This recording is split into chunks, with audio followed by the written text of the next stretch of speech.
Welcome to the second marathon of our journey. Second of many probably to come, but great to see everybody again. Just a couple quick announcements up front. It's a long day today. Hydrate, get some snacks, move around, get those legs moving. It's gonna be a long meeting. So thank you all for doing this. Thank you to all the viewers as well for joining us today. Farah, I know we've been through this many times. You all know the meeting procedures, but Farah, if you'd hit the high points and we can get underway. Absolutely. Great. So just to walk everyone through, if we want to ensure another smooth and effective meeting, wanted to just provide brief reminders on some of the logistics and procedures. So of course, let's stay on mute when you're not speaking, reduce any background noise. We'll also try to ensure that folks who are not speaking are muted. We can move ahead to some of the slides that outline this. We would also encourage any council member to join us on video as and when you're able, and that can be clicked on and off using the camera button on your computer screen. To ask questions, we ask that you use the raise your hand function by using the hand icon on your screen. That will indicate you'd like to speak. And to get to that hand raise icon, you can click on the panelist participation button, which is marked off in a red box between the button with 3 dots and the button with the camera and the third visual on that slide. And when you are called, please go ahead and unmute yourself. And when you're done speaking, please place yourself back on mute. We do want to make sure that if there's any opportunity to go through person by person, that you are able to do so cleanly. And lastly, if you have any concerns from a technical perspective, feel free to reach us to nys.cac@cadmusgroup.com, and we will support you as best we can. Thanks, and back to you, co-chairs. Great. Thank you very much, Farah. Valerie from NYSERDA, can you do our roll call, please? I'd be happy to. Good morning, everyone. Thank you, Co-Chair Sagos. Good morning, council members and designees. When I call your name, please acknowledge your participation in today's Climate Action Council meeting. And I acknowledge the presence of Co-Chair Sagos, Co-Chair Harris. Here. Good morning. Good morning. Commissioner Ball. Good morning, everyone. Good morning. Donna DeCarolis. Good morning. Good morning. Commissioner Dominguez. Good morning. Good morning. Gavin Donahue. I saw him earlier. We'll circle back. I'm sorry. Good morning. I was on mute. That's okay. Good morning, Gavin. Good morning. Dennis Elsenbeck. Here. CEO Falcone. Good morning. Good morning. President Gertler. Good morning. I'm here. Good morning. I just want to note that Rose Harvey will be joining us just a little bit later. Chair Howard. Good morning. I'm here. Bob Howard. I'm here. Thank you. Good morning. Great. Good morning. Peter Iwanowitz. Yes, I'm here. Good morning, everybody. Good morning. Chancellor Malatros. I don't recall. Oh. Did I hear him? We'll circle. Remember him from the tech check. CEO Quinones, I think I saw you earlier. That's it. Great. Commissioner Weaver may be on the phone at this point. She will be joining us also a little bit late. Ann Reynolds. Here, good morning. On behalf of Rosado, Sarah Crowell. Good morning. Here. Good morning. Raya Salter. Here, good morning. Good morning. Paul Shepson. Good morning. Good morning. Commissioner Visnauskas. Hi, good morning. Hello. And on behalf of Commissioner Zucker, Henry Sleet. Good morning. Great. Given that, council co-chairs, I know the presence of a quorum for today's Climate Action Council meeting. Thank you, Valerie. Okay. Moving ahead, you all see the agenda for today. We'll go through the minutes, take a vote on that. Some brief remarks from both Doreen and myself. And then, of course, we get into the meat of the discussion, the panel of presentations, transportation, land use, local government, advisory panels. That'll take us up till noon. And then I switch the baton over to Doreen. She'll take up housing and energy efficiency, power gen, advisory panel recommendations. And then we'll get into some next steps looking ahead to June. As you all know, June, we'll be getting the recommendations on the adaptation and resilience group. We'll also have the Climate Justice Working Group with us to provide some feedback on their recommendations. And the integration analysis, very important integration analysis, is actually beginning now. Next slide, please. So raising for the council members, you all had a chance to look at the minutes from last month, maybe back one slide. Any questions, any discussion on the minutes from last month?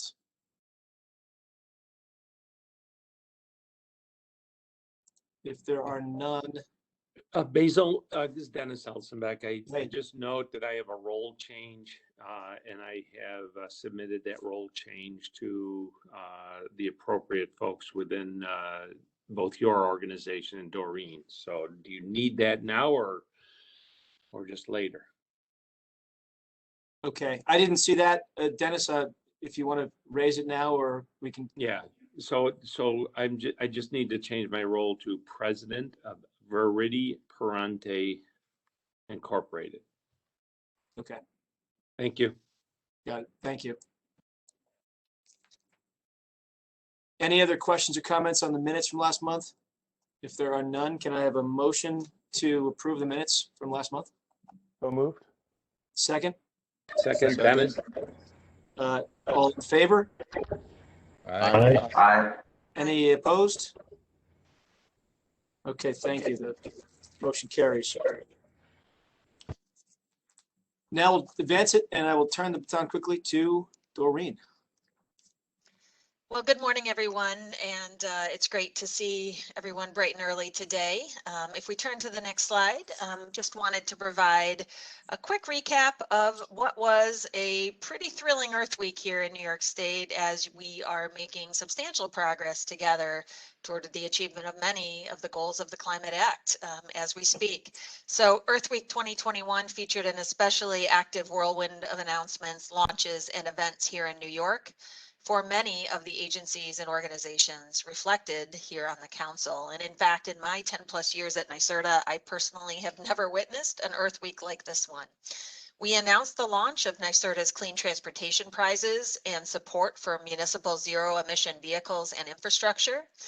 DEC released draft regulations that significantly reduce and in many instances prohibit the venting of natural gas from oil and gas infrastructure, the latest action in support of Governor Cuomo's methane reduction plan. Another round of funding was made available to community-based organizations in communities historically and disproportionately impacted by pollution to fund projects that address environmental concerns. We released the 2019-2020 Greening New York State report, which documents the continued progress made by state agencies and authorities to reduce the environmental footprint of our operations. And we also announced 10 real estate groups as partners in the state's $50 million Empire Buildings Challenge to establish public-private partnerships and usher in the next generation of high-rise, low-carbon buildings. And notably, and as you see here with Lieutenant Governor Hochul, NYSERDA also announced more than 20 large-scale renewable energy infrastructure projects that are commencing construction across the state this year, including the first utility-scale solar project to break ground in upstate New York. So this announcement coincided with the launch of the 5th annual solicitation for large-scale renewable projects to accelerate what is a rapid pace of clean energy deployment across the state. And finally, NYSERDA and Metro IIF and Block Power announced a $4 million grant to implement a large-scale clean energy campaign for faith-based community anchor institutions. So an action-packed Earth Week, and certainly more to come as we continue this rapid pace of deployment. Back to you, Basil, for our next check-in on our progress. Great, Doreen. Thank you. Just a quick few words on the progress we've made thus far, and part of this is a thanks to the panel members. Next slide, please. We have been racing ahead, have been making great progress on the recommendations. You're getting the bulk of them today. You got some last month as well.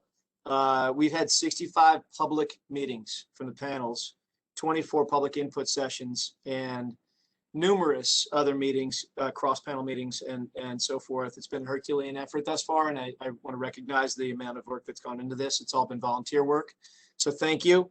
As I mentioned earlier, the integration analysis is going to be beginning.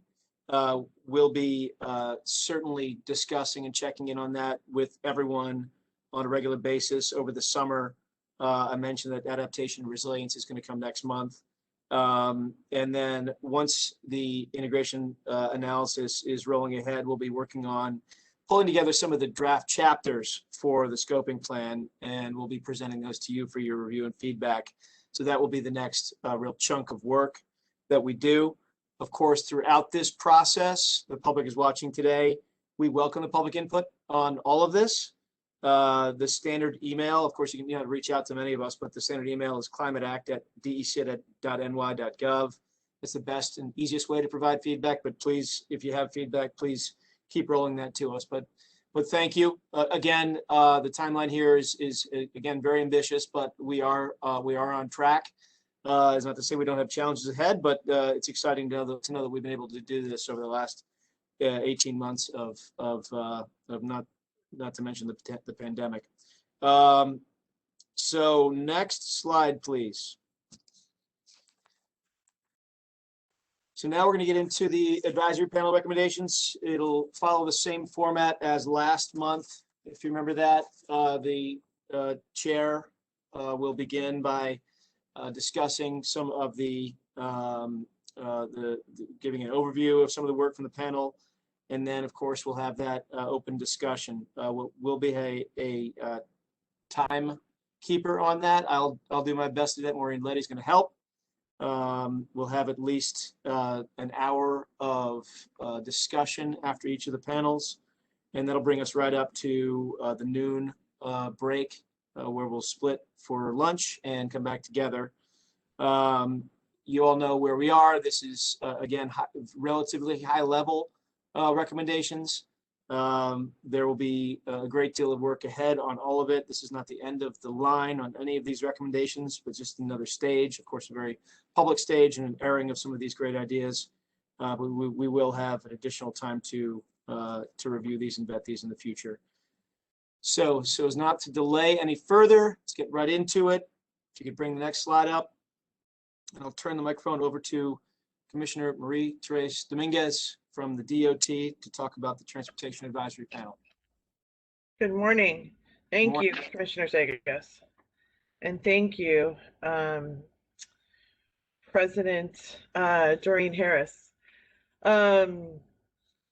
Before we begin today's presentation of the Transportation Advisory Panel recommendations for the Climate Action Council to consider, I want to personally thank the panel members themselves and the staff for the incredible amount of work and their extraordinary dedication that they've put forward to really tackling these complex issues. So I just wanted to say a note of thanks from the get-go.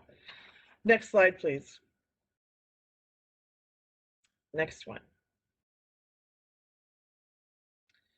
All right, just to give you a sense of how robust, we've got a very full Transportation Advisory Panel membership, and I really do, again, thank everybody for their participation. Next slide, please. So despite the challenges faced by each and every one of us as a result of the ongoing health pandemic, I believe that the Transportation Advisory Panel has really conducted an open and very extensive public and stakeholder outreach process.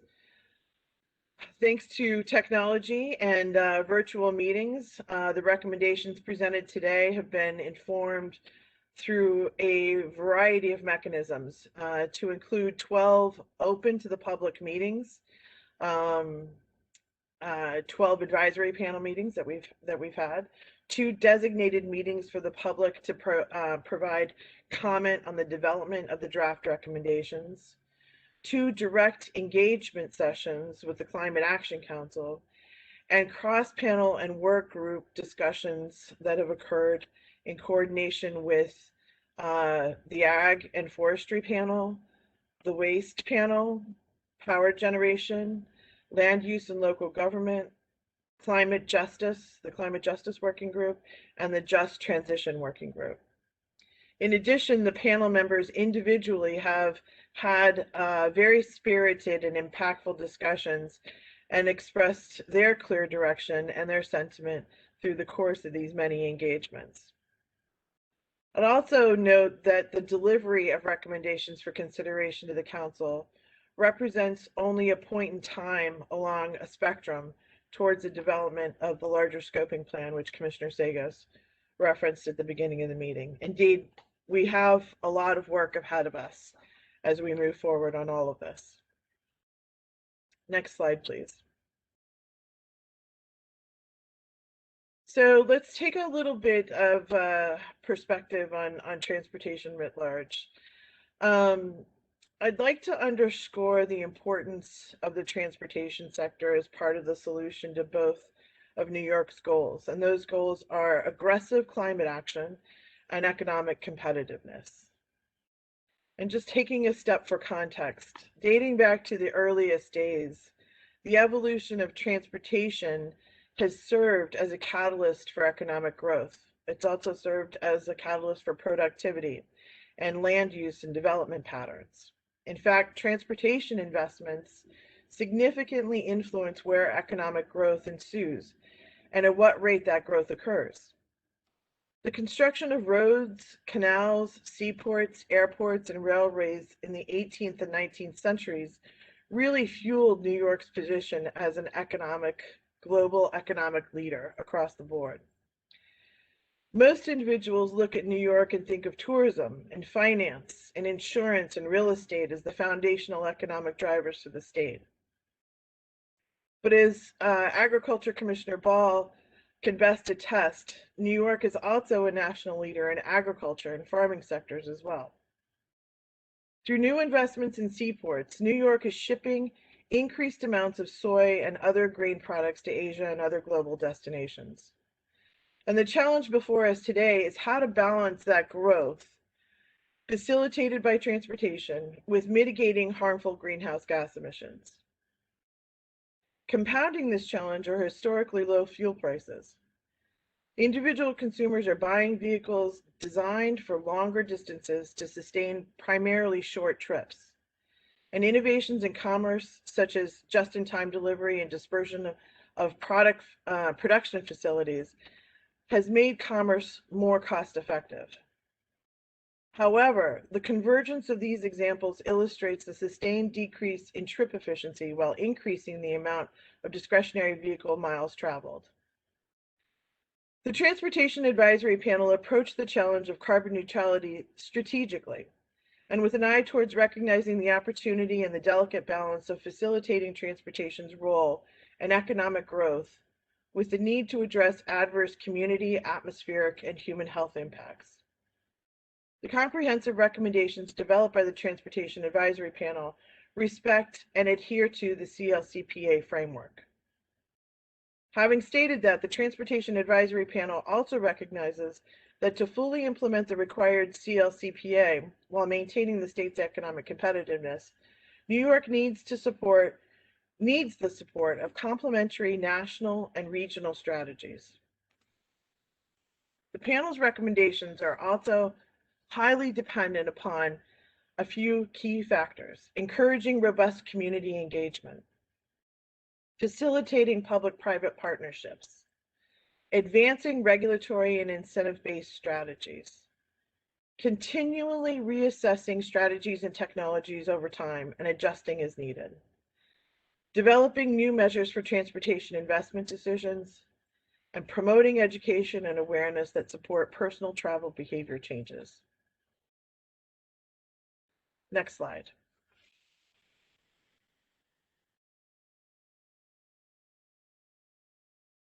So we face a major challenge in reducing transportation emissions to meet our CLCPA targets.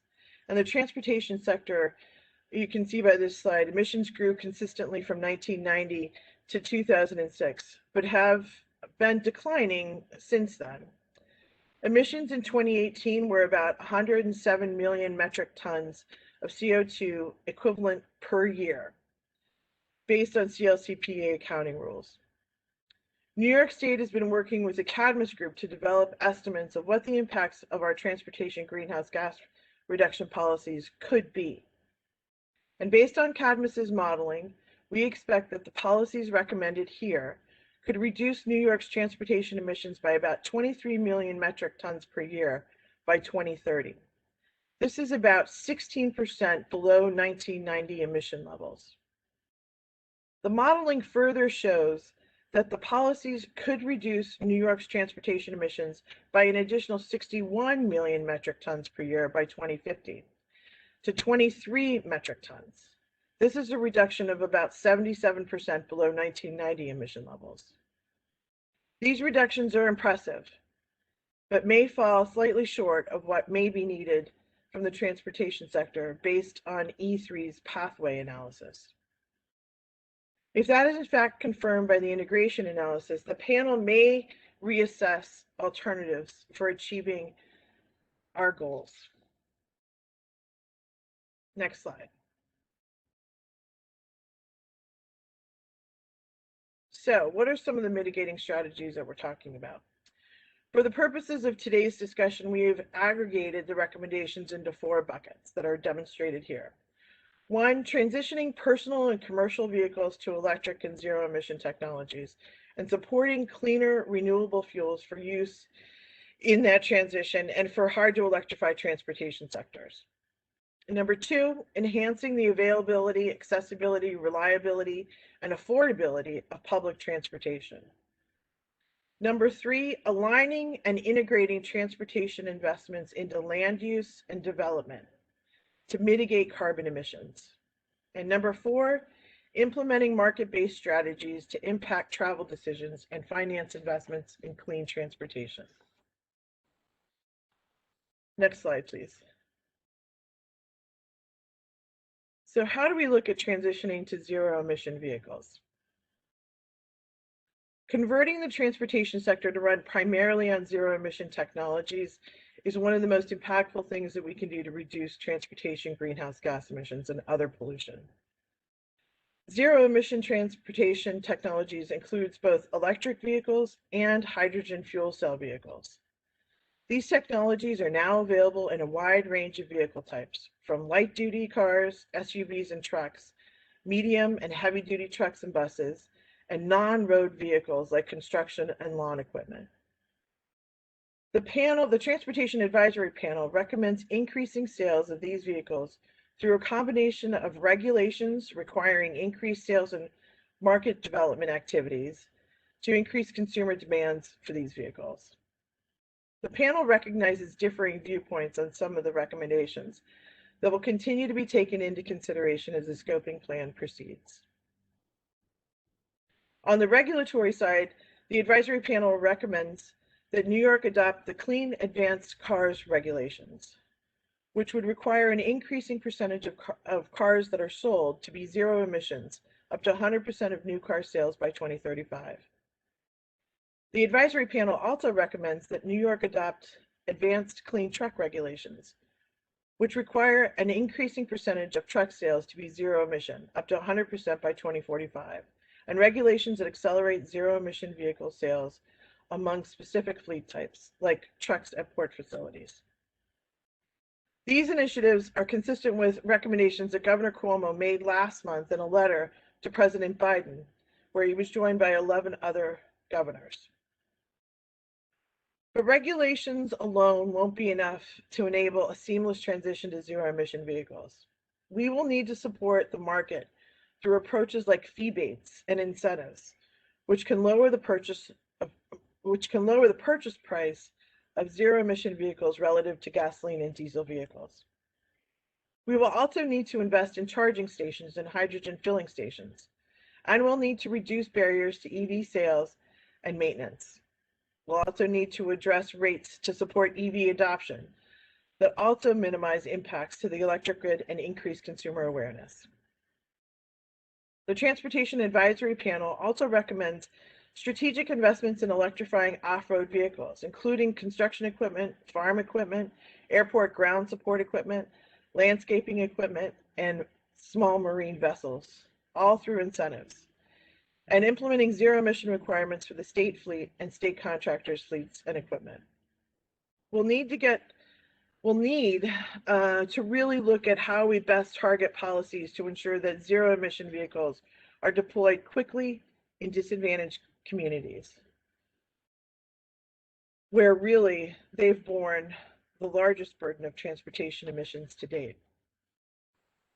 This includes enhanced incentives for lower-income New Yorkers to buy new or used electric vehicles and targeting truck incentives to areas overburdened by vehicular pollution.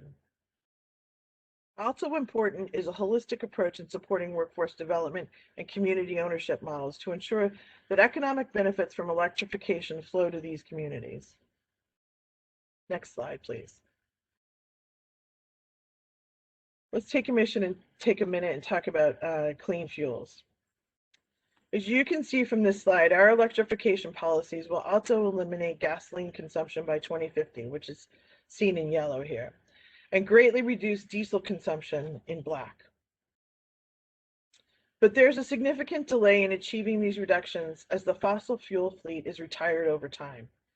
Even with very aggressive electrification, we will still be using fossil fuels for the coming 3 decades. Emissions from these fuels can be reduced in the interim with a clean fuel standard requiring the fuel industry to produce or utilize lower carbon fuels like renewable biofuels and electricity. These fuels can also be used for use in hard to electrify fields like aviation, maritime, and long distance trucking. Significantly, the clean fuel standard will also provide ample support for electrification, such as charging providers and utilities earned credits for the charging of vehicle batteries. The Public Service Commission can require the value of credits generated by electricity to be funneled back into support for electrification across the board. Next slide, please.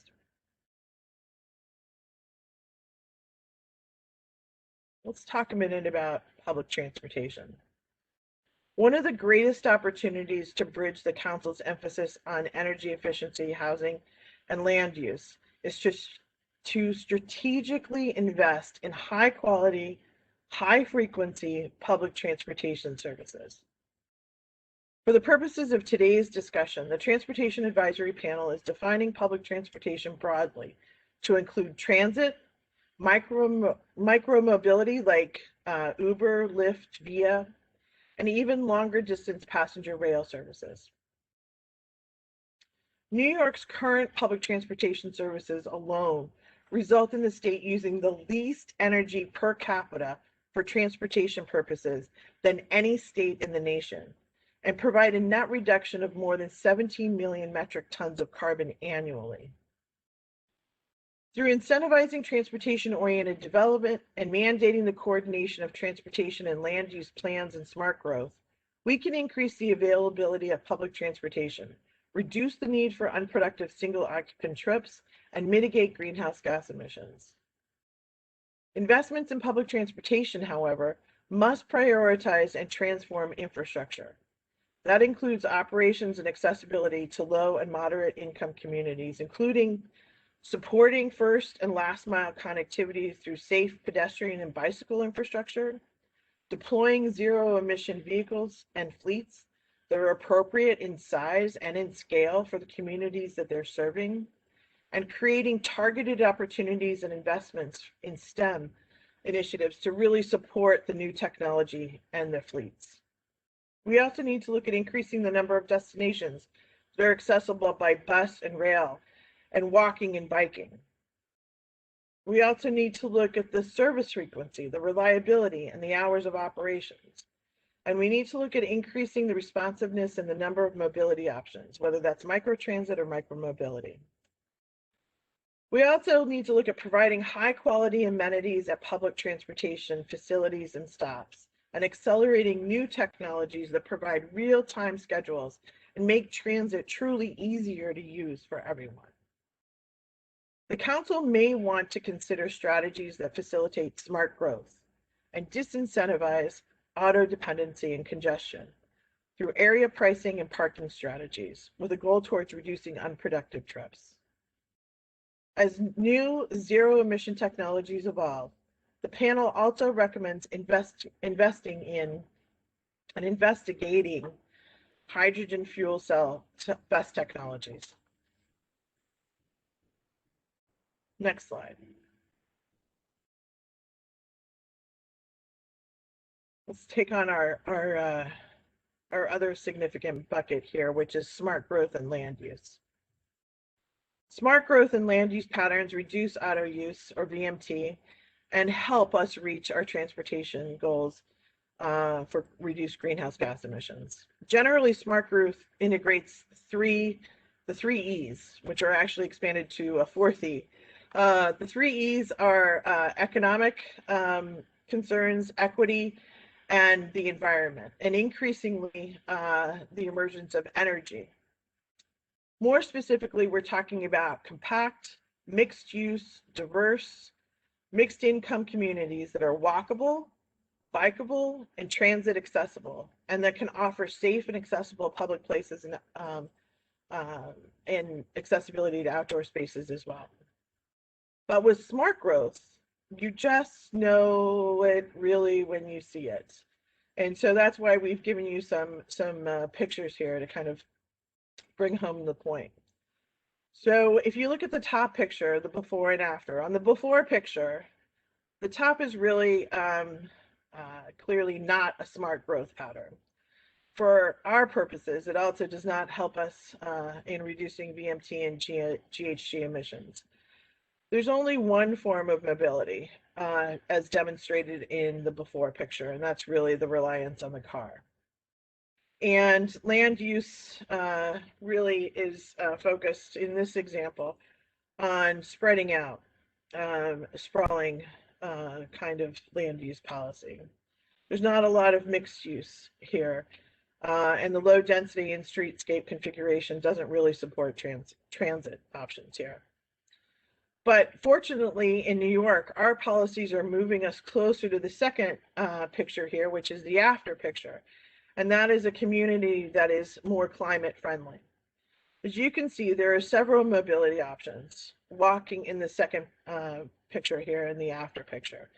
It demonstrates the walkability, biking, transit, the density and mix of uses that are provided given that critical mass is really necessary to support an investment in transit.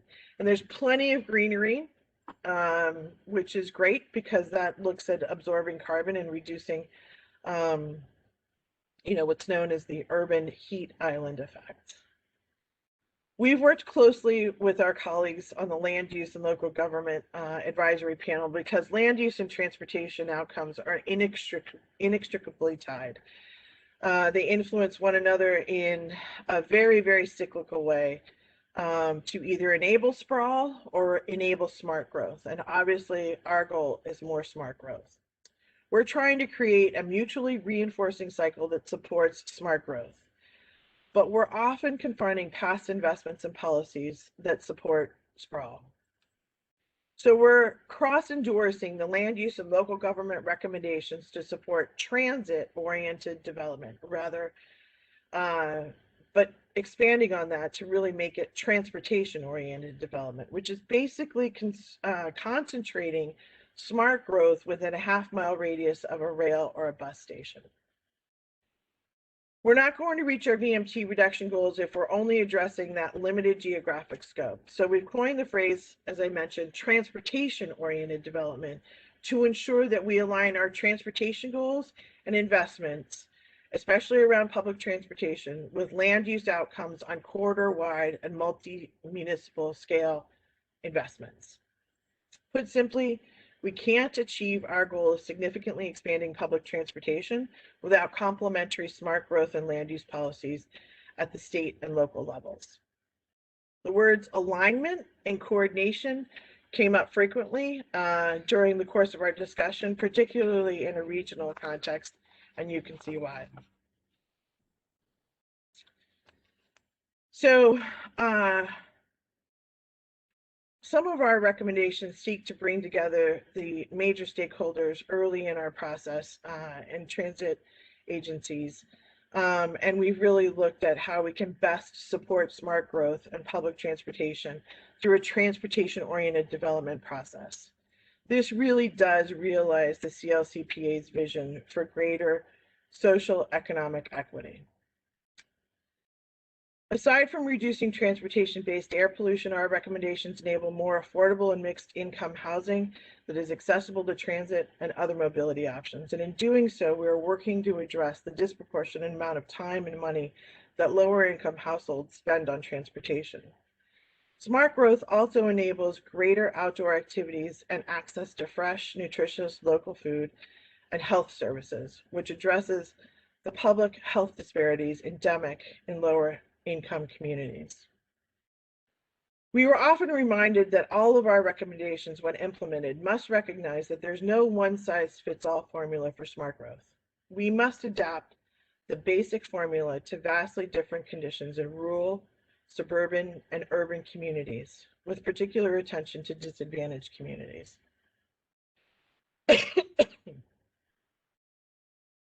Excuse me.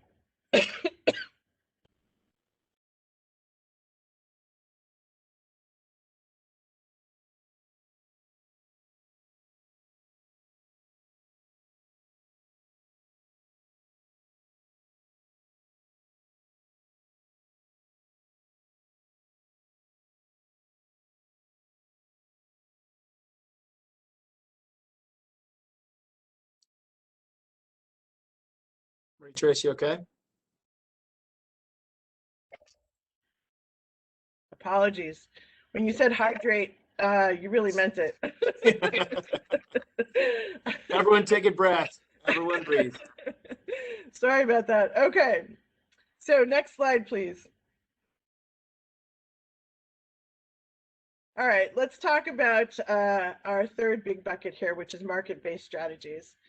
Most of the strategies we've discussed will need significant public investment.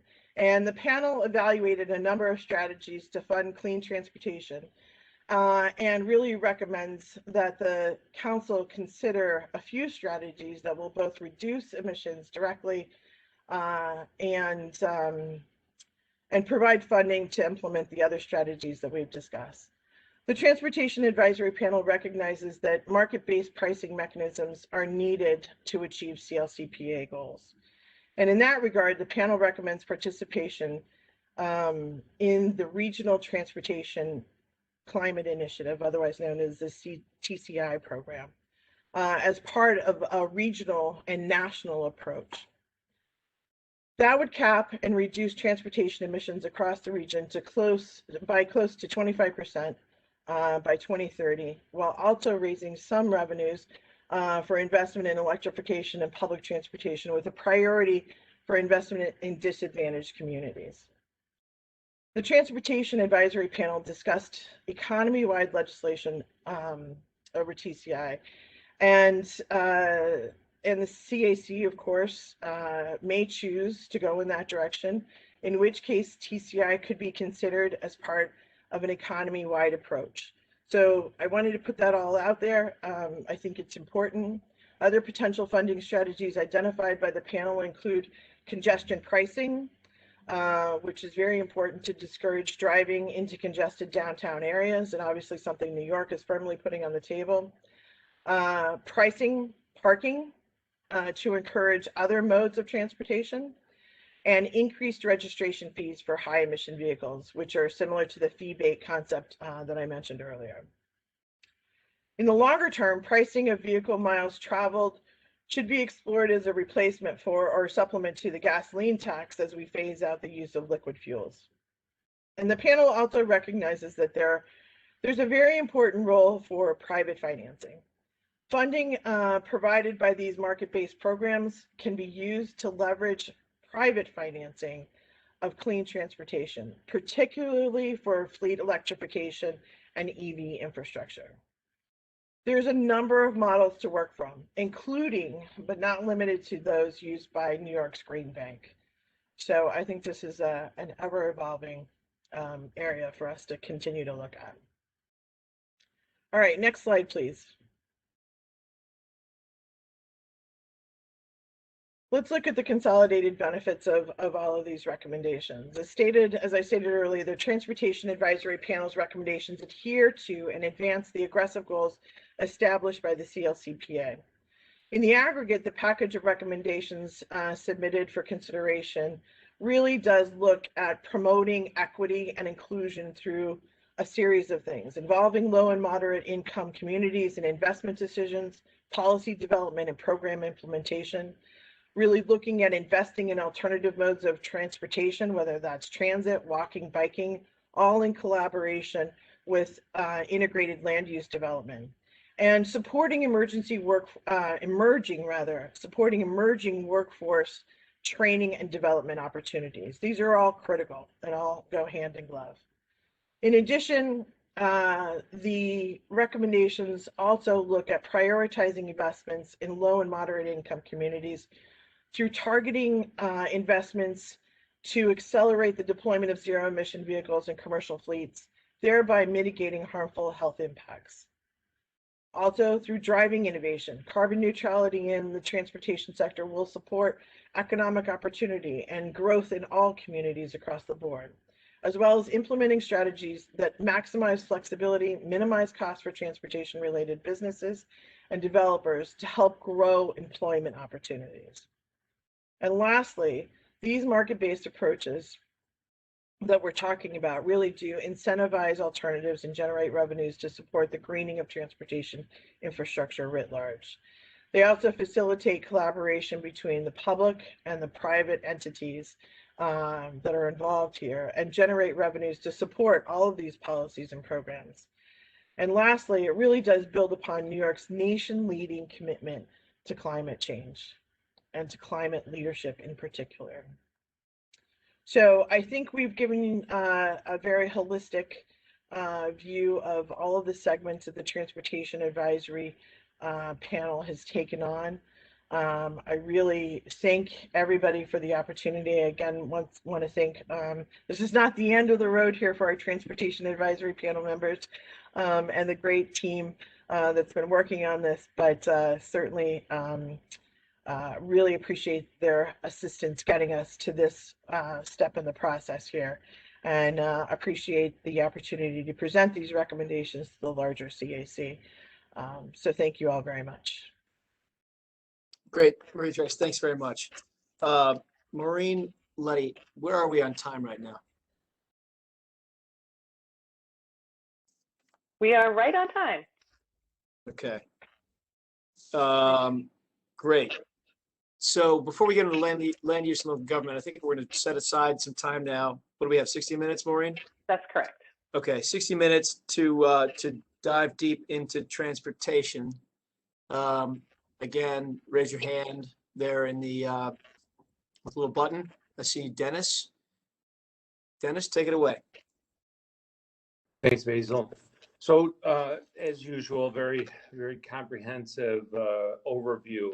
I did read your more voluminous report, which I appreciated greatly getting that in advance. And one of the items that struck me was under the low carbon modes mitigation strategy that just transition businesses and industry workers. It was stated, as jobs move and change in the transition to a clean energy economy, businesses will need to accommodate their employees' commuting needs. The reality is that already exists today, and especially in our Rust Belt communities. It's really trying to look at how do we reverse that trend. And I think what I didn't see enough of, and maybe it's just requires further exploration, is smart growth also indicates economic development backfill, meaning that instead of thinking about how do I move my folks out of their neighborhood, how do I start thinking about bringing clean tech opportunities to the neighborhood, and then developing workforce training and development around that type of a scenario. And one of the things I didn't notice throughout the document is ESD is not really part of, except for, let's say, developing different routes. ESD should be dramatically involved in how do we actually create these clean tech jobs within our Rust Belt communities, which happen to also relate to our disadvantaged communities. So I was concerned that from a smart growth point of view, we're missing this economic development backfill, which I think is really critical, because it's really nice that we're funding a lot of this new transportation sector, but the people who are really benefiting are the companies, the states, the countries that actually develop those products. So we need to think about some of those incentives that are actually borne by ratepayers. How do we reinvest in clean manufacturing or clean tech within New York, so that it's New York that is developing the manufacturing or the production value proposition that we then can compete with other states and other countries on the global scale. So I'm trying to think of this as bigger. So, if we look at clean energy funding, how many sustainable jobs are created? What's the economic impact that was created? What percentage of purchase solutions are built here in New York? How did the impact of smart growth, especially in disadvantaged communities? Are we creating those type of opportunities so that people in those neighborhoods do have a walkable environment so that they can walk to work, which was the original design of most of our Rust Belt neighborhoods? I just think it gives us a much broader vision of what we can accomplish.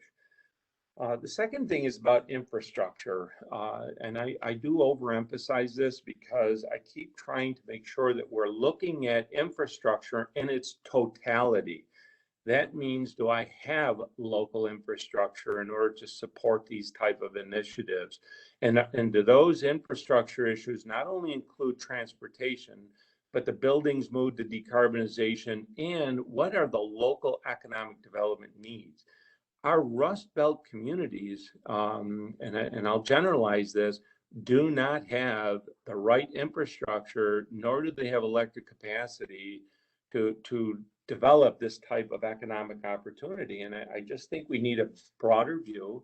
I think we need the utilities to be able to point out where our hotspots are so that we're not waiting until we develop a clean energy transportation, clean energy buildings, and then the need for economic development. And then, oops, discover I don't have the infrastructure in place to accommodate, which means a whole new series of filings on a go-forward basis. The last thing I just want to say, and it's not something that it's just because I'm a New Yorker, but there's always a lot of references to California, what California is doing, and it's all about, boy, they provide some cool guidance. Well, can I tell you, I'm not that impressed with their energy policy. An energy policy that, when they ran into demand side issues, asked businesses to shut down for days, if not weeks. They've asked their residential during the highest temperature period to shut down their air conditioning. And oh, by the way, in terms of transportation, they asked those with electric vehicles to stop charging. That's not good business practice.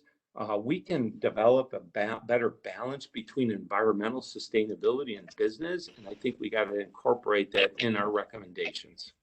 Thank you, Basil. Okay. So Dennis, I really appreciate your thoughtful comments. I want to go back to the first point that you raised with regard to smart growth.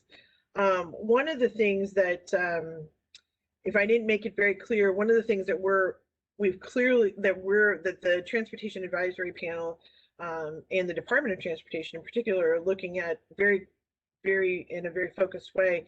And what we talked about is this larger notion of not just transit-oriented development, but transportation-oriented development. So that what we're looking at is the smart growth strategies that are linked not only to communities, but have that economic development component to them.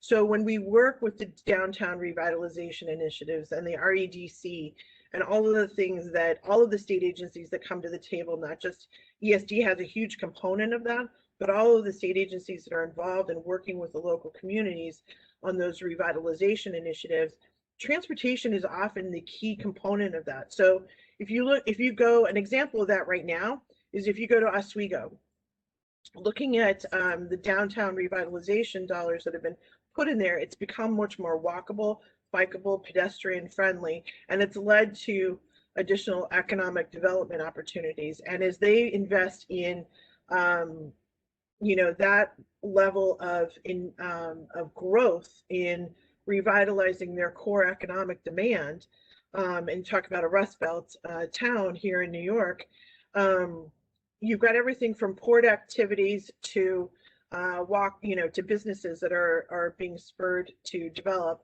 as a result of and housing opportunities as a result of that level of investment. And that's just a small segment of where we can go. And if we look at all of the revitalization opportunities in a smart growth and a transportation oriented development mindset, so that we're integrating all of these opportunities for transit in particular, but also just reducing VMT writ large. I think this is the kind of match that we're looking at. And just to give a specific New York example, same thing in Rochester, same thing in Buffalo, where we're looking at how do we match that level of investment with these clean strategies that get us to our overall GHG emission reduction goals. But Maria, on that, my point is that some of those incentives and plans really should be targeted towards total job growth in that Correct. sector, is my point. Not that I'm creating new routes and then, sometime down the road, people will build something there. That should actually be part of our integrated strategy. So we hear you loud and clear. Measuring those metrics, I think, and bringing them to the table, is actually really important. So we hear you, and I'm not disagreeing in any way. I think it's a really critical piece of it. So thank you.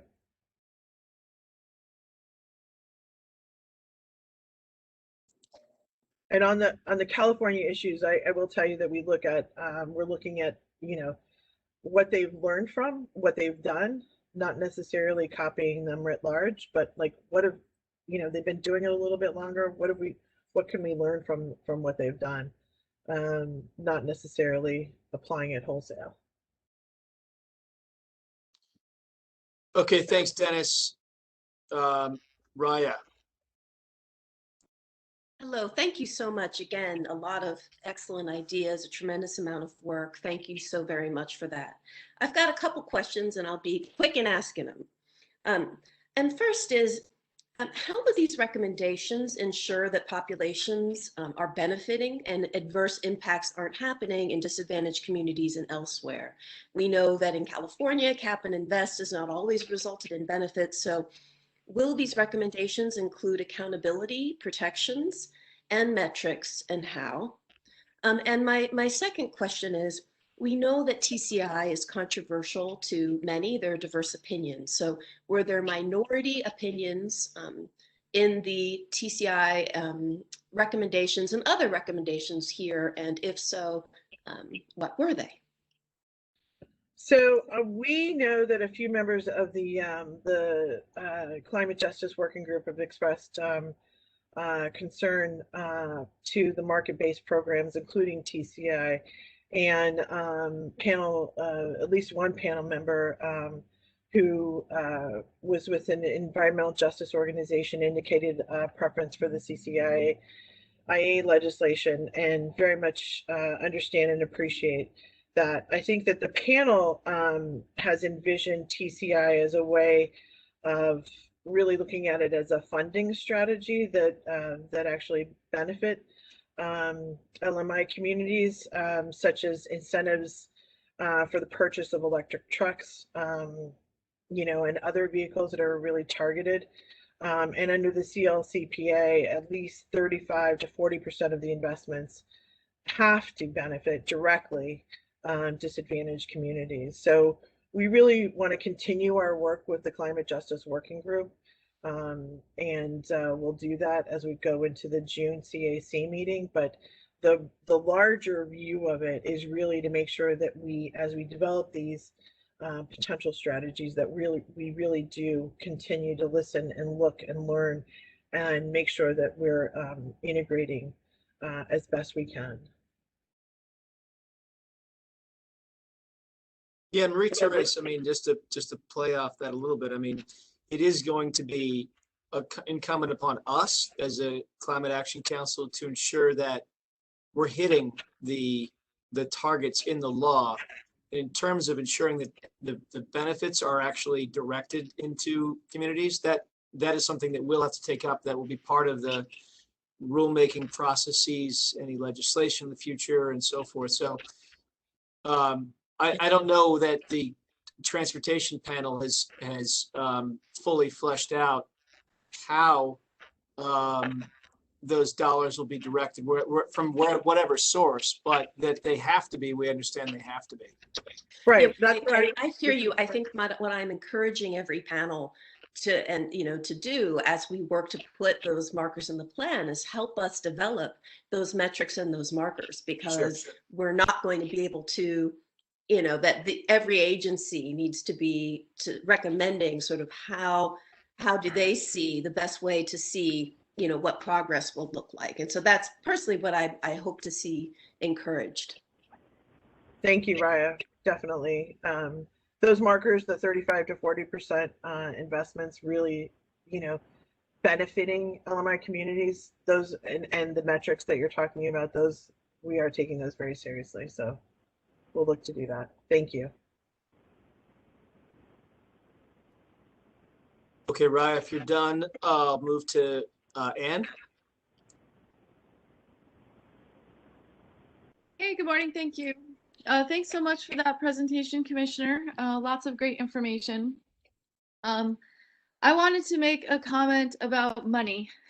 So it was somewhat related to the last discussion, but like many of the folks at the agencies here, and probably others on the council, this is my third time around with a climate plan initiative in New York State. There was one in about 2004. I hope I get the years right, with Governor Pataki, and there's another in 2010 with a comprehensive climate plan developed, and good things happened as a result of those. But I will say that all of these really great recommendations for transportation were brought up at that time too. And it is actually relatively uncontroversial because no one is opposed to public transit, to transit-oriented development, to smart growth. I mean, largely speaking, they're all wonderful ideas, but the missing element, the other times around, has been a dedicated source of revenue to pay for this. And I wanted to reiterate one of the things you said. So I'm quoting you from a few moments ago, saying that the regulations alone are not enough to provide for a smooth transition. We could do the regs. I hope we do the regs for both light duty vehicles and medium and heavy duty vehicles, and stay consistent with California, although we are limited to what California does. So if there's any change there, we wouldn't be able to adopt those regulations to get all the way there because of the Federal Clean Air Act. But it is really important that we have a dedicated source of revenue. So I'm happy that the TCI recommendation was mentioned. I personally think that it's a good measure because it's not just a source of revenue, it's also a cap on emissions. but it's also done with our neighboring states. Hopefully as many of them as possible could join in. If there was another way to get that dedicated revenue, either legislatively or through some other means, I think that would be good too, but I think the TCI is an opportunity in front of us. I just can't say strongly enough that unless these recommendations include some very specific dedicated source of revenue, I'd be afraid that all of these wonderful ideas can't come to fruition.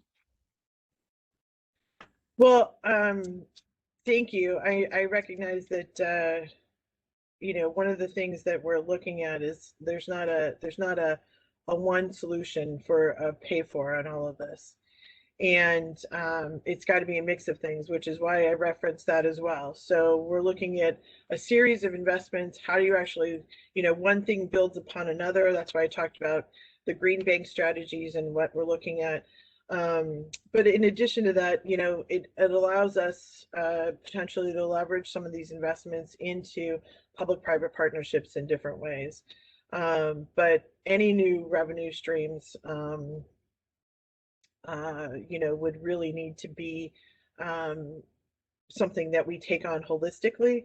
Also something that, obviously the executive and the legislature would take on, but understanding that there are many ways to peel this onion, but how we go about it needs to continue to be very thoughtful. So yeah, I think tax wise, I think having more than one option is smart. So all the eggs aren't in one basket, but I think keeping our eye on whether it's through the low carbon fuel standard and having some private investment or TCI or an economy-wide carbon charge, just being realistic that without those sources of dedicated revenue, we can't get there. So thank you so much. Thank you. Yeah, and if I could just jump in here with one point from the council's perspective.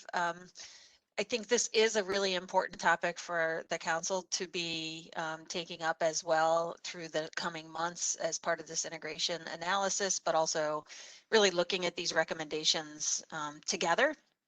Admittedly, different strategies may benefit from different approaches, as Commissioner Dominguez just described. But also, and toward the end of the meeting, I'll talk about a way we're thinking about addressing this critical topic of finance, which comes in multiple forms as a council in the coming months as well. So just something to preview for later. So I just want to say thanks to Doreen for teeing that up, because it really is, you're raising a very significant issue, Anne, and one that's not lost. Certainly, I've talked with my fellow commissioners about this as well, on how do we pay for this in a thoughtful, smart, integrated way. For sure. Thank you. Okay. Thank you, Ann. Bob. Thank you, Basil, and thank you, Commissioner, for you and the panel. You've obviously put a tremendous amount of work into this, covered a lot of material. I have two questions, comments, but questions. First, in one of your first slides, you pointed out that under the CLCPA accounting, that transportation currently is making up 29% of our greenhouse gas emissions. And then you went on and said that if we follow the guidance that your panels come up with, then by 2030, we'll have cut those emissions by 16% compared to 1990. And of course, the economy-wide, we need to cut greenhouse gas emissions by 40% by 2030, not by 16%. And similarly, by 2050, you say that your recommendations will lead to a 77% cut. And of course, we need 85% economy-wide. With transportation making up so much of our greenhouse gas emissions, and I do understand the challenges of reducing them, but I feel the challenges in some of the other sectors are even greater. And so my question to you is your panel considering other mechanisms, other approaches to more aggressively reduce these? That would be my first question. The second question, Dennis noted the value of the advanced materials you sent out. I too appreciate having those, and I took a close look over the weekend. It's very, very helpful. one detail under the clean fuel standards on your slide number 41 you sent out before, it's noted that some biofuels would not generate credits under the CLCPA accounting. And I think that's exactly right. And I'm wondering what the panel and your staff are doing to consider what really makes sense and what does not make sense in terms of biofuels and the clean fuel standards under our New York CLCPA. To be honest, I can see a very, very modest rule for biofuels, but I'm skeptical that we want to go very far that way. And I want to make sure that we, as a council, have very, very clear guidance to you all on that. So, but again, thank you.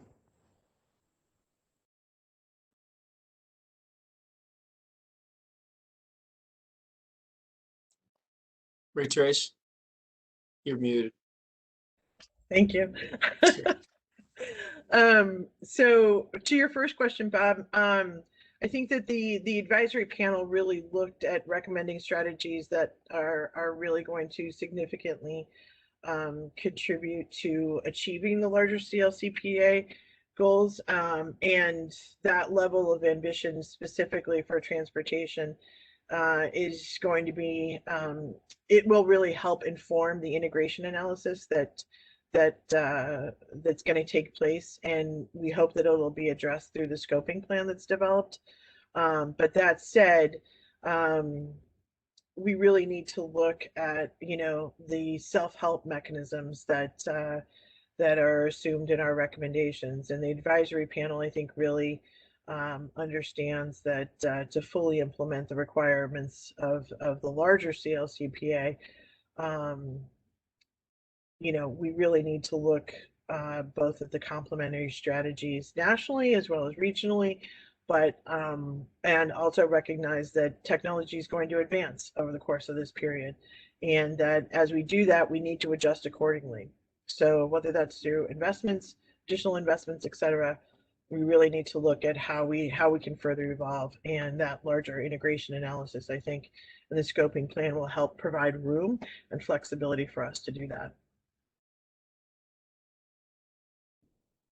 Commissioner Dominguez, it's Jared Snyder. If I could just jump in on the other question about the low carbon fuels.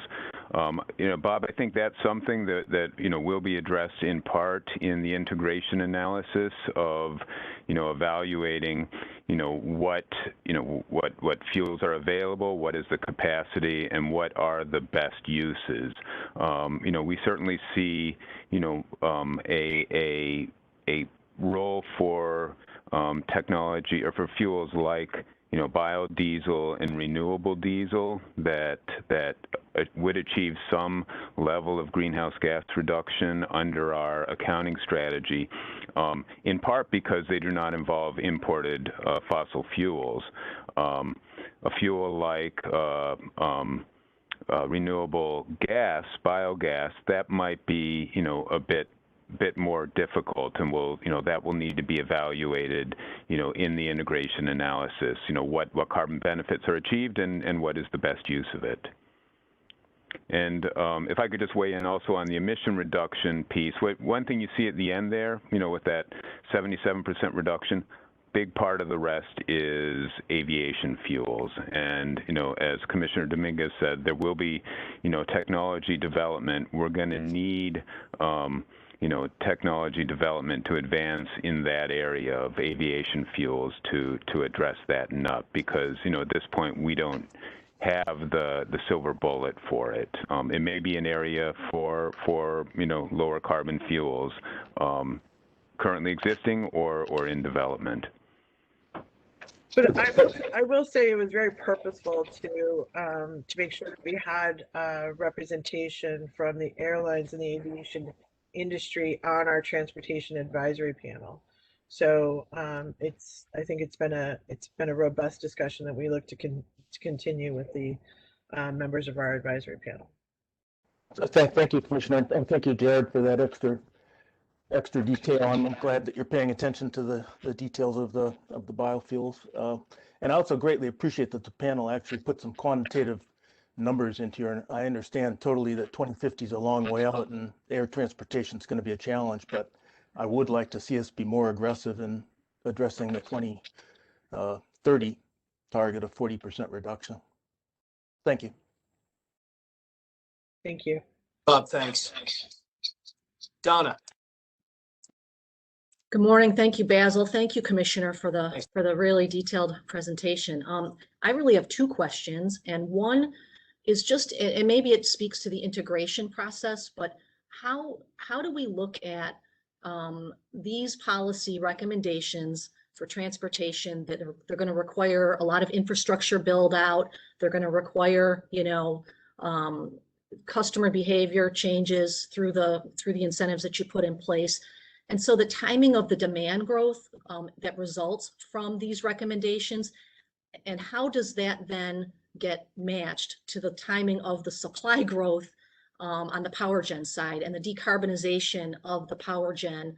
And then what happens? I guess I'm struggling with, how do we reconcile, what if the build out doesn't happen quickly enough on the demand side? How do we then adjust the policies, or do we adjust the policies? So that's one kind of general high level question. How does it get matched to the supply side, greening of the grid? And then my other question, it might be more for the co-chairs, I'm not sure, there's so many recommendations. This is only the first panel today. How do we know which of these advance into the integration model, and how do we, do we get more involvement in understanding these in greater depth? So that's kind of the scope of my questions. Thank you.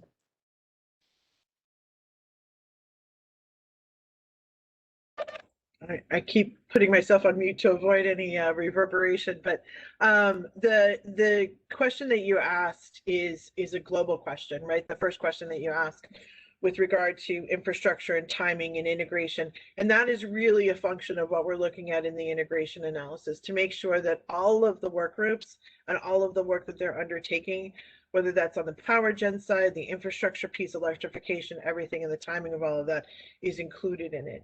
And I say that because it really is, we need to have that holistic approach and that view to understand how this is sequenced out, the timing, the level of investment, etc. And that really, and that goes for the grid as well. So that's how we're looking at it. That's why this integration analysis and the scoping plan as our next steps are so critical. And I don't say that to punt, but it does lead directly into the second series of questions, and that is really something that the CAC, that we all need to take on. But I will allow that for Basil and Doreen to potentially further address that. But that's basically how we're looking at doing it, making sure that we're coordinated. Yes, with respect to sort of what we do next, Donna, I think one thing that I would be happy to share in the not too distant future would be a summary of these recommendations in some aggregated form that will allow all of us to sort of take stock of this together, each panel having completed its presentations today allows us now to look at this holistically. And you're right, some recommendations I would say lend themselves well to modeling, and other recommendations lend themselves well to other forms of thought as to sort of how we take up the issue together. So essentially that's what we are now turning to do. I would be glad to share that in an aggregated form with the members. And obviously we can certainly use part of our next meeting in June to talk about how we're thinking about it together as well.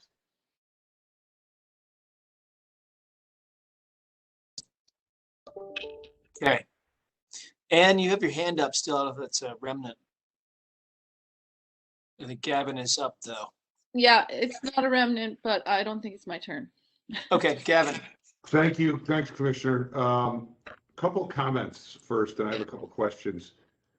Commissioner Dominguez, I appreciate the commitment to market-based outcomes. I think that's a really nice signal from the working group. And I also just want to compliment you and Jared's comments about new technologies and development of hydrogen and other technologies to help move the ball forward in this area. So kudos to you on that. My question is sort of builds upon Donna's about infrastructure. there's a lot of requirements in the energy world about transmission and distribution requirements to make sure we have a reliable grid. What type of work went in the working group to ensure that we have a transmission and distribution system that's going to, be able to deal with this? And two, what kind of thought have we given to how do you manage the grid with all this new demand? Because it's a different type of demand and a different type of system. So the questions are sort of similar, but they're different. And I just wanted to see what type of effort went in by the group on those questions. So I'll start, and then I'm gonna punt to Doreen, because I think part of it is that we really need to one of the groups you're going to be hearing from is the power generation panel and how that all comes together. So the question is very important, Gavin, and how do we actually make sure that the grid is ready for all of this? We looked at it as a very holistic. We were looking at it primarily from a transportation infrastructure perspective, recognizing that we did a lot of coordination with the power gen panel and others to really make sure that we've got that level of coordination. So and I'll turn it briefly over, Ron, if there's anything more you want to say on this, and then maybe Doreen.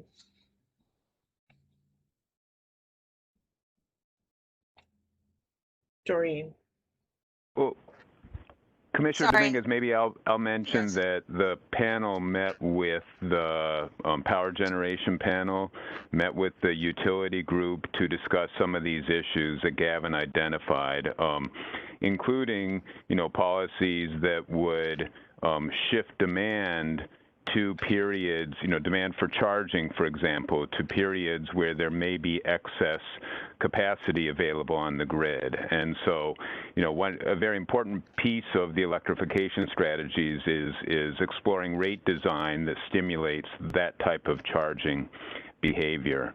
But I think, as Commissioner Dominguez said, we'll hear from power generation at the end of the day, and then that's going to be a critical part of the integration analysis is, aligning the recommendations of all of these panels. Yeah, and the other piece of work that is ongoing, Gavin, which I know you're well aware of, is the power grid study that was issued earlier this year by the Department of Public Service with support from NYSERDA. That really did look, but needs to continue to evolve the effort, both with respect to the distribution and the bulk system around the levels of electrification that we are seeing come forth through these panels and beyond. So I think that's an analytic piece of work, and both an analytic piece of work as well as a progress policy and actual investment that is ongoing now. So that's the piece that I would add. Thank you. That's what I was hoping you would talk about is the ongoing study. So thank you, Doreen.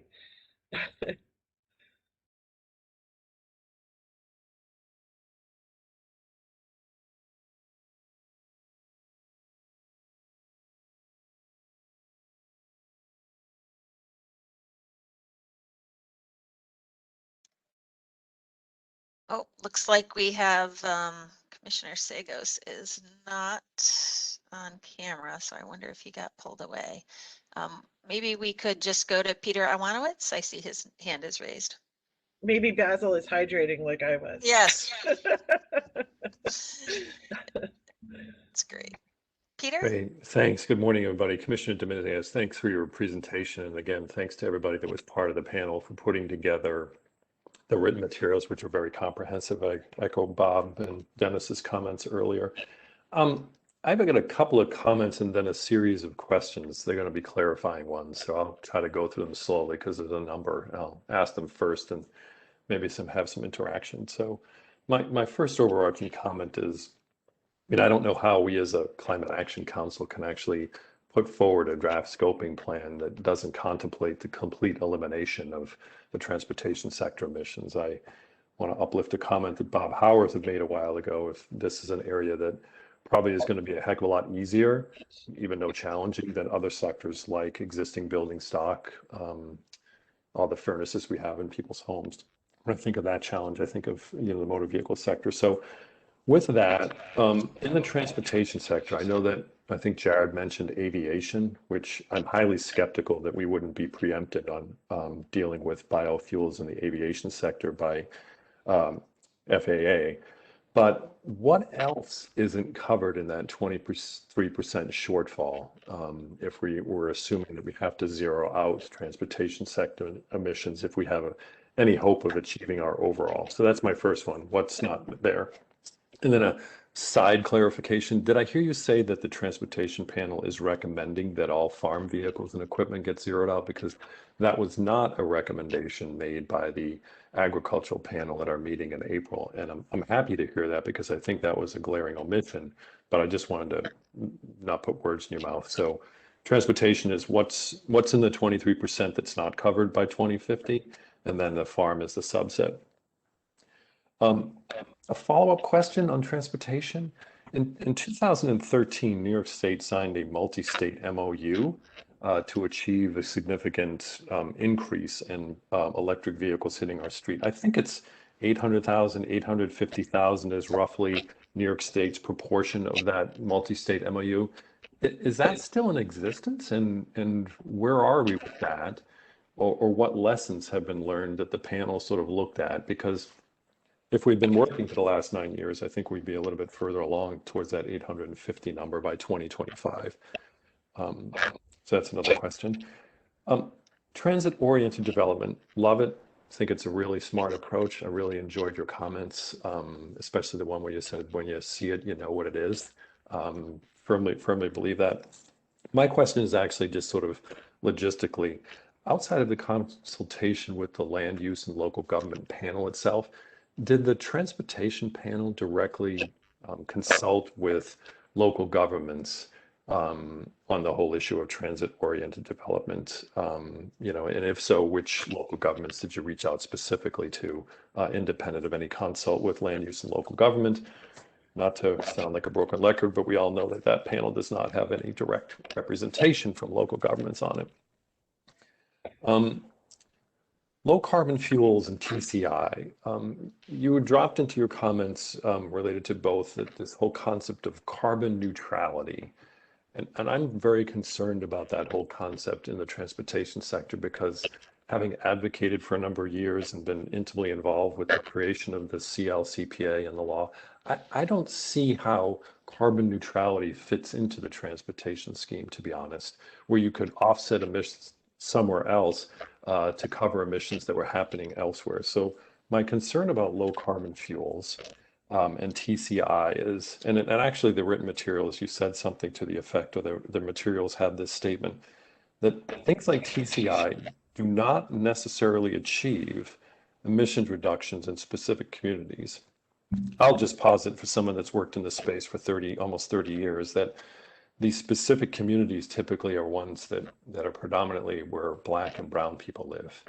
And so I want to hear a little bit more of the conversations that you had at the transportation panel around these issues, because I'm increasingly concerned as today went on, and I've heard discussions elsewhere that we're looking at the CLCPA recommendations on how much money gets spent in these communities. But I don't see where we're looking at the actual emission reductions. CLCPA requires us to prioritize emissions reductions, not just the spending of the benefits. That's sacrosanct and then really should be upheld, but it's also the emissions reductions. So these trading schemes that people are putting forward, low carbon fuel standards, TCI, to me, it almost has a sense of other cap and trade programs where you have almost like trickle down environmental justice. And I think often if the emissions reductions aren't prioritized there, and we're just assuming that, well, if we spend some money somewhere else, they'll get benefits, that's really not the right way to evaluate these types of schemes under the CLCPA. So I'm curious about your reaction to that. Two other points, sorry, I had a lot on this sector, but it's really important. The integration, and I raised this in an earlier presentation earlier this year. To what extent are we looking at motor vehicles as energy storage devices, the whole concept of vehicle to grid? I really am continue to be fluxum that the pathway analysis assumes we're going to have more motor vehicles in 2050 than we have today, which I think will probably be a failure on our part to achieve the reductions under the CLCPA. But there's going to be millions of vehicles on our roads in 2050.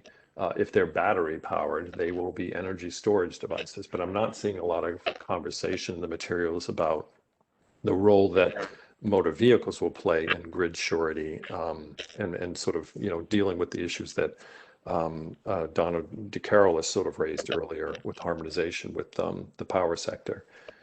And then finally, just the last comment, I think I'm really happy to see the level of discussion about market-based and funding mechanisms. I think there were some shortfalls in earlier presentations to figure out the pay-fors. So I'm really happy that this panel dug into a lot of those issues. And I'll just sort of throw out there for the participants sort of online and my colleagues at the Climate Action Council that if we're truly looking at how to ensure economy-wide pricing strategies to fund the just transition, I would do what many of us in the environmental community did in 2015, is actually go to those frontline communities who are putting together just transition plans and ask them how they would like to see emissions reductions and the funding strategies go forward. And I'll be a spoiler. I think many of those communities that you would go to would say, pass the Climate Community Investment Act. It is, once again, the funding strategy and the spending strategy that is preferred by those who are on the front lines of the climate crisis. It requires the polluters to pay for the emissions that they're belching out.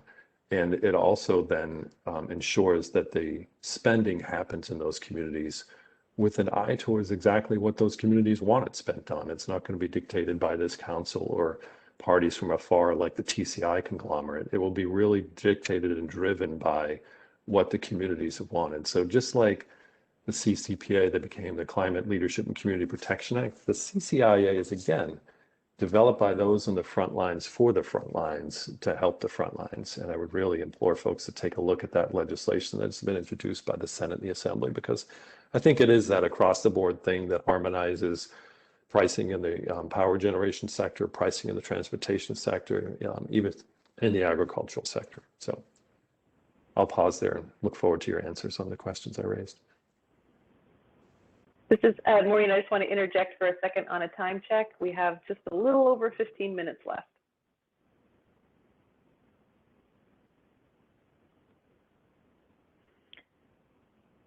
Commissioner Dominguez, you may be on mute. I was, sorry about that. Okay, so a couple, Peter, I'm not sure that I got all of the questions, but I'm happy to circle back and make sure that we indeed address a number of your questions and comments. I think I want to start actually, and Jared, if you could, we have great support here from a number of folks that have worked directly with the Transportation Advisory Panel, Jared and Adam and Ron amongst them. So Jared, maybe if you wouldn't mind taking on the question with regard to the low carbon fuel standard, maybe we can start there. Okay, so Peter, I mean, you sort of raised the low carbon fuel standard and TCI, I think, at the sort of the same time. You know, on the low carbon fuel standard, you know, we don't see it as necessarily neutrality. We see it as reducing emissions in the state. So, you know, through these strategies, and so, you know, under the CLCPA, for example, we need to consider the upstream emissions associated with fossil fuels. Anything that moves away from fossil fuels reduces those upstream emissions and gets us emission reductions towards the emission reduction goal. In addition, if we're using, you know, biofuels produced from waste, in New York that maybe reduces waste emissions, which are direct emission reductions in New York State. So those are just a couple of examples of how, you know, low carbon fuels achieve reductions, as well as the low carbon fuel standard also supports electrification. And, you know, our grid will be zero carbon by 2040, so that's direct emission reductions as well. I'd like to give an example about, you know, TCI and emission reductions in communities. Yes, a cap and invest program does not require emission reductions in any particular location, but the investments of the proceeds can be targeted to achieve emission reductions in locations. So, you know, think about, we're going to have, we're recommending a mandate that manufacturers sell roughly 30% electric trucks by 2030. How do we get those trucks deployed in disadvantaged communities where they provide the greatest benefits? And that can be, you know, part of the investment of proceeds from a TCI program, that those could be targeted so that those trucks are being deployed in the communities where they provide the greatest emission reduction benefits and the greatest public health benefits. Now, TCI is not the only funding mechanism, as you recognize. There are other mechanisms that the panel identified. And I guess while I have I can touch on your first couple questions as well about what else is in that you know, 23% remaining besides aviation. I mean, aviation is certainly a big part of it.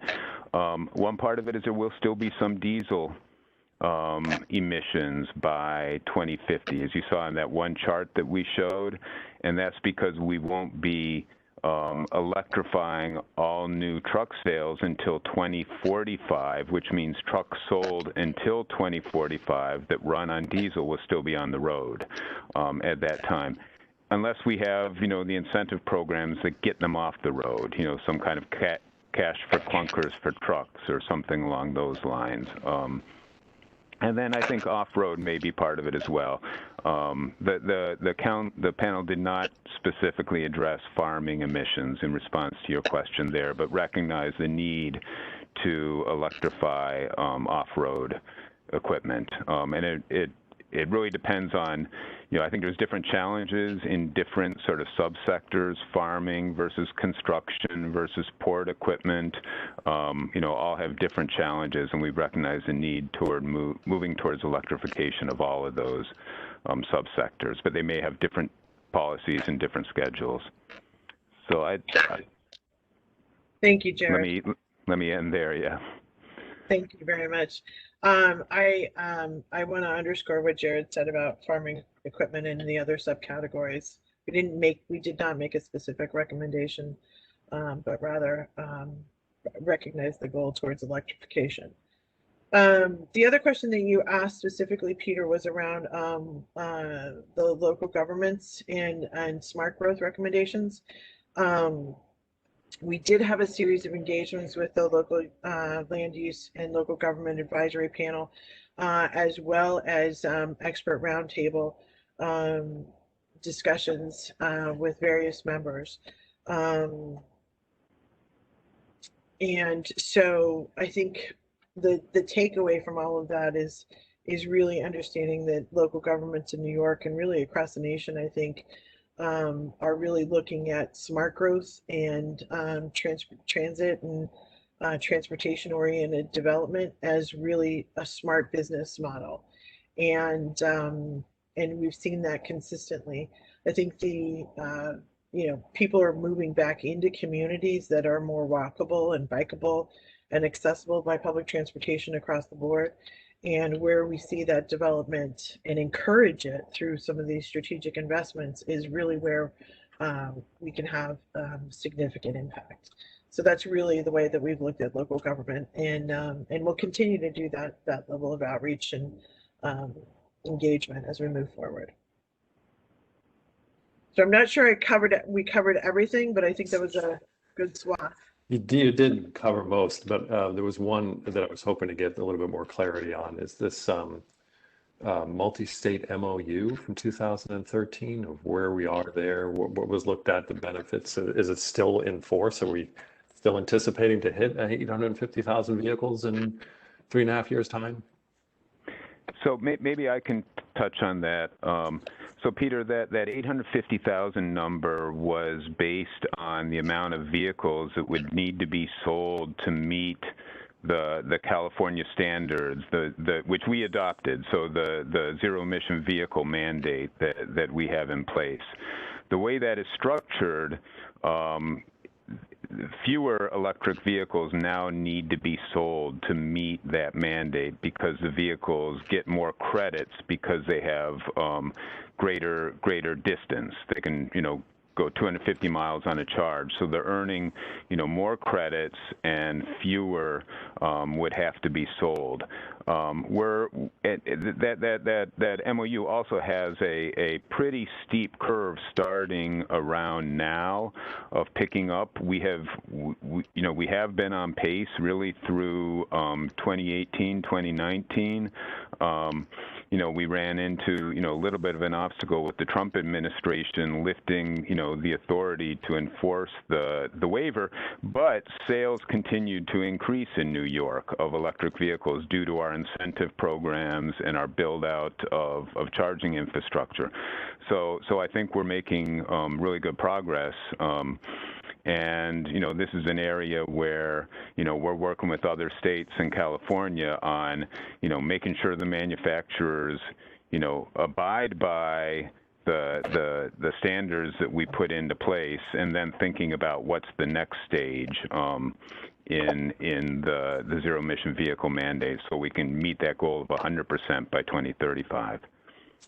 Okay. The only other thing I raised was the vehicle to grid question. Maybe that will come up during the power generation panel, I guess. It doesn't sound like there was too much to report here. Well, we talked about it and recognized in particular school buses as being a very, a great opportunity for vehicle to grid because of the downtime, but not the only use. And as more and more electric vehicles get on the road, that there may be opportunities to provide power back to the grid during the day, for example, when they're parked at work. And so, there's many opportunities to continue to explore there, and we recognize that as an opportunity. Thanks. Okay, and we have a couple minutes left. Sure. My question was stimulated by something Donna said about how we're going to decide which of these recommendations go forward. And Commissioner, I think you said that I wrote down, it was around slide 15, that all these recommendations may in fact fall short based on the pathways report, and we might have to go back and reevaluate. So I wanted to see if I understood that correctly, but my interpretation of that is we're considering putting forth all of these recommendations in order to get where we want to go, and thus far the analysis would be close to this being enough if you interpret it that way. And I do think it's important to know if they go together based on some of the things Peter said. We need not only the requirements to reduce emissions, but to make sure the emissions are reduced in the places we want, and we also need the money to implement it. And he pointed out that the all the funding mechanisms, TCI, low carbon fuel standard, and CCIA do not require reductions in particular locations. We need the rules for that, the regs, the phase out of fossil fuel vehicles.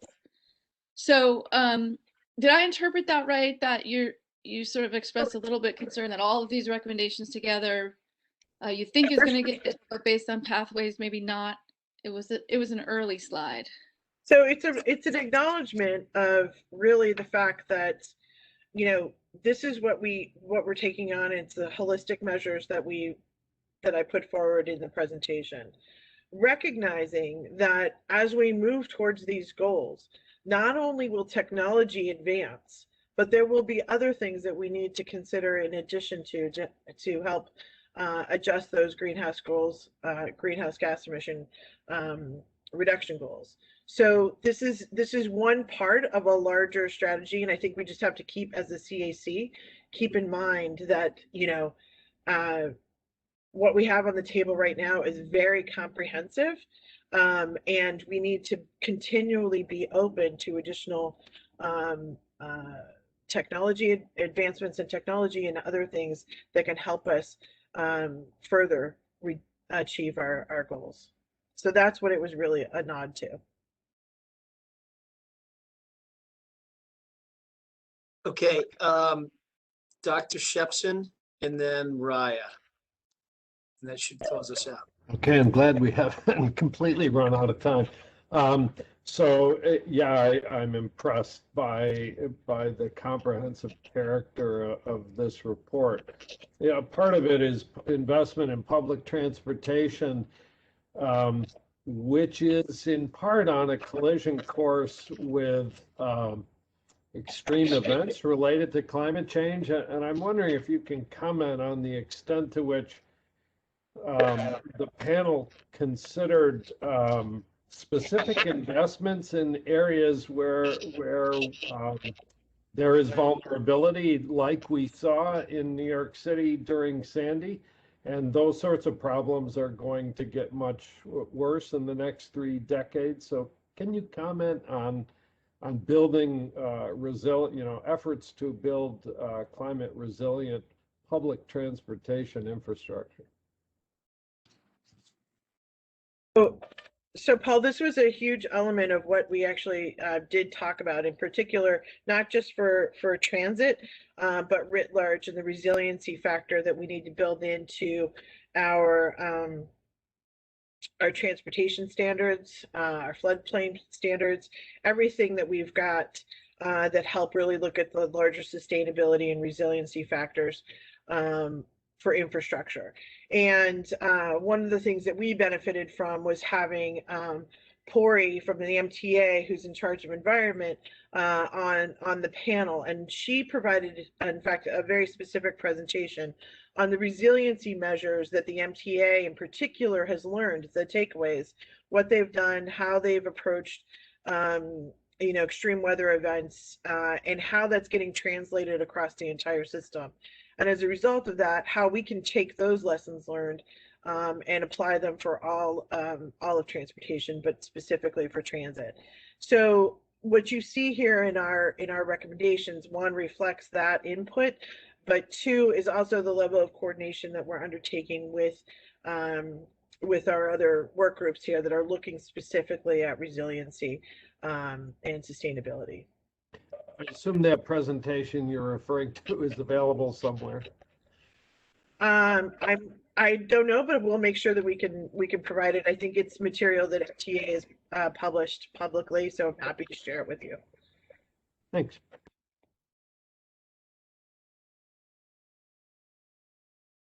Okay, Raya, you have the last word. All right, and very briefly, thank you so much, Paul, for uplifting the resilience piece. And yes, I think as a council, looking at that in a comprehensive manner is going to be big. And I just wanted to take the opportunity again to double down on this idea of accountability and metrics. I do think that the individual panel should be working on it, but certainly as a council, we should be focused on it. How can we make sure that we prioritize emissions reductions in disadvantaged communities, as we are achieving our emissions reductions goals in the context of these particular programs? I say it, I've got a lot of experience working with utilities in California and Illinois to develop different types of metrics. Definitely look forward to doubling down on that work here. Thank you very much. And thank you so much. Really comprehensive presentation. Thank you, Raya. We'll definitely take it to heart. Okay, great conversation. Obviously, a short conversation, much more to deliberate upon, but I thank you, Marie-Therese. Good job moving the panel forward. Now we'll turn the discussion to Sarah Crowell, Land Use and Local Government. Sarah, please take us away. Hi, good morning, everyone. I just want to say I am not sitting in the dark. I don't know what's the deal with my camera, so I apologize that I look like a shadow, but I assure you I can see and you can see the screen, so that's the most important thing. But I want to thank you all for the opportunity to share the recommendations of the Land Use and Local Government Advisory Panel with the council today. I'm not sure if it was purposeful or it's just serendipitous scheduling, but it's appropriate that we follow transportation. I think you'll see that there's a lot of overlap, and there's sort of the two panels really build on each other. So it's interesting timing. It's good timing. So can I have the next slide, please? Great. So I want to start by acknowledging the commitment of all of the members of the Land Use and Local Government Advisory Panel over the past months. This panel was made up of a group of dedicated practitioners and area experts in land use and local governance throughout our state, and they worked exceptionally hard to develop and come to agreement on the recommendations I'm going to present to you today. I also want to take just a moment to thank the staff working group led by Paul Byer of the Department of State, who did double duty with our panel and transportation, and also Brad Tito of NYSERDA, who worked alongside the panel members throughout the process and shepherded a really tremendously talented and dedicated group of government staff. Can I have the next slide, please? So our panel members, as I said, they brought to the table significant background and experience working for and alongside local government. In fact, I myself came from local government. I served as the planning director of 2 different communities prior to joining the Department of State. So we all knew well sort of the challenges that local government is facing in this effort. But New York State is exceptionally large and diverse. There are 62 counties, 62 cities, 900 towns, and over 500 villages. So we recognized right away as a panel, and I think it was actually also the members of this council also pointed out, there's a need to bring more voices to the table to ensure that our recommendations really reflect and respond to the needs and interests of the whole state to the largest extent possible. Have the next slide, please. So in order to sort of address this, we convened representatives from local governments from all 10 regions of the state at 2 public roundtables, as well as a series of smaller conversations throughout the process to both solicit ideas and to receive feedback. These convenings turned out to be particularly valuable part of our process. And we came to view the members of the roundtable as partners, generously providing thoughtful and helpful input at key points, both formally and informally, and serving as sounding boards for ideas and even connecting us with other stakeholders and individuals who might be able to help inform our recommendations. To broaden our reach even further, we also conducted a stakeholder input survey to gather feedback from our panel member networks, as well as a greater variety of local representatives. And finally, we met with the New York State Association of Counties, the County Planners Association, and others to add those perspectives to our work. All of this work with local government and other partners was exceedingly valuable. And in fact, many of the recommendations I'll talk about today are derived from effective policies and programs that local governments have instituted throughout the state. We find a lot of local leaders that we can emulate sort of across the state. Next slide, please. So just in summary, overall, we work toward a process that has been as inclusive and open as possible. In total, our formal meeting schedule included 8 full panel meetings, in addition to 2 local government roundtable events that I just talked about. Those were all open to the public. And during those, we received public input through the chat function during all of those meetings. And we also accepted public input during a dedicated public engagement session. Additionally, we received public input, which came in through our dedicated email account.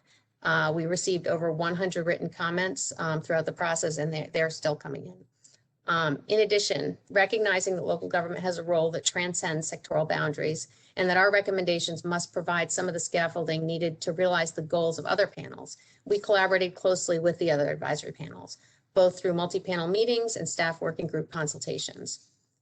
In particular, we spent a lot of time with agriculture and forestry, with transportation, energy efficiency and housing, and power generation.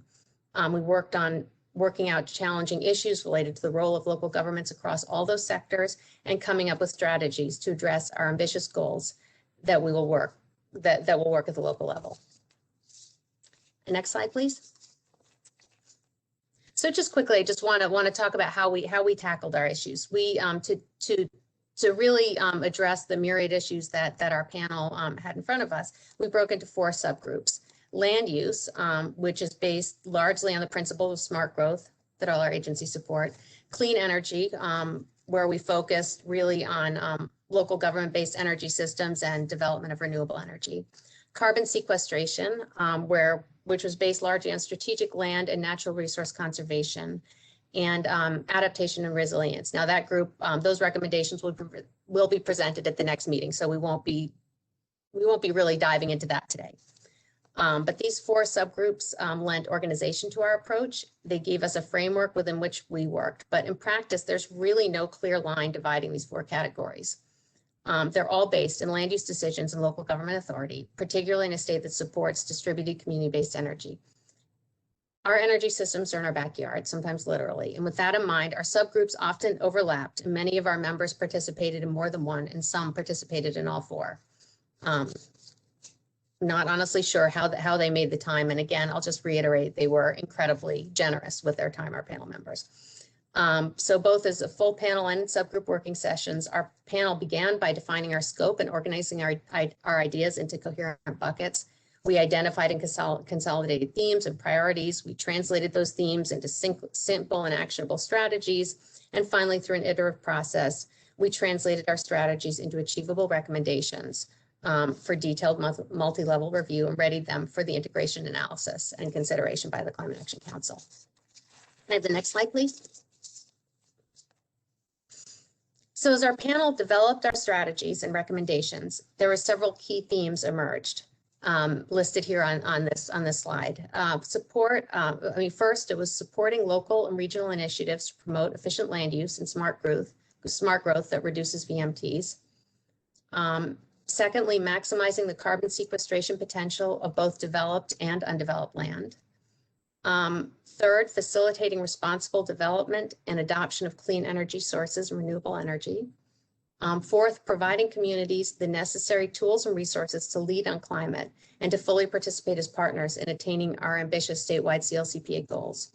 And finally, sort of across all of our strategies was addressing environmental justice and just transition, and ensuring commitments to disadvantaged and under-resourced communities, both urban and rural, across all strategies. We are mindful of the fact that in reforming land use policies, we are overcoming decades of exclusionary zoning, discriminatory lending practices, and the often devastating effects of urban renewal on communities of color in particular.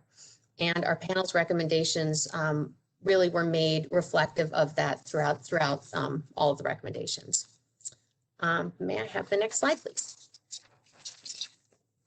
So now I just want to delve into some of the areas that that I outlined before. Smart growth is central, as I said, across all of our recommendations. As Commissioner Dominguez noted, smart growth promotes compact, mixed-use, walkable municipal centers of activity at all levels, from cities to towns to rural villages and hamlets. Is smart because it balances the 4 E's on which its core principles are based: equity, environment, economy, and energy. In this context, we're compelled both morally and statutorily to ensure that we achieve smart growth in its most complete and pure forms through all our land use and local government recommendations, which means equity is ubiquitous. We do have models on which to build. The Brownfield Opportunity Area Program, for example, is a clear manifestation of what we strive for when we talk about smart growth. Indeed, the BOA program is a child of the environmental justice community. So to achieve smart growth, we focused on strengthening the role of regional and county-based land use planning to guide, inform, and incentivize smart, equitable, sustainable land use decisions on the municipal level. For example, there's an opportunity to identify priority development and conservation areas at the regional level and to use a variety of tools to incentivize and direct development to those areas intended for further development and encourage conservation of the areas outside the areas designated for development. On this slide, you can see a couple of examples of this. On the left is Genesee County. This is an image from their smart growth plan, which shows areas areas where water lines can be extended. Water lines cannot be extended outside of these designated growth areas, which are shown in blue. On the right is Tompkins County. That's a little tiny slide. I'm not sure if you can see it, but in Tompkins County, they took a similar approach by designating natural resource areas where growth is not preferred, and by informally trying to preserve those areas while directing development to what they call development focus areas. May I have the next slide, please? Now you're going to see some of the real overlap between this panel and the transportation panel. We've focused specifically on transit-oriented development in the land use and local government panel. TOD because it's a critical element of smart growth, and it was the focus of a number of key recommendations.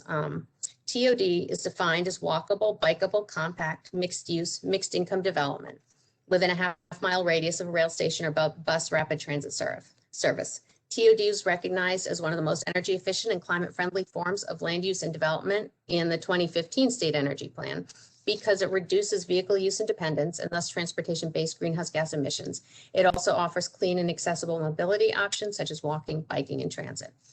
Aside from addressing energy and climate change, TOD also offers a tremendous opportunity for New York State to promote socioeconomic equity and environmental justice by embracing affordable and mixed income housing near transit through inclusionary zoning and incentives, by providing opportunities for greater outdoor physical activity and social interaction, which yield both physical and mental health benefits, by reducing particulate air pollution from vehicle emissions, and by relieving the disproportionate amount of time and money that low-income households must devote to travel and commuting.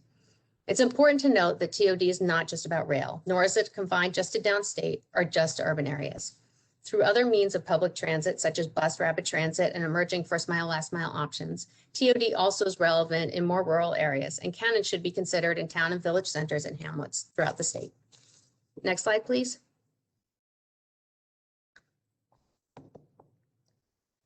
So to support communities to achieve smart growth development patterns in TOD, our panel considered two distinct but interconnected approaches.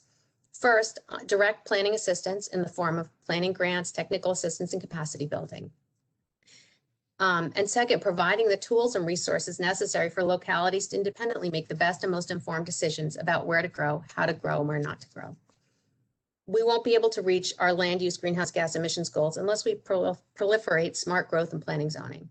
But the reality is that many municipalities really need our help at the state level. They just don't have the staff, resources, time, and/or expertise to do it independently. That's where the state can help by empowering, not mandating communities to plan, zone, and develop in a smart, sustainable, and equitable way. Next slide, please. So alignment of state funding resources from economic development to infrastructure to housing and everything in between that influences land use outcomes is also key. Municipalities and community-based organizations must see that the state is serious about smart growth and is putting money behind its policies and recommendations. In other words, smart growth must be ubiquitous in the consolidated funding application and all funding sources so that firstly, we're not enabling sprawl, and secondly, that we are directly enabling and supporting smart growth. Next slide, please. Well, the panel's specific strategies and Can you go back a slide? Oh, there we go. Thanks. The panel's specific strategies and recommendations to promote smart growth are lengthy and detailed. I want to highlight some of the key strategies our panel proposed here, listed on this slide. Firstly, to promote grants and to provide grants and technical assistance for countywide smart growth plans and for municipal comprehensive plans and zoning that are consistent with smart growth principles. Second, to develop criteria and incentivize countywide smart growth comprehensive plans that adhere to the clear state goals and outcomes. And then also to enable designation of these priority development areas and priority conservation areas at the county and at the regional levels if appropriate. One of our key recommendations is also to strengthen the Smart Growth Infrastructure Act to better align state funding priorities with smart growth principles. Also to align state funding priorities to prioritize smart growth, equity, and sustainability in all relevant state funding, including new infrastructure spending. And to develop guidance documents, model local laws, templates, and other resources to simplify and streamline preparation of comprehensive plans and land use regulations that support smart growth principles, and to really help local government be partners in this effort with the state. And finally, to explore other options to promote transit-oriented development. Now, can I have the next slide, please? Great. Okay, now we get to carbon sequestration. Smart growth land use policies that guide development to more concentrated areas and target other areas for conservation provide the opportunity also to maximize natural carbon sequestration potential in those areas. Forested lands play the most significant role in carbon sequestration and storage, an area that Commissioner Ball addressed comprehensively when he presented the recommendations of the Agriculture and Forestry Land Use Panel at the last meeting. As I've noted, our panel really worked closely with others. So we did work, the recommendations of that panel really were sort of integrated into ours. And we also, our panel's recommendations really focus on allowing for preservation of natural areas that complements the work of the Ag and Forestry panel as well as others. And we were informed by those recommendations. The area where I'm going to focus today is wetlands and sort of the value of wetlands and other natural areas. They add to our collective strategies to offset greenhouse gas emissions. Protection and restoration of these ecosystems are compatible with smart growth, climate adaptation, and resilience recommendations that are also set forth by some of the other panels. So the land use and local government panel's recommendations are really intended, as I said, to complement and build on the work of the other panels, include increasing carbon sequestration and storage capacity in freshwater wetlands, coastal and tidal wetlands, submerged aquatic vegetation, coastal habitat, and other natural areas. Have the next slide, please. To build on the capacity of decision makers to contribute to carbon sequestration efforts, the panel recommended focusing on mapping, research, planning, and technical assistance. Next slide, please. So let me get right into some of the key carbon sequestration strategies that were included in our panel's suite of recommendations. These include considering opportunities to improve and expand regulations, as well as improve implementation of regulatory programs to ensure carbon sequestration and storage potential of wetland systems are not lost. We also proposed increasing investment in protection, restoration, and monitoring to maximize carbon sequestration potential of freshwater wetlands and blue carbon through measures such as the Environmental Bond Act and the New York State Conservation Partnership Program. We also recommend updating maps of wetlands and coastal habitats and other natural areas using the best available technology with recurring updates. Really good information is critical for decision makers at all levels to plan appropriately and efficiently to ensure maximum carbon sequestration. An important aspect of this particular recommendation is ensuring that maps and tools are publicly accessible and useful to the public. The recommended statewide conservation framework is an example of this. It would use current maps and data sets to inform conservation decision-making and provide a shared vision for prioritizing state funding, land protection, and technical assistance programs. To complement good data, our panel also recommends providing assistance to county and local governments to create land use policies and land conservation programs. And we recommend helping landowners by developing incentives and management practices, both with the aim to conserve and restore wetlands and natural areas. We also recommend improving our collective understanding of carbon storage and sequestration in natural systems like wetlands through research, monitoring, and demonstration projects. It's really important to keep this information up to date, and the research is there's just a lot of research out there to be done in order to properly understand the value of these types of ecosystems. And finally, we recommended engaging both youth and professionals in conservation service and stewardship to maximize carbon sequestration opportunities and also to support green job career training. May I have the next slide, please?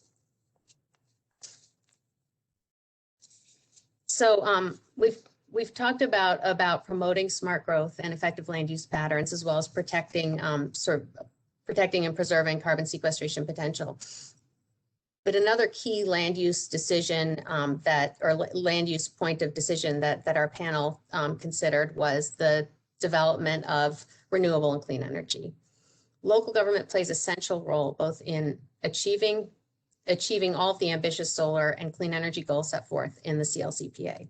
So accordingly, our panel's recommendations call for tools and resources to empower communities to participate fully in the process of planning for and enabling development of renewable energy development, including providing planning support at the local and regional level, development and promotion of model local laws, streamlining permitting, and providing communities with the tools they need to develop local regulations that clearly identify as of right installation opportunities for different clean energy technology types, and that they have clear requirements and reasonable processes for installations that are not as of right. Next slide, please. In addition to thinking about renewable energy development, our panel also considered strategies to enable communities to transition to clean energy usage, whether sited locally or elsewhere, and to fully benefit from the clean energy economy. Community initiatives can help connect homes, businesses, and community institutions with clean energy products, services, and job opportunities. Community choice aggregation programs, microgrids, district systems, workforce development initiatives, and other community scale campaigns to encourage adoption of new innovative technologies are just some of the options for enabling adoption of clean energy and generating value and savings for communities in an equitable manner. Next slide, please.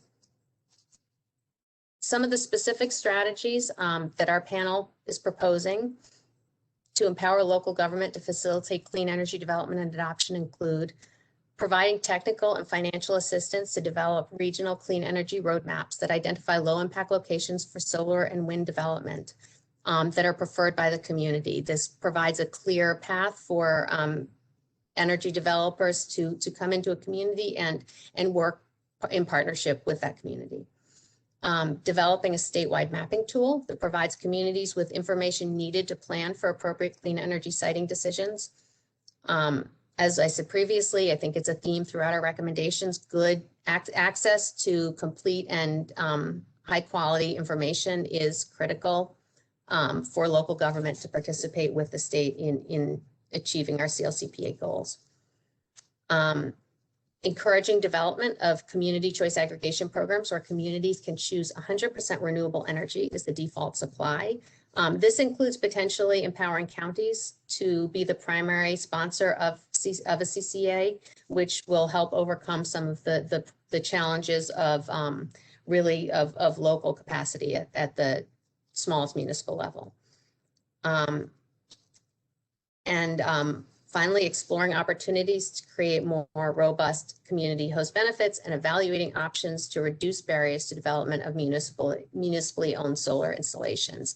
And just like to point out that this was an area where we worked very closely with the power generation panel. And I think you'll hear a lot more detail about these types of recommendations of strategies in that presentation.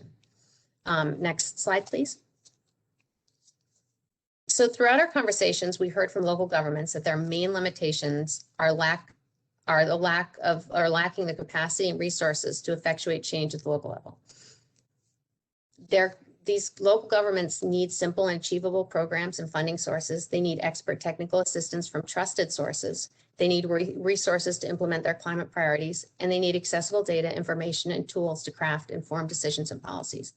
To this end, our panel recommends development of tools such as a statewide communities dashboard of community greenhouse gas emissions inventories to promote local climate action planning, to monitor equity considerations, to measure progress, and to ensure data consistency at the county and municipal level. Next slide, please. Local governments also enact the codes, implement projects, and adopt policies and regulate land use. Ensure that they have a far-reaching impact on the community energy picture. The panel heard from many stakeholders about ways the local governments are demonstrating leadership on clean energy and considered how best to encourage local governments to continue to demonstrate this leadership in energy efficiency by developing model above minimum energy conservation construction policies, adopting New York Stretch Energy Code and promoting its adoption at the local level, enhancing code enforcement, including streamlined permitting, third-party inspections, and shared enforcement, and facilitating property assessed clean energy or PACE financing. Next slide, please.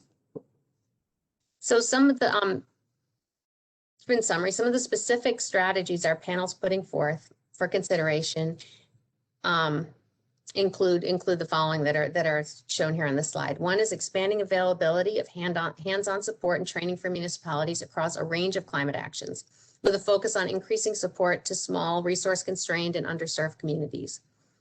Our panel also recommends developing a centralized portal that offers resources and information to assist communities in navigating, accessing, and integrating state programs relative to sustainable community development and clean energy development. Our panel also recommends exploring options to simplify local government enforcement by evolving building codes such as a statewide permitting system, providing communities with a toolkit with templates and guidance to assist local building departments, and providing support for implementation of shared service agreements, third-party inspections for the energy code, and other opportunities to really ease the burden and provide the assistance that local governments need to be able to continue to implement these types of codes. And finally, establish statewide policies that require consistent advancement on building decarbonization by adopting a highly efficient state energy code that's aligned with CLCPA goals as soon as possible, and by establishing energy benchmarking and performance standards for buildings, and creating innovative public benefit financing mechanisms. Again, sort of in the theme of our panel worked very closely with other panels. You will hear much more detail on some of those types of activities from the energy efficiency and housing panel. Okay, and may I have the next slide, please? So before closing, I just want to turn briefly to sort of touch on some of the benefits and impacts that that sort of accrue to our panel's recommendations beyond sort of the direct greenhouse gas reduction goals that we've focused on. Co-benefits, there's a number of co-benefits that can be realized through the strategies that I've discussed today. Our recommendations really have the potential not only to reduce greenhouse gas emissions, but also to benefit disadvantaged, under-resourced communities, to improve public health, and to move toward a just transition. I want to point out that disadvantaged communities can really be served with greater access to public transportation through transit-oriented development when designed appropriately and with an eye to sort of mixed income, affordable housing, clean energy investments, and local climate actions that are all focused to benefit disadvantaged communities. Disadvantaged communities can also benefit with greater access to natural areas and healthy environments that are supported by functioning wetlands, coastal areas, and watersheds. Revitalized brownfields in disadvantaged communities is sort of one of the co-benefits that we see coming out of this. By bringing planning resources to under-resourced communities, we can allow for smart, sustainable, equitable projects to replace brownfields and to replace phased out peakers and other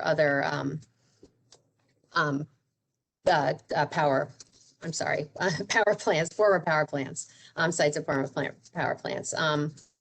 By emphasizing mixed income and affordable housing in the smart growth formula, we would deconcentrate poverty and address displacement and the many forms of gentrification, including green gentrification.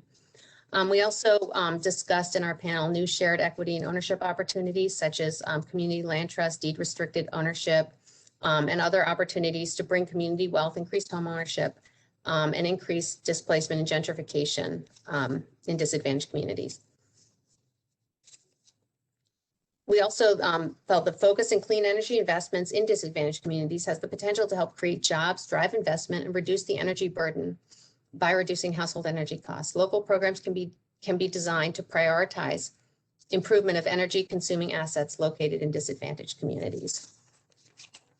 And by offering greater participation in local and regional land use decision making, sort of that's kind of a universal benefit that really brings everybody into the decision-making process. Can I have the next slide, please? Great, so I see I'm almost running out of time, so let me just touch quickly on the public health benefits. Public health was really central to our panel's recommendations by reducing VMT and transportation-based greenhouse gas emissions. And and including new healthy aquatic ecosystems will improve air and water quality while providing services that benefit people, particularly in disadvantaged communities and communities of color. Co-benefits that may achieve public health benefits include greater physical activity and outdoor recreational access, which yields positive health incomes in communities, more opportunities for social interaction and access to nature, positive mental health outcomes, and providing access to services through walkable, bikeable, and transit-friendly infrastructure. Our recommendations also could help reduce urban heat island effect, which disproportionately impacts disadvantaged communities. And by ensuring that there are fewer local sources of air pollution due to a reduction in VMT and the use and reduction of the use of combustion fuels, that may reduce the incidence of diseases caused by or exacerbated by poor air quality. And finally, healthy and biodiverse wetlands, coastlines, and ecosystems benefit people by providing flood mitigation, recreation, carbon sequestration, clean air and water quality, and moderation of some insect-transmitted diseases. May I have the next slide, please? Okay, and finally, just transition. Our land use strategies really have the potential to play a big part in a just transition. Smart growth and TOD have generated economic development, business attraction, job creation benefits to communities throughout the state. Greater access to transit will help address the effects of job shifts to a clean energy economy, and if they're planned smartly with job opportunities in mind.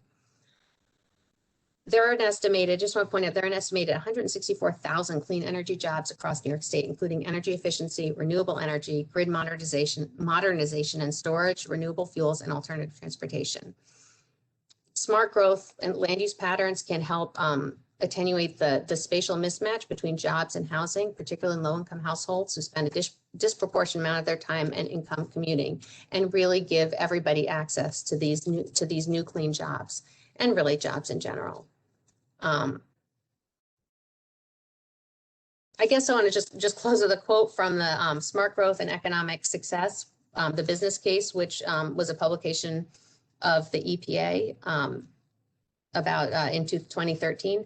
That report stated that locations with housing and transportation options, a mix of uses close together, and a high quality of life can improve environmental outcomes while providing economic advantages for businesses and individuals.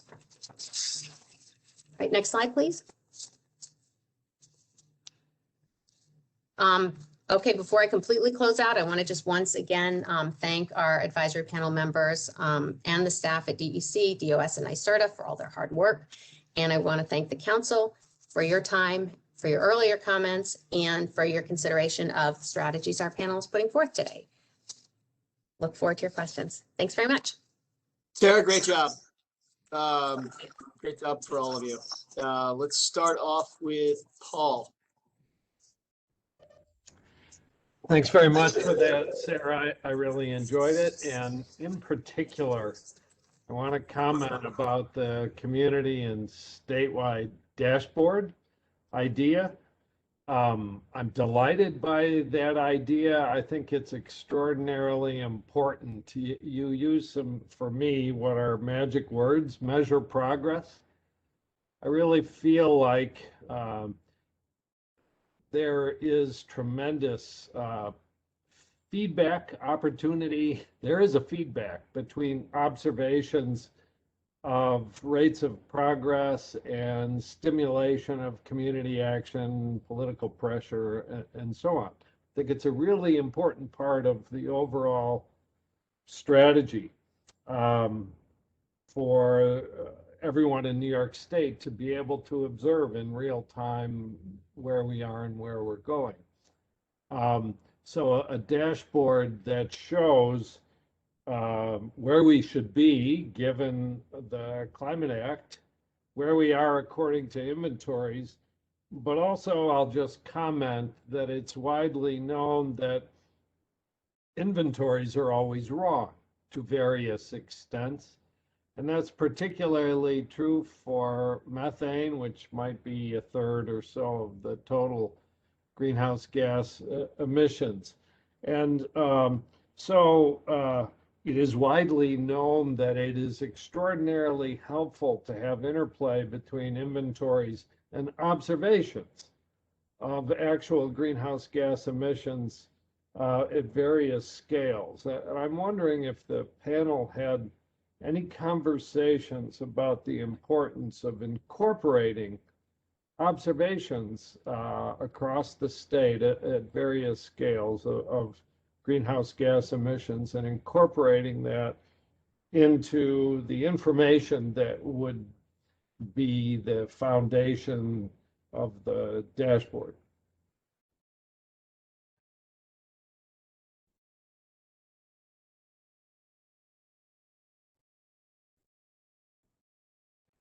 And to sort of update and is that Chair, can you start over? what you're getting at? You're muted. Oh, Yeah, you have to start over. I don't think we heard anything. I'm sorry. So far. Did you hear? Can you hear me now? Yeah. Okay, closer to my computer now. Sorry, I leaned back. I think I moved too far away from the mic. Just to clarify, are you sort of suggesting or asking about the inputs into such a dashboard, and that perhaps there would be, bringing monitoring into this process? Exactly. I think, I might ask Brad Tito from NYSERDA if you're on to talk a little bit about that and what I mean, I think you're absolutely right, Paul, that inventories are wrong data. I mean, and inventories can be wrong. It's very hard to sort of local information also to the state level, and there will be, it's an imperfect science, but I believe our panel was interested in sort of trying to make sure that the best possible information was available and fully transparent. But Brad, do you have anything specific on the dashboard that you might add to that? Well, just to say that the recommendation involves establishing a working group to explore, what are the best methodologies that exist for this kind of accounting. I've seen reports that look at kind of direct monitoring versus estimating, emissions. I think all of that can be considered by the work group. We haven't really dialed in on exactly what the methodology should be, but there are a lot of advancements on this topic of how to prepare these inventories. So this working group would really explore all those things and develop a dashboard that's really user-friendly and accessible to all communities throughout the state. And one thing that's really helpful in such a dashboard that you in the document indicated would be community-based but statewide is just the opportunity to look for essentially conservation of emissions. That is, the sum of all the community emissions would equate to the statewide totals. And there are opportunities for observational sort of evaluation of the inventories at larger than community scale, at least for cities. Anyway, I'm just expressing enthusiasm for the impact of a high quality dashboard. Great, thank you. Great. Thanks, Paul. Raya. So, hello, thank you for that. I also want to express enthusiasm for the dashboard and enthusiasm for the process, the way, it's clearly, as somebody who thinks that this is probably one of the most important panels, or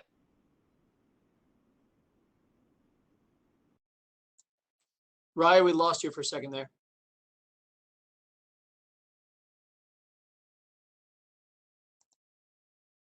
She's hydrating.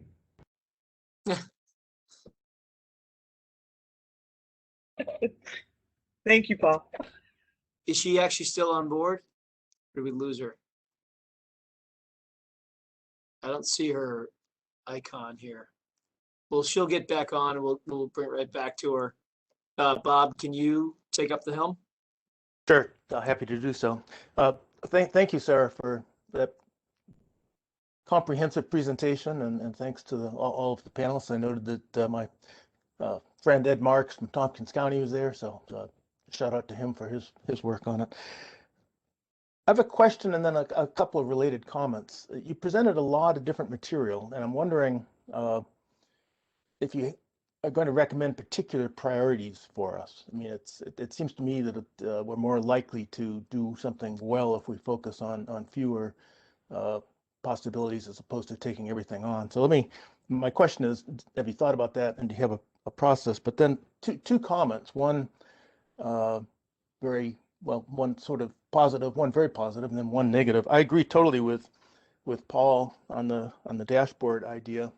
I think it's important that the local communities, our counties and our villages, our towns, have the ability to do greenhouse gas accounting. I also think it's very important to be done in a way that's consistent with what the DEC is bringing on board for the CLCPA as a whole, so that when we add up community by community, we get what the state does. You're going to get a lot of confusion otherwise. Paul's alluded to that, but I think that's a high priority.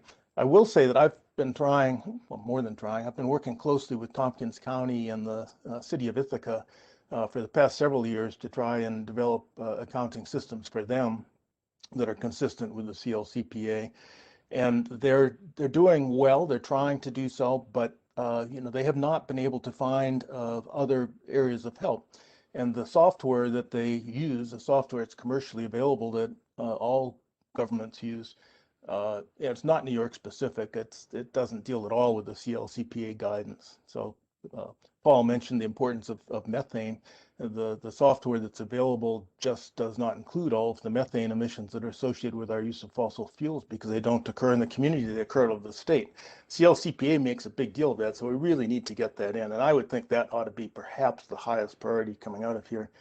Let me give you a negative example though too. You brought up blue carbon, and I just have to comment. I did my PhD as a coastal oceanographer back in the 1970s. It was on carbon balances of salt marshes and long-term storage.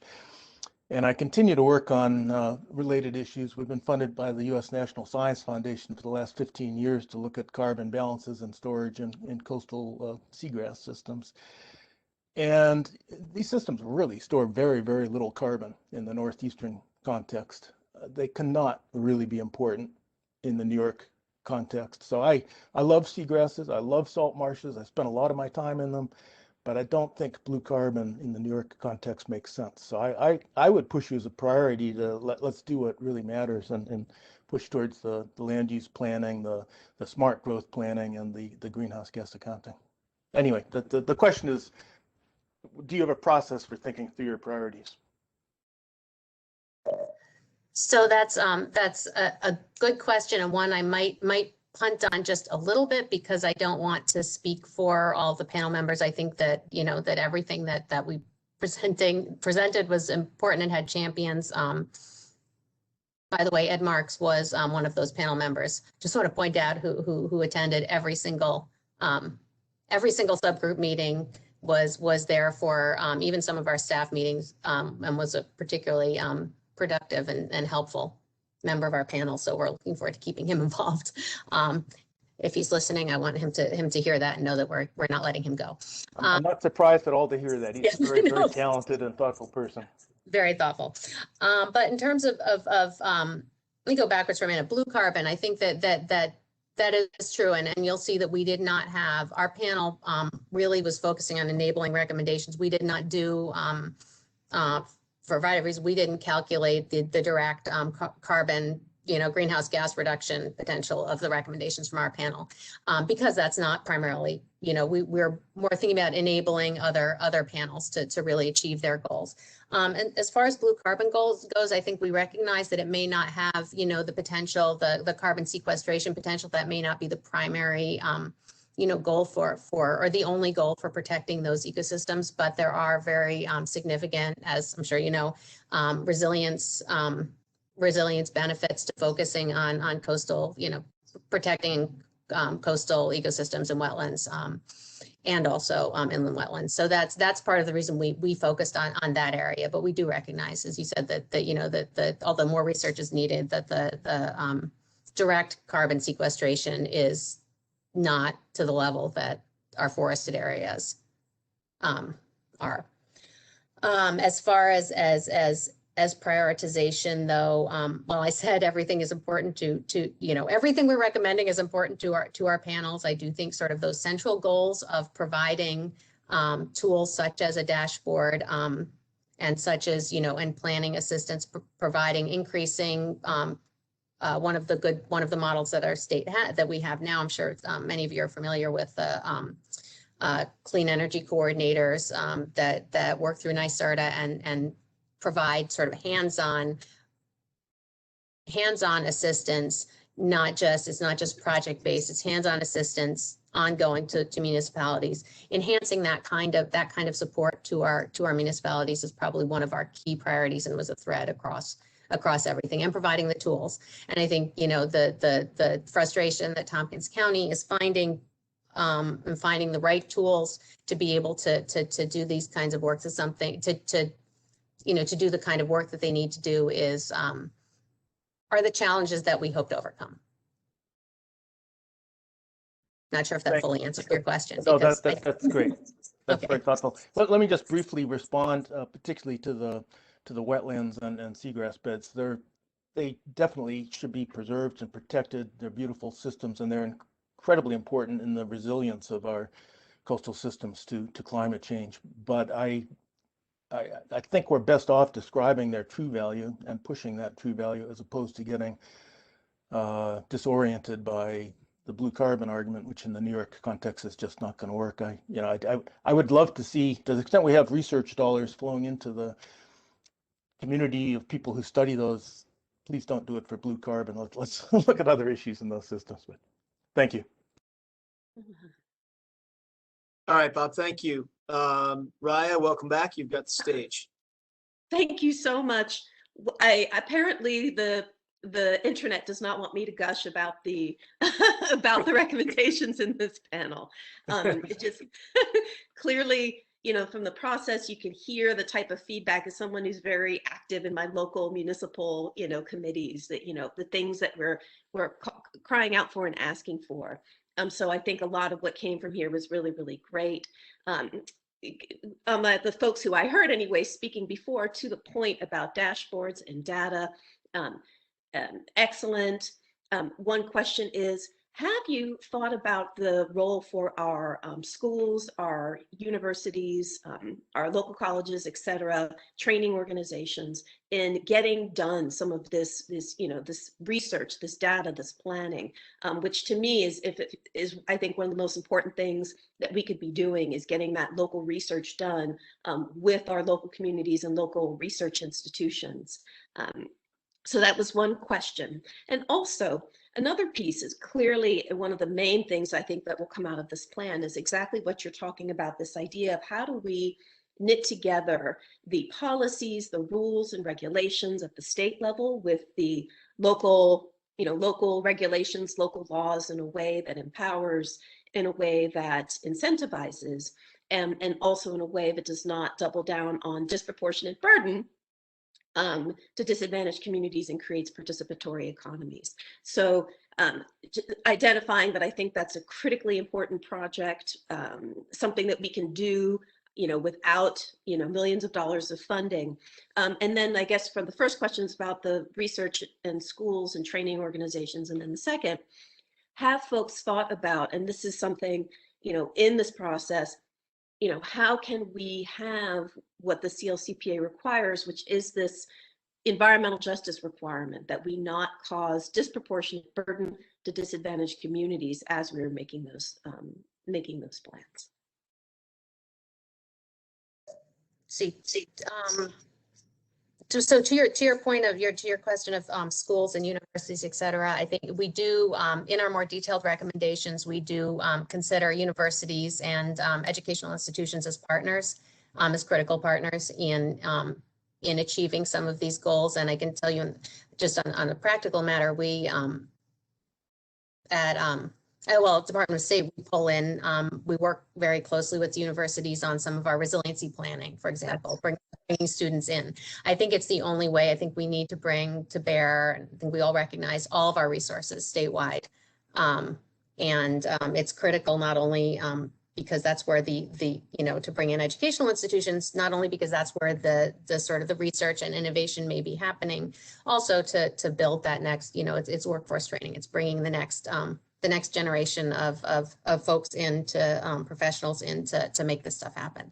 So I guess my only answer there is yes. I think that they do need to be partners, and it's something our panel certainly considered. As these recommendations, these strategies coming from the panels are in a template format where it's a lot of information, but there's even more information and a whole nother level that we need to get to in order to really build out what how these are going to happen, but how these these strategies will be implemented. But yes, we see educational institutions as key partners. And I think, let me see, your other point was about just how do we how do we make refreshment? Yep, good.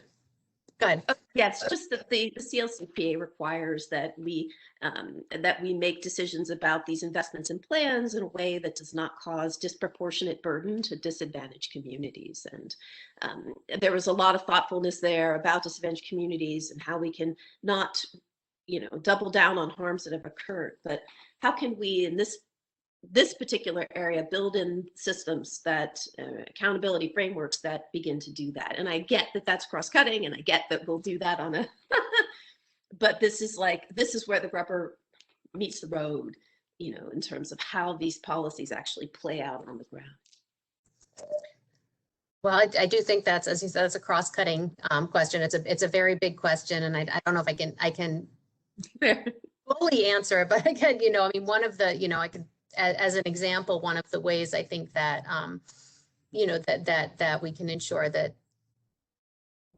decisions are made in a way that you said is by in a way that does reduce impact or disproportionate impact, is by engaging the communities themselves, ensuring that the communities themselves are engaged in the process and sort of are empowered to help make the decisions as to where investment goes and what types of land uses, what types of development can occur in their communities and what it looks like. So sort of, I think I mentioned in passing in when I presented the Brownfield Opportunity Area Program as sort of a model of that, and engaging not just the municipality, but also community-based organizations, and bringing the community into the process to help direct, and then giving those plans some sort of, giving those plans the,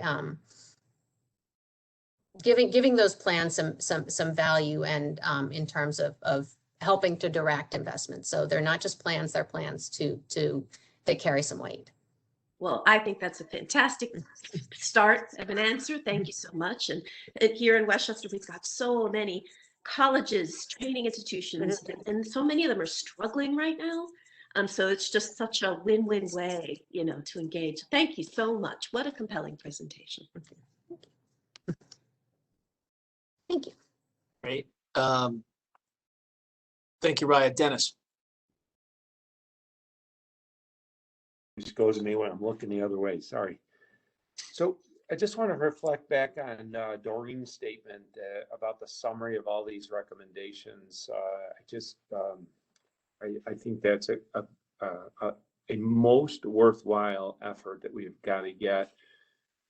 And as I listen to these presentations, I just think the value is going for us as a Climate Action Council is going to be in developing much more holistic, non-silo based solutions and recommendations. And I've heard Sarah present in the past. I've heard her present actually to non-climate action, more community-based, and I've always been impressed. So I really appreciate her approach to this. And I do pick on smart growth a lot because I'm a big fan of smart growth. But most of the models that we're kind of like creating really have to look forward in terms of, what is the response to electric demand impact? And if I look at and have been in the middle of interpreting smart growth legislation, it needs to be a discussion, and because I didn't see the Department of Public Service staff as really listed as a other stakeholder in some of the documents that were provided. But there is a disconnect between smart growth legislation and regulatory oversight of utilities. Utilities actually are not really mentioned from a governance point of view under smart growth. And so I think we have a real opportunity of bringing those together. And most of that has to be great input from economic developers, the impact of decarbonization, and what is the speculative impact that that's going to have on our local distribution system. I just think we have this opportunity, and I would just recommend, Sarah, to make sure that we look at those two governance pieces, amongst others. I'm sure there's many others, but specifically, I've always found them not congruent, and I just wanted to mention that. The other thing is that we talk about this infill development a lot, and I'm a big fan of, is there ways, whether or not it's through legislation or whether it's through the ability to do this, but consider clean tech and manufacturing investment in terms of incentives based on what is being built within New York to help achieve not only New York's goals, but prepping New York as a manufacturing, clean energy manufacturing base to compete globally. And I just think part of that is smart growth, because infill or backfill within our Rust Belt communities are a real opportunity as long as we can deal with the infrastructure challenges that we have. Because I always hear, what's the cost to achieve our climate action goals? But if we had a deeper economic development slant within the framework of developing, especially these smart goal initiatives, we can almost look at ratepayers, especially our manufacturing ratepayers, not as cost centers, but perhaps as investors for repurposing, as long as they're supporting initiatives like smart growth, our climate action goals, et cetera. And I just think that coordination is going to be critical as we go forward. The other piece is that I can't express my appreciation of enough that was mentioned in there about connecting homes, businesses, community institutions with clean energy projects. It's interesting to me that we think they're mutually exclusive, but there's no economic activity unless we solve the challenges of lack of infrastructure, aged infrastructure, or lack of electric capacity. So I'm really appreciative that I believe you guys are now starting to think about this from the context of, where does the definition of resiliency belong? And I believe that it belongs in the hands of the energy consumer. And so thinking about that from whether it's a developer, a residential, disadvantaged communities, all communities, but really thinking about site readiness. As we then think about that, it's really putting technology more at the point of use. And what I've seen in my time is that most of this implementation strategy bumps into building codes that are probably 4 to 8 years behind the goals that are set by the state and that are really required. So what happens is we rely on the interpretation of our fire marshal, our local fire marshal, in terms of whether or not something goes forward or not. And I think we need better understanding and more progressive viewpoints from the Department of State, and really examining, updating the building code so that they meet what we're trying to achieve here. And that's alignment with what's going on in the regions, the field, the communities, and then what our climate action goals are. Paul mentioned the community dashboard. I think that's a great idea. And I think, Sarah, you mentioned 164,000 clean energy jobs. It would be great to get a breakdown of what those are, because there's a big difference between short-term job creation and then sustainable job creation. So I think we ought to really think about a dashboard that considers an objective like 40% of the spend is to benefit disadvantaged community. Perhaps one of those benefits can be defined as a clean tech job creation, so that we align what we are all shooting for with the actual benefit defined by the community. But I just wanted to tell you how much I appreciated this overview, because I just think we have a great opportunity of making smart growth a real economic development opportunity for us. And that's going to mean that we need more support from Department of State, Empire State Development, and the local regional economic development councils, which I see you mentioned within the body. So just thank you for that. Great. Thank you, Dennis. And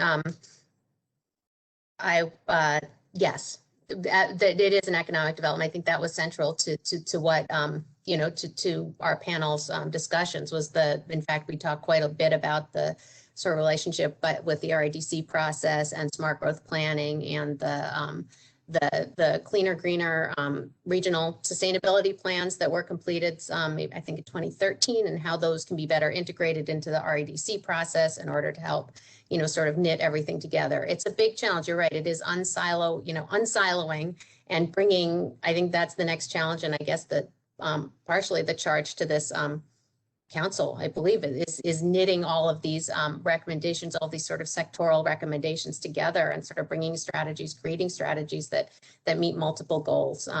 It's a real opportunity and a huge challenge. Yeah, I mean, it's something without getting into a long discussion of how we can work with the RDCs and how that would work. But we did have discussions with ESD during this process and sort of talked about, some of the ways that those things could tie together. And I think there is a little more detail in the written recommendations and more to come. But I think that, they really are, it's something that's important to consider and to, you're right, to reach, this economic development does have to reach, in order to reach, every disadvantaged communities as well.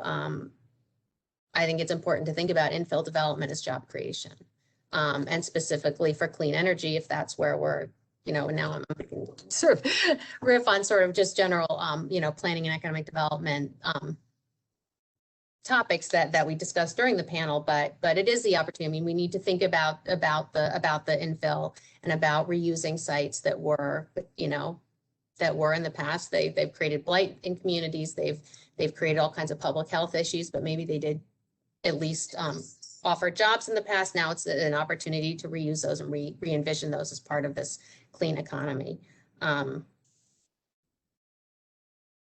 And it will require all agencies, all states, and I think all agencies within the state, all players within the state. I think that's sort of what we had in mind when we're talking about expanding the Smart Growth Infrastructure Act, is really thinking about how that act can actually extend beyond the agencies currently listed to sort of more broadly reach toward, to more broadly touch state investment and state decisions overall. Okay, Dennis, thank you. So we've got Rose Harvey, Ann, Peter, John Howard, and lunch. Rose. Thanks. I'm not going on video because I too am having some internet connection issues. I just thank you, Sarah, and I really appreciated your presentation. A couple of things building on everything that you said and what other panelists have said, but just to kind of take it down to the field and what we could do. But I remember when I was at state parks, we had a couple regions that were had a lot of high energy costs and leakage and so forth and so on. And NYSERDA did audits for us and basically told us what the costs were, where it was, the geographical impact. And it seems to me, using the university and the community focus, that it would be great, and it would, you know, you maybe start at a regional perspective, but then each particular municipality, you know, partakes in it, so it weaves into the larger. But these audits don't take that much time. And I really agree, will also include, you know, the impacts on the people and the communities that have been underserved. So that's A. B is, I really agree with the building codes. And to the extent that we could look at just examples, because we ran into them all the time at localities when we tried to put in solar. So is to, you know, look at that very specifically and what can be changed, because these old codes in whatever sector stop a lot of good progress. And then the final is, could you, you know, just examples of what you also in local codes, you know, what could be removed that is just clearly stopping progress, or where there's a conflict between state and local and how to address it. And I know that's not your panel, but it would be but it would be great to think about setting that up. And that's both jobs and through universities and through community participation to ensure all. And that's it. I'm quick because I know lunch is looming. Great. We definitely don't. Thank you, Rose. We definitely don't want to get between anyone and lunch at this point. It's a long morning. On the audits, that's exactly the type of, I think, the type of hands-on assistance that we've talked about at the local level, and you know, providing not just a grant, not just, you know, sort of guidance, but having folks, whether it's through a clean energy coordinator type of role, or it's an interesting idea to actually use universities to go in and help and you know, really get that done at the local level, so that municipalities have that tool going forward. So I think that's exactly right. That's exactly, and thank you for that sort of example of the type of thing that the type of assistance that can be provided to localities. And it seems simple, but it's when you have, you know, we have our 700 or however many, I don't want to say the wrong number, but the thousands of municipal governments, we don't have, you know, they're just, people don't have the time and energy and capacity to do that independently. So that's thank you for that example. That's exactly the type of thing that we're talking about. And as far as you know, building codes go and sort of modernizing, I think that's something that Energy Efficiency and Housing will talk a little bit more about. It's something that I know is on, you know, at Department of State, although it's not the area that I work on specifically. We work in partnership with that team, and I know it's something they're thinking about all the time. It's a building codes is a, you know, updating and changing the building code is a process. It takes time. It's not always easy, but sort of parallel to that is you know, not only I think something that our panel did think about quite a bit is how do we ensure that as the building code evolves And as these requirements change, how do we make sure that that local governments are able to, they have the tools they need to implement and to realize these changes at the local level? Because, you know, building inspectors are, you know, often hired for an individual municipality, and they have, you know, and so how do we make sure they have the training, they have the tools, they have the assistance they need? So that is something that our panel thought about quite a bit. And although I think you'll find energy efficiency and housing probably thought about it even more, but I think that's, you know, that's an area that's really important, sort of in parallel to modernizing the code, is how do we make sure that as the code is modernized, it's implementable, and we're not overwhelming, we're not overburdening under-resourced communities, that we're giving them the tools and allowing this to happen. And also, how do we ensure that we're not disproportionately impacting ratepayers, especially those most vulnerable? And how are we ensuring that these you know, that these modernized building codes are able to be implemented without, you know, in a way that is equitable, and that doesn't sort of disproportionately impact the folks who are least able to take on the additional costs. So it's a really, I don't have the answers, but I think you're absolutely right. Those are things that we need to be considering going forward. And I might punt a little bit to energy efficiency and housing, and also to this council as a whole, but that's I think those are very good issues, very good points. Thank you, Rose. Thank you, Rose. And Hi, thanks for all the info and everything, all the discussion. My question is one of clarification. So the whole suite of recommendations is a lot about education, assistance, incentives, encouraging, empowering. Are there any of the recommendations that are mandatory, more in the mandates, rules side of things? And if not, did the panel discuss that and decide that that's not their thing? Or was there a difference of opinion there? I think it was something that came up in discussion. I believe you'll find that anyone else, any of the Paul or Brad or Laura, if you can think of, can you guys chime in if there were any mandates? I believe we sort of defaulted toward, as you said, the incentives, the education, the sort of the incentive side. And the reason we did that is because, you know, local government holds certain, you know, holds the, you know, local government is responsible for making land use decisions. And it's in New York State, with so many different municipalities and so many different approaches, it's very difficult to begin to sort of mandate where incentives and assistance may meet the same goals. Paul, Brad, Laura, are there any mandates that we had that I'm missing?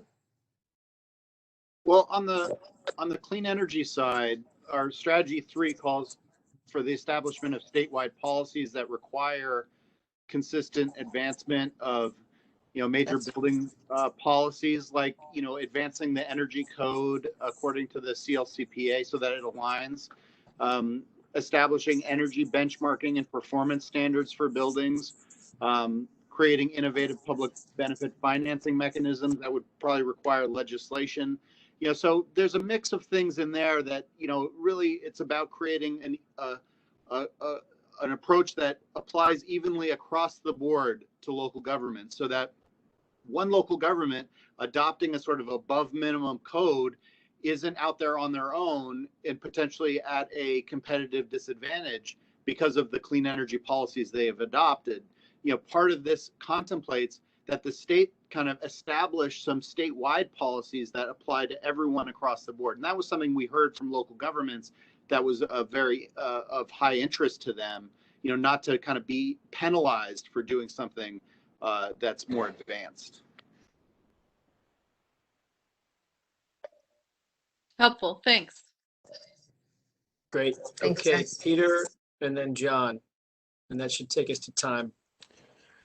Great, thanks, Sarah, and thanks obviously everybody who participated in this panel. A really wonderful presentation filled with a lot of great ideas and recommendations. I have a couple of questions for you, and I'll try to be brief, but there's several like I had with transportation.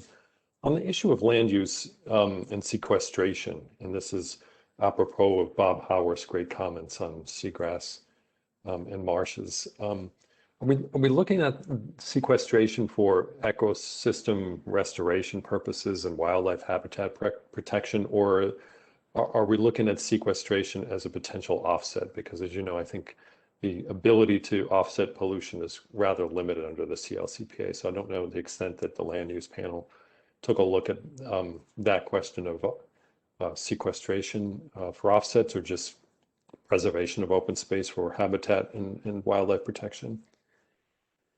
Second question I have is in the case of just transition, to what extent did the panel look at the role of community-based organizations? There are several wonderful examples of just transition happening in New York State, and I'm just going to rattle them off real quickly. Obviously, what's happening in Sunset Park, Brooklyn, led by Uprose with their grid. Clearly, there's a difference of opinion in New York City as to what should have happened there. Fortunately, the community-based organizations prevailed on what their community should look like.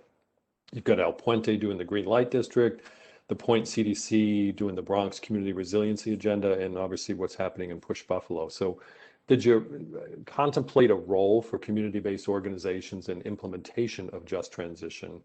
I'm curious about that.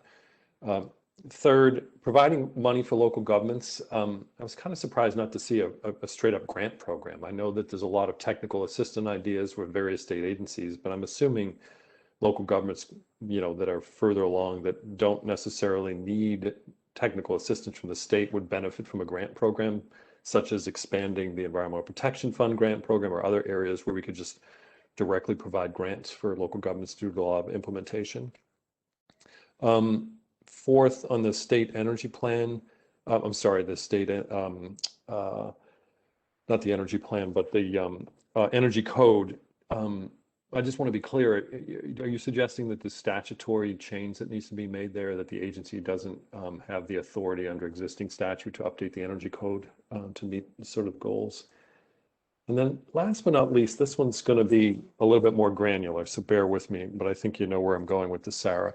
Is the intersectionality between what you said earlier about land use decisions and local control of land use decisions, was there any discussion anywhere along the way of the intersectionality between things that the state could be doing now that local governments may need to go through processes and et cetera to change zoning? And the granular example I'll give you is gasoline stations.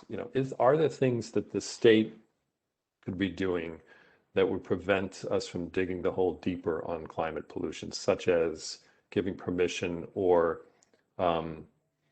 granting permits for people to store gasoline and diesel underground through the LUST program? So it's that sort of intersectionality about where land use decisions and zoning take time to change, but communities aren't too excited about people trying to build more gasoline stations and not just upgrade them, but building new ones, which will set us further back. So hoping to have a little bit of discussion on those topics. Thanks. Sure. Let's see. I start from, oh gosh. Sequestration just quickly. I think that we did not, brief answer, we did not consider sequestration as an offset during our discussions. We really were thinking about, preservation of wetlands and both coastal and inland as sort of smart growth protective measures. They have a resilience component that we discussed before. They do contribute to the state's overall carbon sequestration efforts, but we're not considering them as an offset. We really were considering them sort of more for their broader ecosystem benefit, all the co-benefits. So that's the easy one. On just transition and the role of community-based organizations, absolutely. We actually discussed that quite a bit, including some of the examples you mentioned, specifically Uprose. Sunset Park is a tremendous example of the importance of community-based organizations. Also Push Buffalo, they've long been sort of separate from this process, long been a model that I think is worth replicating throughout the state. I'll go back to our Brantford Opportunity Area program. Again, that's sort of one of the models that we were considering that does, it actually you provide the assistance directly to those organizations sometimes instead of the municipality. So having community-based organizations as full partners in this process is something our panel was quite discussed quite a bit. And in fact, those particular models.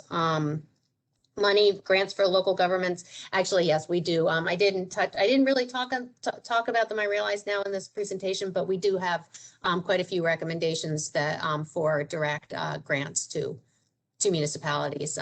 Some that just need grants. In fact, I don't know if you all are aware the CFA, the Consolidated Funding Application process, I believe is opening today. It may be but when it opens, we in fact have in the effort of getting to this stuff now, we have the Department of State a new grant program to provide funding for local for communities, municipalities to do smart growth comprehensive plans. So yes, we in practice and in recommendation, our panel did consider direct grants and agreed that's part of the process. That's part of the need. Energy code, I don't think I'm in a position to answer exactly. I'm not exactly sure. You're just asking whether we have the statutory authority now to adjust the energy code. Yeah, it was not clear from the written materials you sent earlier whether you need a change in statute. I mean, I think some of the things you might want to do, but I just don't know. You have existing authority, or do we have to wait for legislative change? I believe we have existing authority for most of the changes that are in our recommendations. Our recommendations about the energy code are a little bit, are a little bit broader than, and a little less specific than some of those that you'll hear from energy efficiency and housing. But there is a process to updating the energy code, and that's in statute. So that process I know has to happen in order for changes to be made. But I hesitate to because it is not my area of expertise to comment too much more specifically. And Sarah, this is Janet here. We can pick up after lunch on that very topic because we have addressed that. Thank you, Janet. Thank you. Janet will answer all of your questions. So you're going to answer my gasoline station question too? Oh, yes, absolutely. So no, just Janet. Thank you, Janet. On the gasoline, I think it's a good question. I think it sort of speaks to the need to not be siloed and to think about how state decisions and state funding decisions and regulatory decisions have an impact. When I talked about not, mandates, direct land use mandates are sort of different than what are we going to permit, sort of on a state level, what are we permitting, where, how many permits are we giving, what type, and that obviously has an impact on land use decisions. So I guess it's about all I can, not sure how much more I can onto that right now than to say that I think that there's a lot of nuance there in terms of what's required versus what's incentivized and how it impacts the local land use decision making. But when it is different to think about state permits and how those may or may not affect local land use decisions, as opposed to saying we are now no longer allowing municipalities to permit certain things. So it's not sure if that answers your question. We can always come back to that one. Why don't we move to John Howard, and then we're going to start session 2 at 1 o'clock on time. Okay, everybody, just for your planning purposes. Go ahead, John. Thank you, Ben. Well, thank you, Sarah, for all the. One thing that over and over again. You're breaking up a bit, John. That one thing that strikes me over and over again, these recommendations seem to be in direct conflict with our state's constitution dealing with home rule. And over the last few years, we've seen, particularly on large scale renewable siting, I think the increased desire of the legislature to roll back that land use planning and give it to the state government. I think over time, issue of command and control versus voluntary or incentive-based decision-making will really come to loggerheads, the final CLCPA goals. And with the, just take 1,200 townships in New York State, it's the chances of them all being on the same page or the desire to give up any local authority in these things will become a very difficult, maybe irreconcilable problem going forward. But at least I do believe the issue of enhanced building codes, and this is the first place to start, and having to go through it through the back door, being setting specific energy efficiency standards for appliances or particular building materials or things like that, probably will not be as efficient as if we had one statewide plan and one statewide goal. Again, I do not see how all of these recommendations will be possible to meet our ultimate goals without some more broad authority from the state, particularly for those local governments who may be more recalcitrant than others. But with that, thank you for your work, and got a lot of time between now and 2050. Okay. John, you have the last word there. Given our time, and we have conflicts after 4 o'clock as well, so I want to keep us moving along. Doreen, anything to add before we cut for lunch? No, other than please be back a few minutes early. We'll start promptly at 1, so you can just mute yourself, and we'll be seeing you shortly. Basil, anything in conclusion here, or should we? No, thanks everyone. Lots of ground to cover. We always have more need than we have time, but excellent morning. Thanks, Sarah. Good job. Thank you. Great. All right. Have a good lunch, everyone. The time is 1 o'clock. Everyone looks rested and rejuvenated and ready for a presentation from our final 2 advisory panels. And to kick off the we will follow basically the same format as this morning, with about a half an hour presentation from the team, and then followed by as much as an hour of Q&A. So hopefully that'll work well. These are 2 very meaty topics we're heading into here. So so rest assured, I expect some robust discussion will ensue. But to kick us off, I would like to turn the presentation over to Ruth Ann Wisnauskas, Commissioner of Homes and Community Renewal, to discuss the Housing and Energy Efficiency Advisory Panel, along with her colleagues. So Ruth Ann. Thank you, Doreen, and good afternoon, everyone. I'm delighted to be joining so many of my colleagues and members of the Climate Action Council and fellow New Yorkers to talk about our efforts in the building sector to achieve the CLCPA goals. I know that many eyes are on us as we move forward with this initiative, and we put nation-leading best practices and processes into place. And in common with the other panels, what we're talking about here is really making fundamental changes to the state's building sector, our residential, our commercial, our institutional buildings. And while these changes will feel huge and gravitational, they really are required to change the way that we all make choices, the way that we do business, and the way that we can deliver on a promise to reduce our emissions. Next slide. As with my fellow panelists, I want to thank all my colleagues on the Energy Efficiency and Housing panel. We really had an incredible group of professionals that have worked tirelessly and been so thoughtful and steadfast and devoted, and spent countless hours developing and refining the recommendations that we're going to talk through here today. Their names are outlined here on this slide, and I just want to personally thank them on behalf of myself and also the whole team for their hard work and their commitment. I think we've really come to a great place. And I also want to especially thank Janet Joseph, NYSERDA's Senior Vice President, who has been an incredible partner in this process, and is also going to join me today in making this presentation. We'll try to spice it up a little bit by handing things off as everybody digests a little bit of their lunch. So next slide. First, let's talk about greenhouse gas emissions that are attributable to the building sector and introduce some basic terms. So we look at emission sources by sector. As you can see in the graph on the left, statewide buildings account for a major portion of our annual greenhouse gas emissions, about 30%.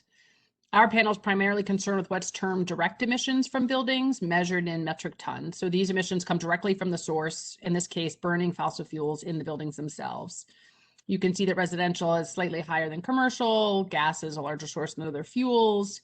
And you can see, looking all the way to the right, that space heating and water heating, whether residential or commercial, really use the lion's share of fossil fuels. There's also indirect emissions. These would be the emissions that are produced in the production and the usage of electricity. And these emissions are dealt with by our colleagues on the power grid panel coming up next, although many of the recommendations advanced by our panel also serve to conserve electricity. So in short, we're lowering or eliminating the reliance on these fuels in both existing and new buildings. And we see that as the only way for the housing and building sector to reduce direct emissions and make a substantial contribution to getting us to our 2030 and our 2050 goals. Next slide. So the strategy for the building sector focuses on building electrification, energy efficiency, and maximizing grid connectivity and solar. So in order to achieve this transformation, we need to require electrification of systems that currently use fossil fuels. And we need to do that in both new buildings as well as existing buildings, both the equipment, but also the building envelope, which includes the walls, the windows, the roof. They all need to be energy efficient. In the near future, as you can see in this sort of diagram on the right-hand side of the slide, whether it's a commercial or residential building, small or large, really little to no fossil fuel combustion will be part of the building's heating, cooling, hot water, cooking, and laundry. Next slide. So we want to talk about the scale of the issue and the scale of the solution. So if you look at the graph, you can see that as of 2018, we estimate that the sector accounts for about 115 million metric tons of CO2 equivalent. Fuel combustion in residential and commercial buildings drove a majority of the emissions. You can see in the imported fossil fuels that emissions associated with extracting, processing, and transporting these fuels. And then finally, HFCs, used mainly for refrigerants, accounted for almost all the increase in emissions since 1990 when they weren't in use. And these emissions are going to need to be reduced dramatically, even as the use of air conditioning and heat pumps expands. So we believe that what we will go through with you today is really a solid set of recommendations that will get us to nearly a 30% reduction from the 1990 levels by 2030 and put us on track to reduce emissions from New York's buildings by about 85% by 2050.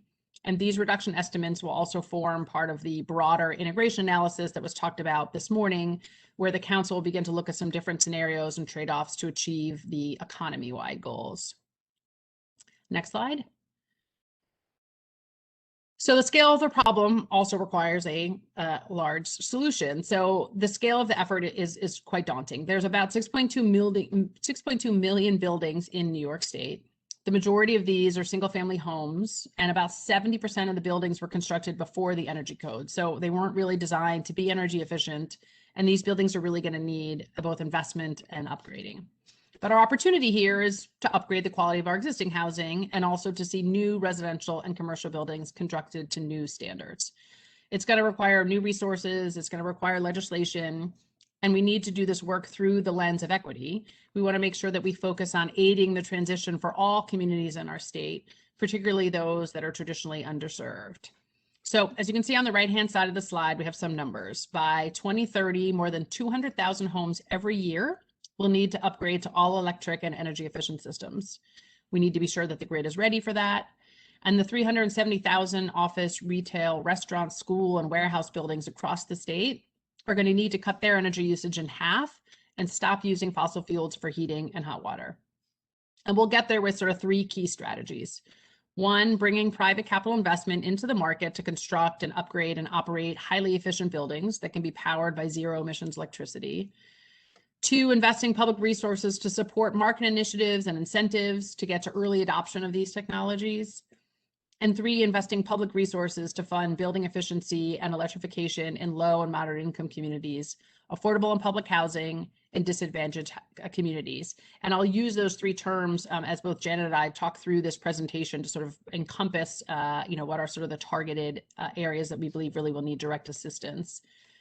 And we need to do this while we support energy affordability, healthy housing, economic opportunities, and a repair of structural inequalities. No doubt a very complex task. And all of this is going to require regulatory signals. Next slide.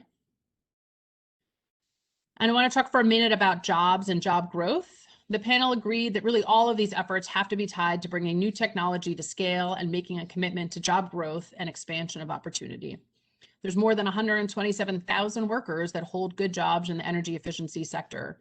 They're designing and installing high efficiency technologies like heat pumps, efficient air conditioning, Energy Star appliances, LED lighting, insulation, and advanced building materials.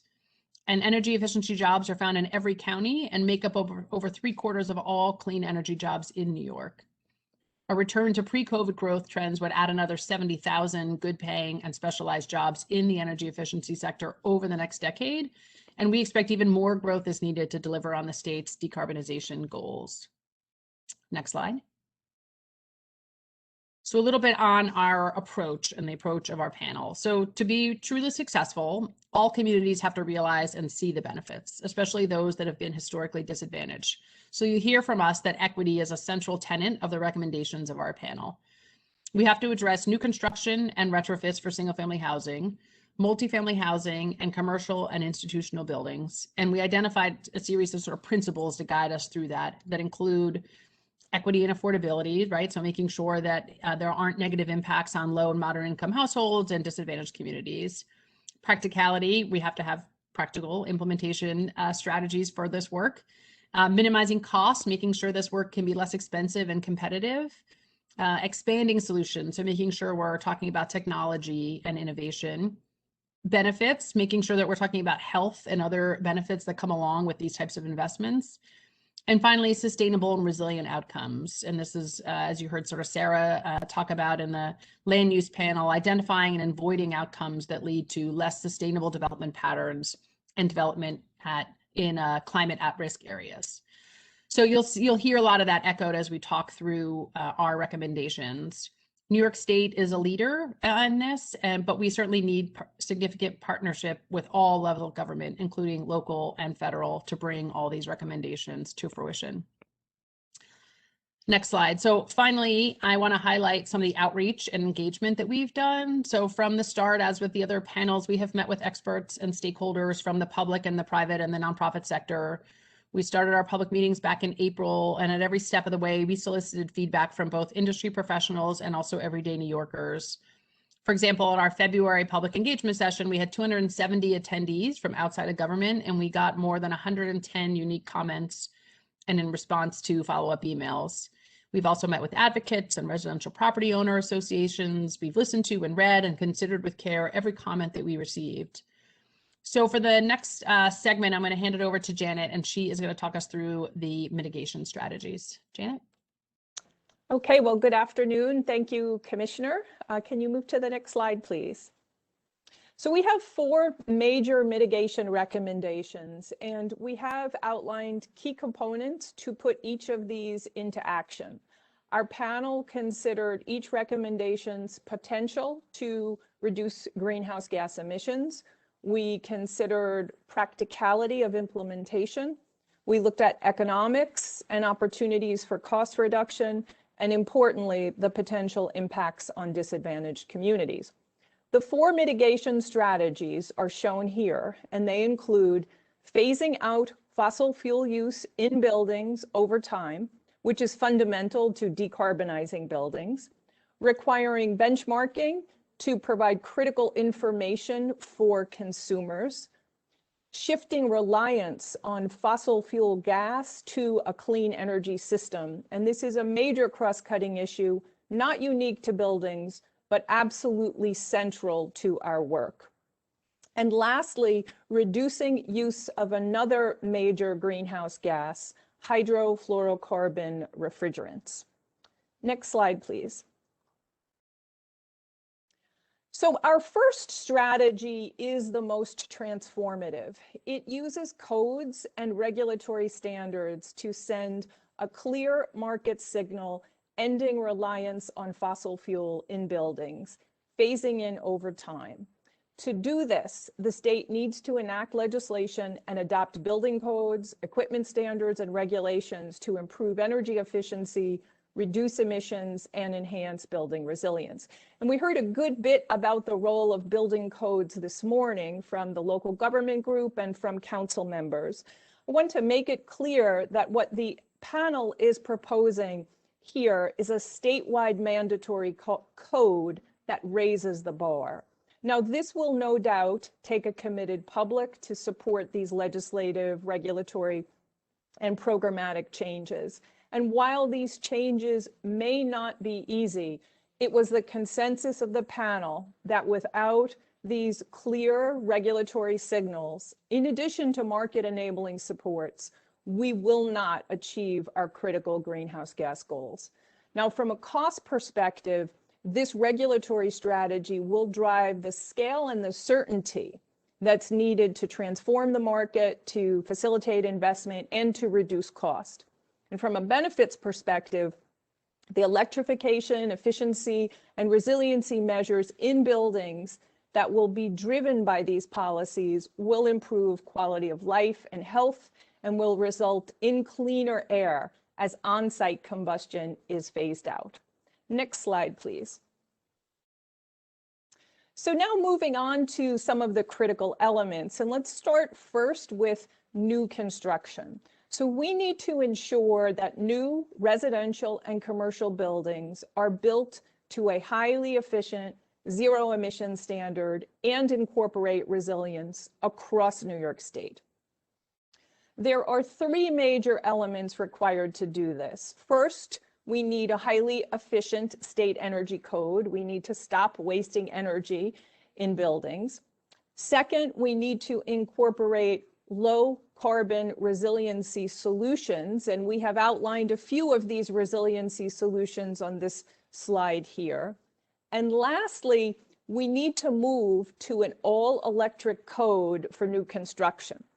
The panel is recommending that by 2025 for single-family homes and by 2030 for multifamily and commercial buildings, the state code should prohibit gas and oil equipment for space conditioning and hot water in all new construction.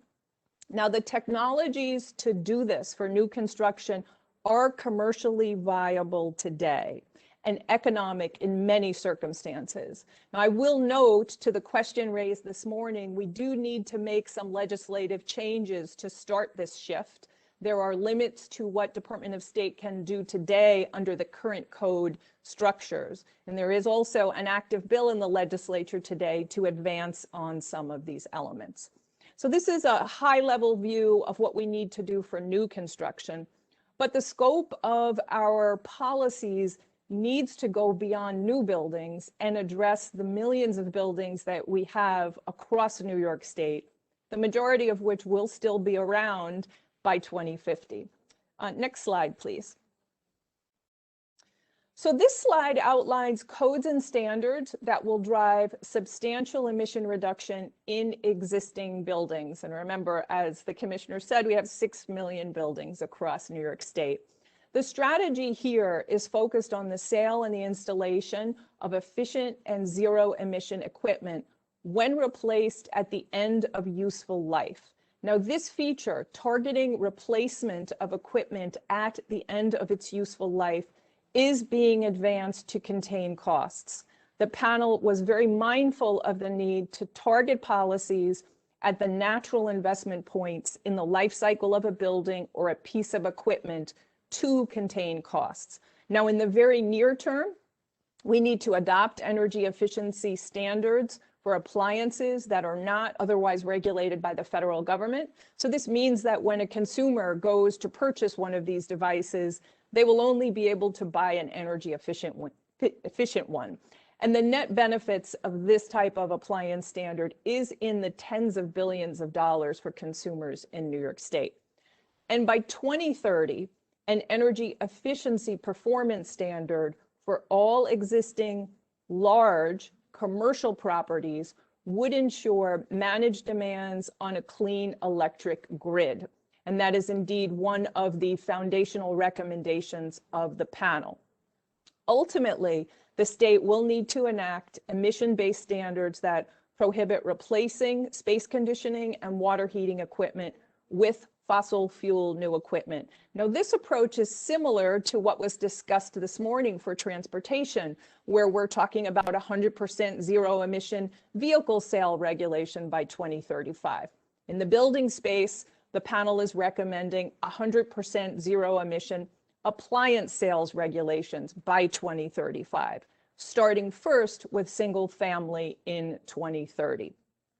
And these regulations, and as these regulations roll out, the state will need to give thoughtful consideration to the diversity of extenuating circumstances across the variety of buildings that we have in New York State. And one point on timing here, where we're proposing a number of very specific dates here. Our panel had extensive deliberations around specific milestone dates. And in coming up with these milestone dates, we considered the market readiness, we considered the grid readiness, as well as the greenhouse gas emission impact. So on to the next slide, please. So this next mitigation strategy is really a data play, and it requires measuring building energy use and making that information available via disclosures. We need to start to bring consumers along with this transition, and that's what this strategy is about. Now, the costs and the risks to require benchmarking of this type are quite low, and we know that better information makes us better consumers and can unlock demand for energy efficiency services. And these types of benchmarking requirements are in place in localities across the country, and in fact, in New York City. So we're not talking about a voluntary situation here. We're talking about making this a mandate across the state. Next slide, please. So the panel is recommending that we launch a statewide energy benchmarking and disclosure program as soon as possible, requiring owners of large properties to annually report on their building energy and water consumption. Within a few years after that, starting in 2025 for large buildings and in 2027 for single family buildings, that energy use would need to be disclosed as part of a sale or a lease. And all of this will inform future policies and improvements to energy programs and allow us to reach our climate goals faster. Next slide, please. So this next major mitigation strategy is a big one, and it focuses on the natural gas transition. As the council well knows, New York will need to dramatically reduce the use of fossil fuel gas for power generation in our buildings and in industry.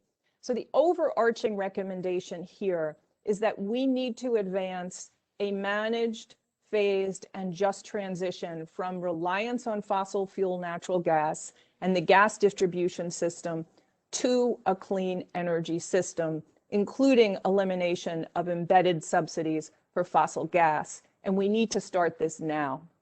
This will be hard work, no doubt, requiring careful technical analysis and politically difficult decisions, and likely will need to play out over several years.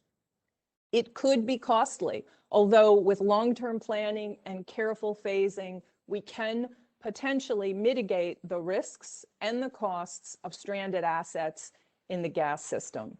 Now, New York is at the starting gate here, along with a few other states, in opening up a gas planning proceeding under the Public Service Commission, which will drive toward more transparent gas system planning that aligns with our broader energy and climate goals. But we have much to do ahead in this regard.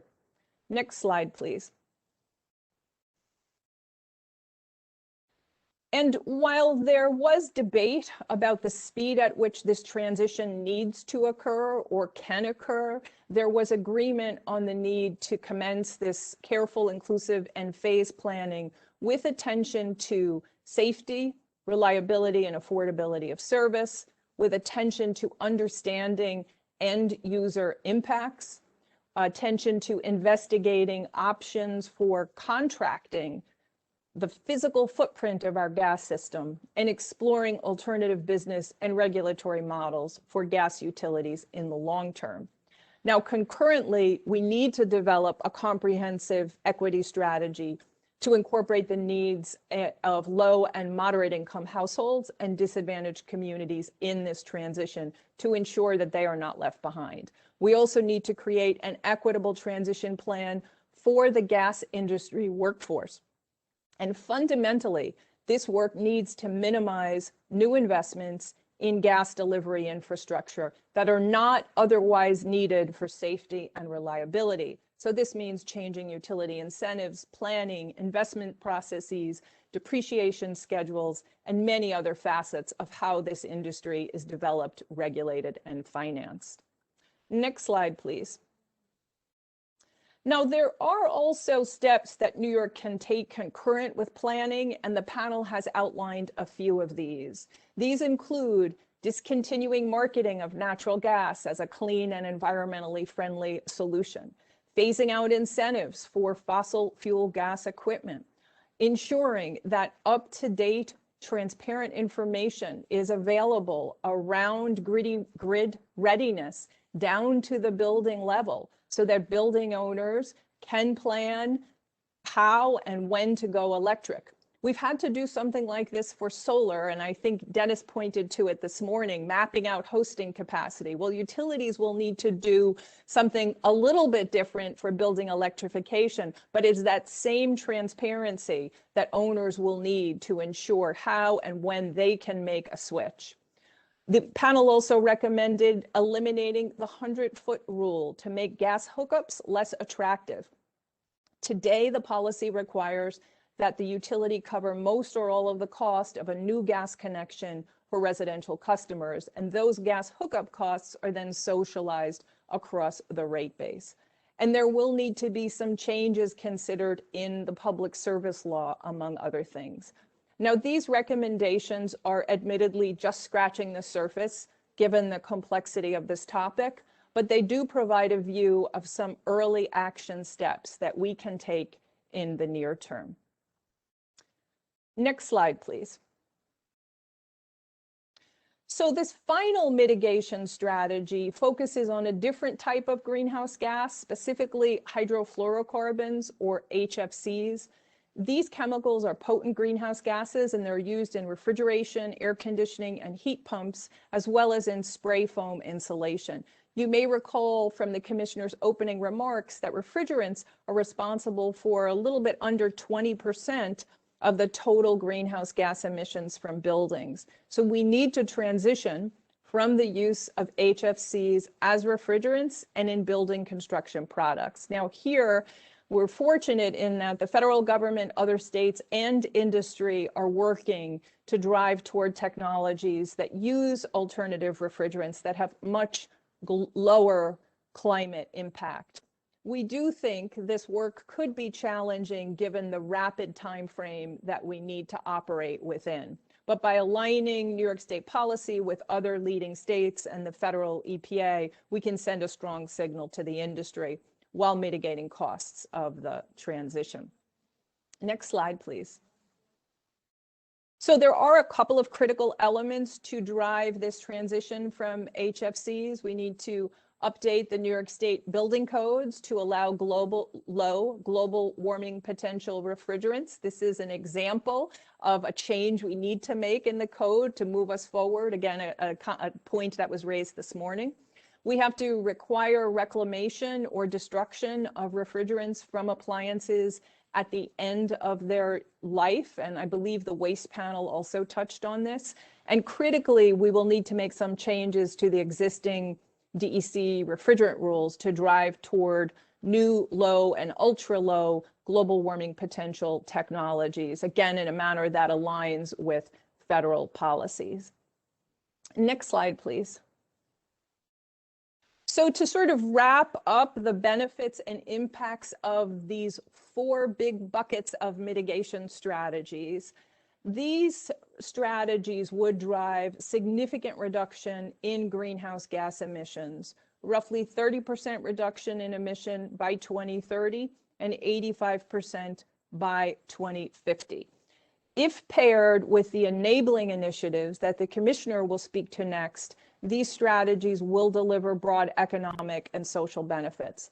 Now, our panel is recommending a comprehensive package in order to advance equitable outcomes. We can improve housing quality and expand economic opportunity for low-income households and disadvantaged communities. To do this, we will need to invest public funding to support building upgrades in disadvantaged communities and for low-income households, and to avoid the risk of disinvestment in certain areas of the state, in certain buildings. Likewise, we need to prioritize training and job placement for priority populations, and we'll get into this more in a few minutes. With respect to public health, the bottom line here is that these initiatives will reduce carbon pollution and will improve outdoor and indoor air quality. Buildings that undertake these upgrades will be safer and more comfortable, which will benefit our productivity and our quality of life. And the potential to create local clean energy jobs is nowhere greater than in the building sector. 75% of clean energy jobs are in the building sector and energy efficiency. So while the costs associated with this transformation of our building infrastructure are not insignificant, the potential for new economic opportunity, including opportunities for those who have been historically disadvantaged, is quite great. So with that overview of our mitigation recommendations, I'm pleased to pass the floor back to Commissioner Visnaskis to speak to the enabling strategies that will be needed to build better living spaces, better working spaces, and stronger communities for all New Yorkers, consistent with our climate and equity goals. So Commissioner, back to you. Thank you, Janet. If we could advance to the next slide. I hope everybody's caffeine is just starting to kick in. So we're going to go into 6 enabling strategies around public financial incentives, public and private low-cost financing, workforce, public awareness and consumer education, investments in new technology and innovation, and reducing embodied carbon. So I'm going to talk through each of these strategies. They are comprehensive and they require different levels of commitment and implementation and for cost. Next slide. So the first one is around public financial incentives. So moving forward, we'll have to provide incentives for residential, commercial, and institutional owners to make these changes. We need the incentives to speed the uptake of building efficiency, electrification, and decarbonization.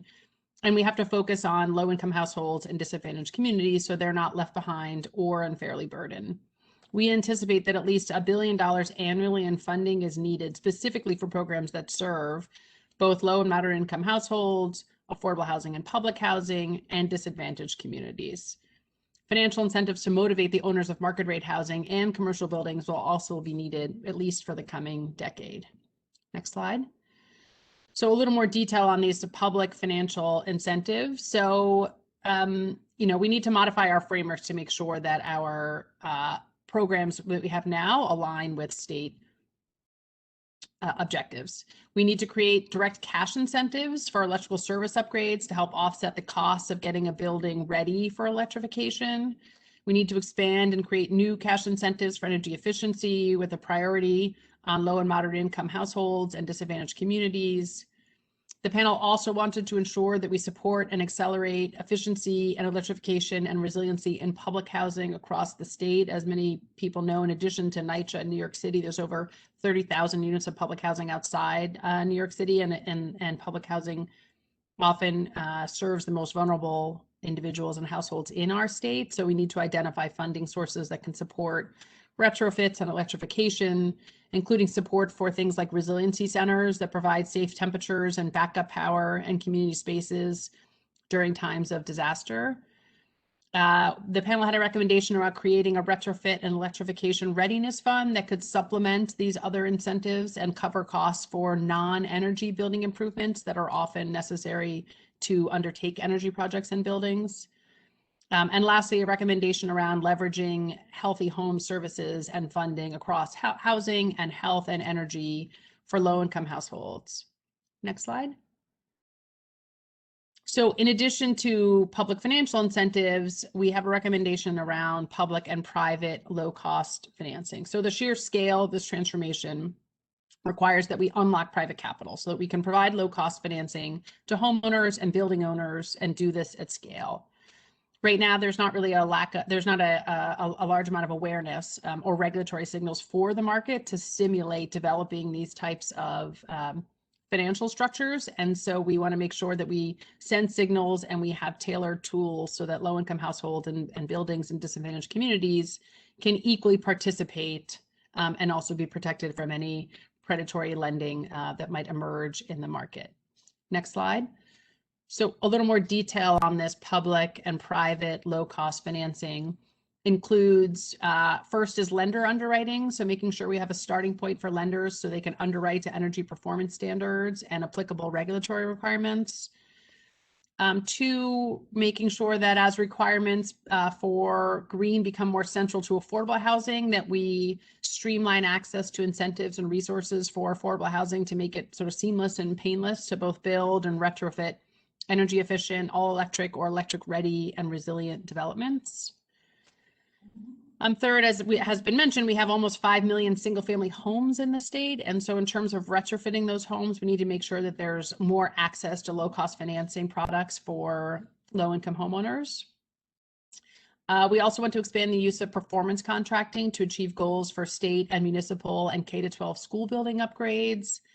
And lastly, partnering with the private sector to create a revolving loan fund for building decarbonization. Next slide. So we've talked a little bit about workforce, and our third initiative focuses on that. The transformation needed to decarbonize New York's buildings is enormous, but so is the job growth and economic development opportunity. So to enable this transformation, we need to equip the state's current and future workforce with the skills so they can design, construct, and operate healthy, comfortable, low carbon buildings. And we want to make sure that we prioritize that training and job placement for disadvantaged communities and low income residents so that we can deliver the economic benefits. Next slide. So some more specifics on the workforce. In order to meet the state's climate goals, we will require a significant scaling up in the workforce. And to make it happen, we need to enhance the skills of existing workers. For example, training conventional HVAC contractors in how to install heat pumps.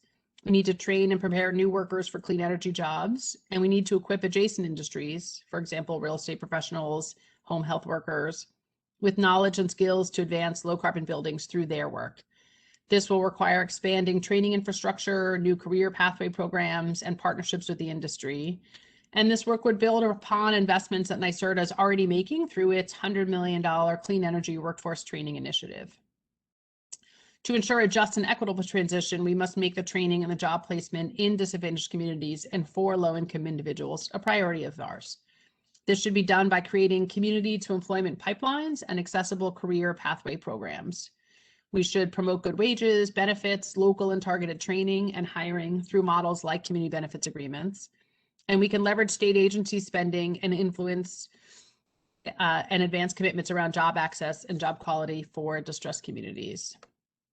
We also have an opportunity to expand the market share of qualified MWBEs and SDVOBs through increased access to training and business development support. We can require the state-of-the-art building decarbonization curricula and public education from K-12 schools through universities.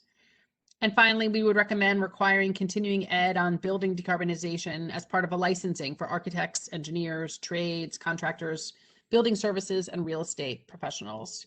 All of this will help create the clean energy workforce that we need to transform our building stock and to share in its economic benefits. Next slide. So the fourth enabling initiative is really around public awareness and consumer education. We need a broad-based public outreach campaign to catalyze the market and demand for low carbon solutions. It's essential that we create a sense of shared responsibility because we want consumers to start to think about what kind of stove do they want. We want them to seek out heat pumps. We have to spur this type of behavior with repeated and trusted messages, with data, with testimonials, and with local engagement. Next slide. So some more points on what a public awareness and consumer education strategy could look like. It would include supporting and scaling up multilingual public and consumer ed through large-scale coordinated awareness and inspiration and education campaigns. It could be traditional media, it could be digital communication, we could do influencer style campaigns and so on. We also need to build strategic partnerships that can have broad impact, including partnerships with utilities, with trusted community leaders and organizations, with unions and business councils, and with state and local elected officials. We also have to provide technical assistance and resources for building decision makers and also for building residents. And we want to emphasize that messages, messengers, and media must represent disadvantaged communities in their marketing efforts and prioritize education and technical assistance for those same communities. We also need to make it easier for these communities to access the information, access incentives, and access financing that they will need in order to make action. So this would include something like a one-stop shop website, creating community hubs that can provide education, technical assistance, and program navigator support. And this builds on work that's already underway by NYSERDA and the New York State utilities for low and moderate income households. We also want to highlight those who do good. So we want to make sure we publicize best practices and leaders. Next slide. Okay, number 5, and then I'll have one more after this. Innovation. So as we move forward, so will the technology and economic opportunities. We recommend enabling and supporting research and development, demonstration projects, and more companies and manufacturers operating in New York State so we can bring innovation and scalable solutions to the marketplace. Next slide. So the components we need for this innovation delivery really requires bringing technology into the forefront and adopting and adapting existing techniques to the New York market. We should advocate for federal government R&D funding and partner with national labs. With R&D funding, we would propose targeting more flexible, affordable solutions, including next generation heating and cooling systems, efficient and affordable building envelopes, grid interactive efficient buildings, and resilience solutions. Supporting the transfer of the best technologies that are emerging internationally to New York State is a great approach, and it's also a way to bring new clean energy businesses and manufacturing to the state. Again, it's important to support the full participation of the underrepresented women and minority entrepreneurs, and to do so, we want to make sure we dedicate access to expert advisory services, to professional development, and also to venture capital for those folks. Next slide. Embodied carbon. So New York also needs to take a leadership role to lower the embodied carbon of products and materials that are used in the building sector. So to do so, the state should establish procurement requirements and design specs for state-funded projects and support education, building reuse, R&D, and also in-state manufacturing of alternative products. Embodied carbon accounts for the carbon footprint of all the materials that we use in building construction. So for example, concrete is a staple of the construction industry. It's also one of the biggest producers of greenhouse gases, and lower carbon concrete is available today. Next slide. So how do we do this? First and foremost, New York State should lead by example in state-funded building projects. We can require environmental product declarations for structural building materials and products used. We can promote the use of available modeling software and design tools for embodied carbon calculations. We can require that state-funded projects follow low carbon specs for carbon-intense building materials and products. And after we gain more experience and data, we should set targets that lower the allowable embodied carbon for our projects. Other things that we can and should do include providing support for in-state manufacturing for products that are lower embodied carbon, like low carbon concrete, or made of carbon sequestering materials like sustainable wood products. And we should always encourage building reuse beginning in our urban centers. Next slide. So each of the strategies and initiatives we just reviewed has benefits and impacts, especially with respect to disadvantaged communities and low and moderate income households. They impact our health and they impact our workforce. This slide highlights what we see as the logical results from these recommendations, from the repair of structural inequalities to improved air quality to increased rates of job growth. The recommendations have robust positive impacts, not only with respect to our greenhouse gas emissions, but to our society as a whole. And just as the CLCPA was intending, the reduction in greenhouse gas has a ripple effect, and our panel has thoughtfully considered each of the impacts. Next slide. So we're going to talk a little bit about cross-cutting panel recommendations. An important part of the work was not to look just at buildings, but across sectors, especially with respect to resources. So if we take it step by step, we realize that change at this scale and making it happen to advance equity will require new resources. This is a cross-sectoral undertaking and requires coordination of private capital and public resources. As mentioned before, our panel identified some recommendations to raise capital and for public incentives. But that said, we recognize the need for resources is greater than even the scope of this panel. So for that reason, we recommended that the CAC conduct an economy-wide analysis to operate in parallel with the integration analysis so we can identify resources and funding mechanisms to holistically address the ultimate scoping plan. We also believe that the CAC should create an advisory body to engage private sector sources of capital and financial institutions that can support the larger economy-wide analysis. Next slide. So in addition to the cross-sectoral analysis, the panel also identified cross-cutting recommendations that span our proposed strategies. First, climate change is a global problem, and we recommend that the CAC advocate for federal resources and policy support. The panel also recommends using ongoing PSC attention to rate design and retail rate price signals. We support the Adaptation and Resilience Group and recommend changes to our state codes to enhance building and grid resilience.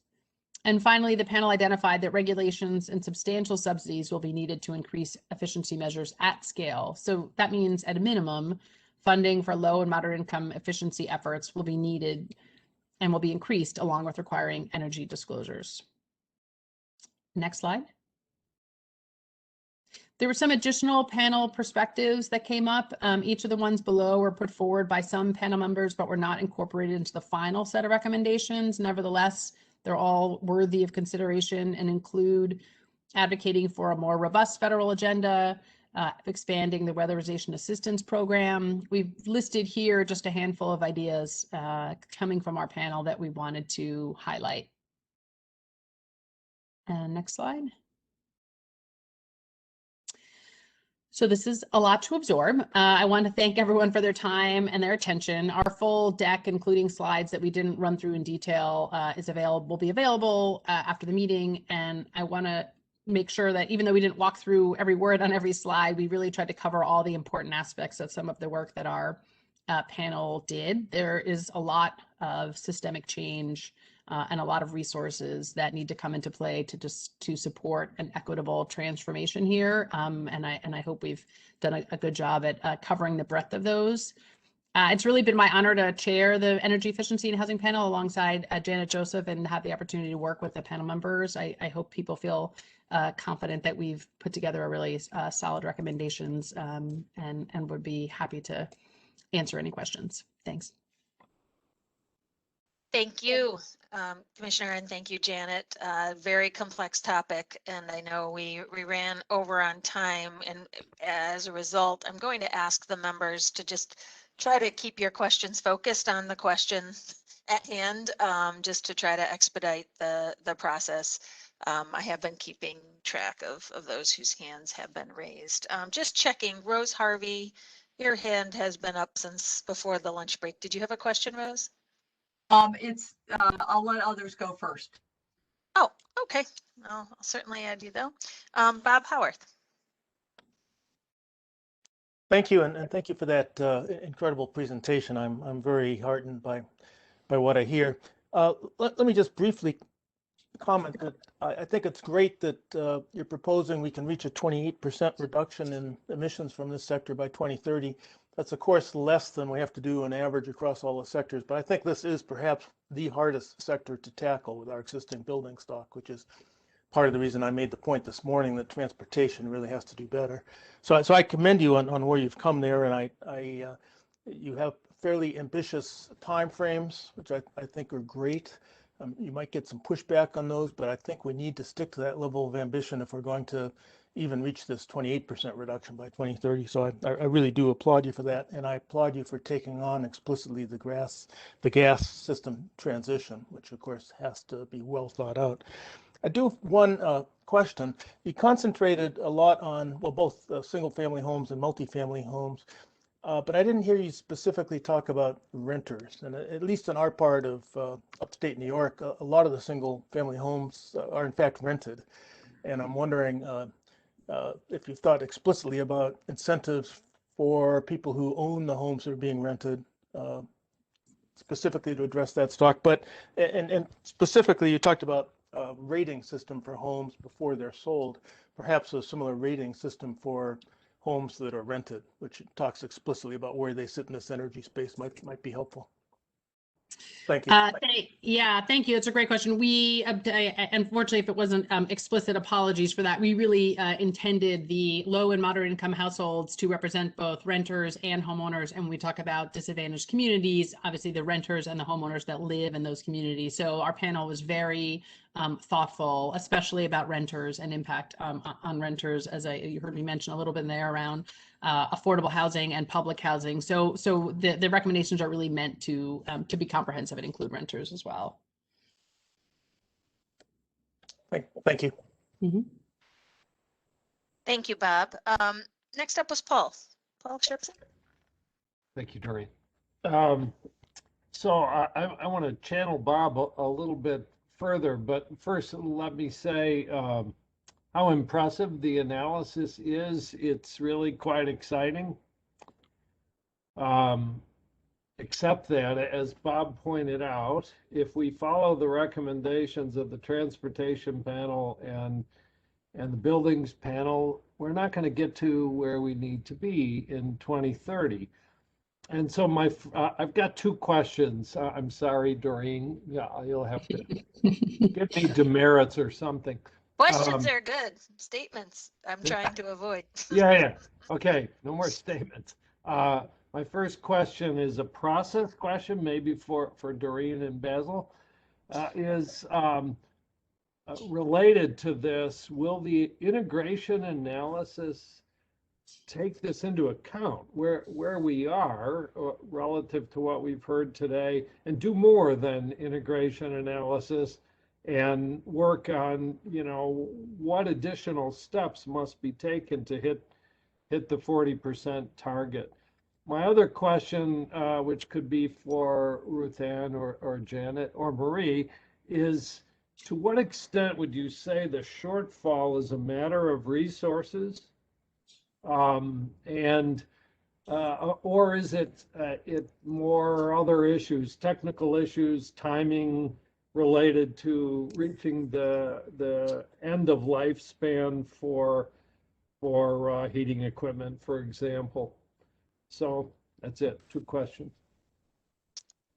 Great. Yeah, I'll take the first, Paul, just to clarify how the integration analysis is intended to follow.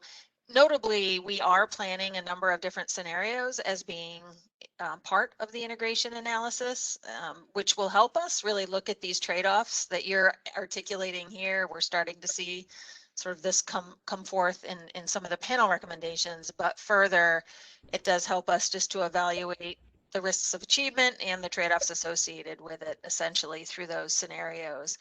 And I would say, just for the members, for your awareness, we certainly are going to be consulting with the council members on the development of those scenarios, as well as starting with what we call a reference case, which is the base case to achieve the objectives, and then the relative scenarios to look at those trade-offs. Next question wasn't for me, I don't think. Yeah, I think I can pick up on the other part of Paul's question about, what is constraining progress in the near term. And we did debate and consider this quite a bit. You will note that a lot of the emission reductions are being achieved by regulatory signals. And I would say the majority of the panel was not of the position that we could substantially accelerate those regulatory signals greater than what we've put forward to really drive progress by 2030. There were some panel members who thought there were a few areas we could push a little more, but by and large, our sense was, you need several years for a regulatory signal to take hold. So that was one of the constraining factors around 2030 and how hard we could push. And we did also consider a couple of other things regarding how hard to push in the near term. The need to build up the workforce is quite significant.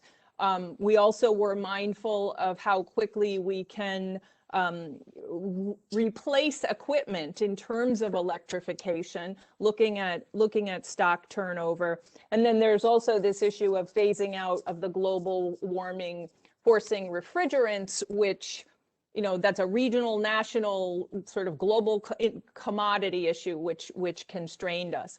I will say, to sort of reiterate Doreen's point, our panel did identify some things that could be explored in the integration analysis if we needed to move more aggressively. But I would say it was the sense of the panel that if we want to accelerate stock turnover, which is what it takes to really reduce emissions, we probably will need to consider greater public incentives. So that's the trade-off that I think will need to be assessed as part of the integration analysis, looking at a few different scenarios.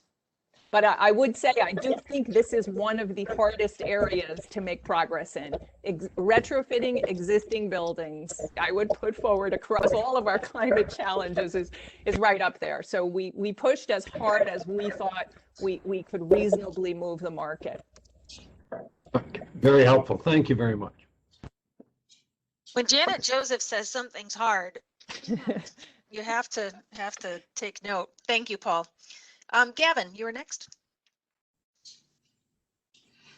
Thank you, everybody. I'm just trying to read my scribble here. A couple things that I'd like to state, and this is around the gas system mitigation issue. You know, I've been following very closely the Power Gen panel, and we're going to hear from that later. And there's a real glaring void of what is going to help move the grid forward. What is the next level of decarbonization?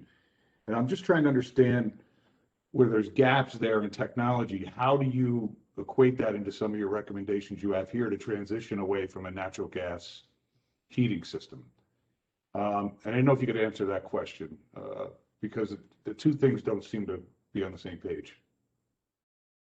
Yeah, so I'll try, Gavin, to speak to the topic of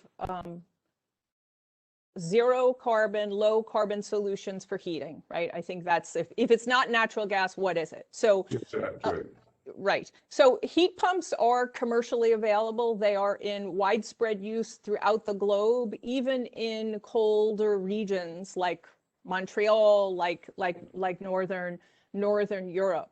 So the technology exists to provide customers with reliable heating sources in New York's climate. And the heat pump technology has improved substantially just over the past decade. I will also note that the equipment manufacturers are very much paying attention to the needs of the Northeast, and they are substantially increasing their own research and development investments. And we're seeing new products come into the market every month around heat pumps. So the issue is getting the right heat pump in the right building and ensuring that the workforce is trained to do these installations.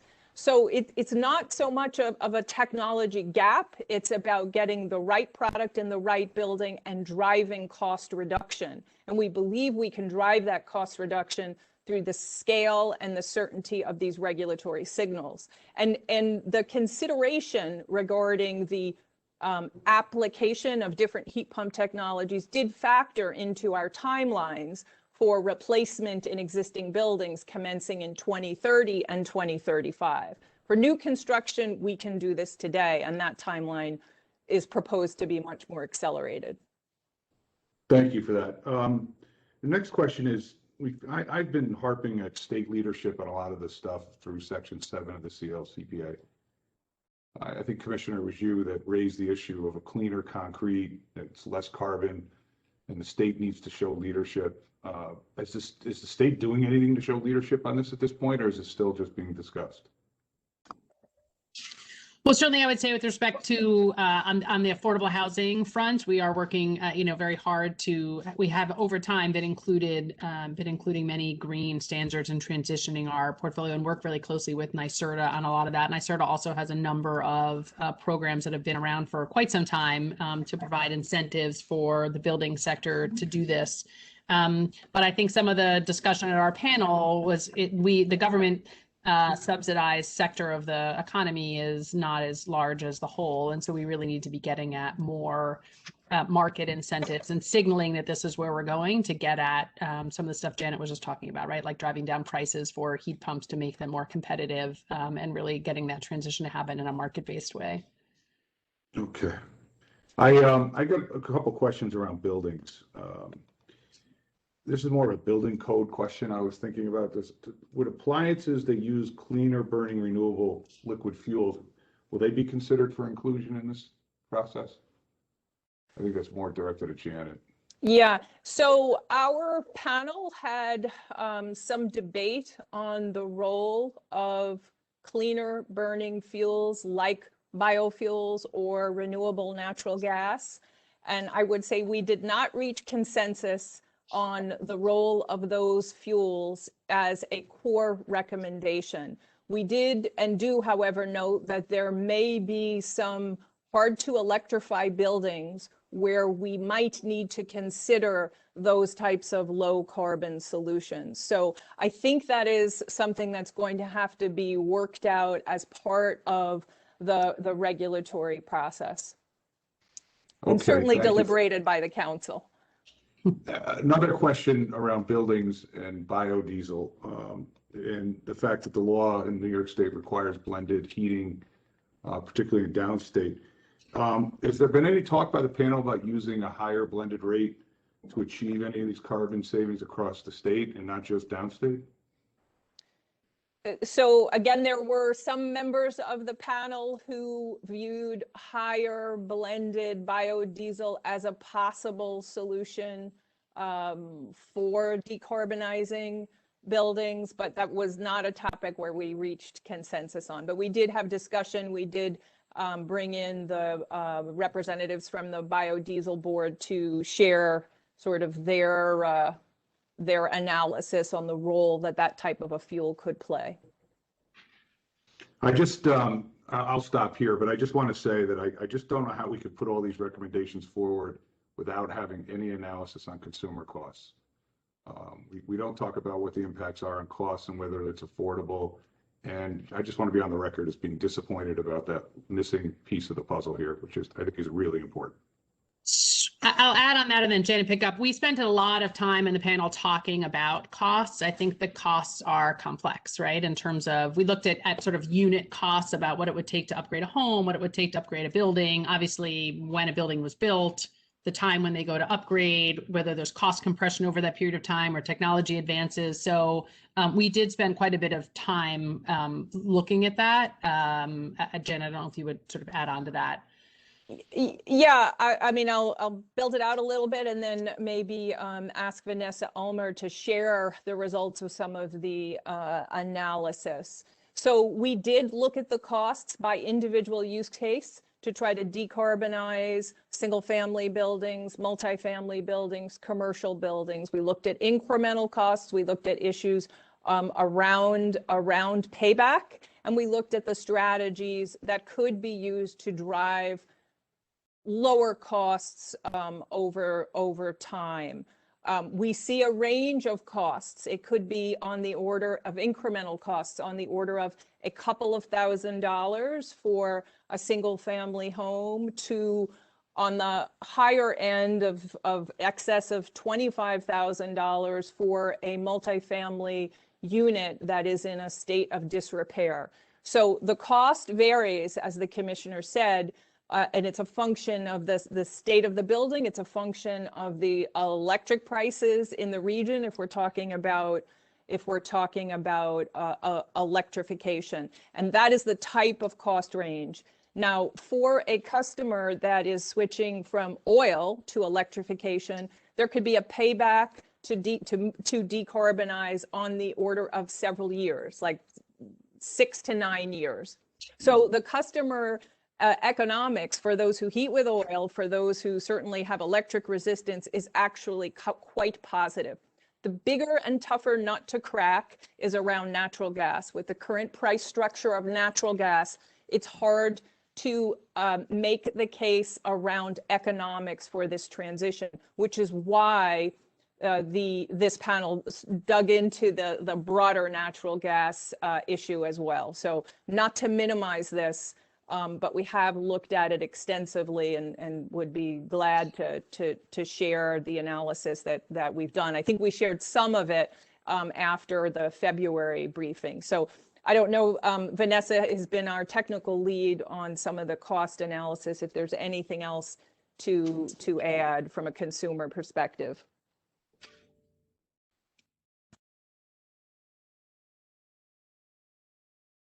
Vanessa, you're on mute. Thank you. Yeah, I think you covered it really well, both Commissioner and Janet. Just to underscore kind of the high-low, again, for new construction, it's a very promising story. We're really already there or very close to being able to build all electric buildings that meet our current efficient codes, you know, at essentially no incremental cost once the builders kind of figure out how to do that and take an integrated design approach. It's the older building stock, and particularly buildings with high preventative maintenance needs or buildings that will need to upgrade their wiring or electrical panels, where it does become challenging and expensive. I mean, and also there's uncertainty. So we heard that a lot from, you know, multifamily building representatives, and it's true that there's uncertainty about what the costs are going to be once you start undertaking that type of construction project, and there aren't enough examples in the market that building owners can look to currently. So we do need, you know, public investment in order to help those leaders make those investments and then share those use cases, and then public investment, you know, on an ongoing basis for the lower income housing stock. Thank you, Vanessa, and thanks for the questions, Gavin. I'm going to move on to Donna. Thanks, Doreen. Thank you, everyone. And I will try to limit these to questions, and I'll try to limit the number because I have more questions than I think we have time for. So the first is around customer impacts and the cost of the electrification mandate. And I think Gavin, you know, already touched on it, but I'm just going to hit it again. And I'm just curious, as you guys look at this, so many studies are coming out recently that use sort of a broad array of solutions.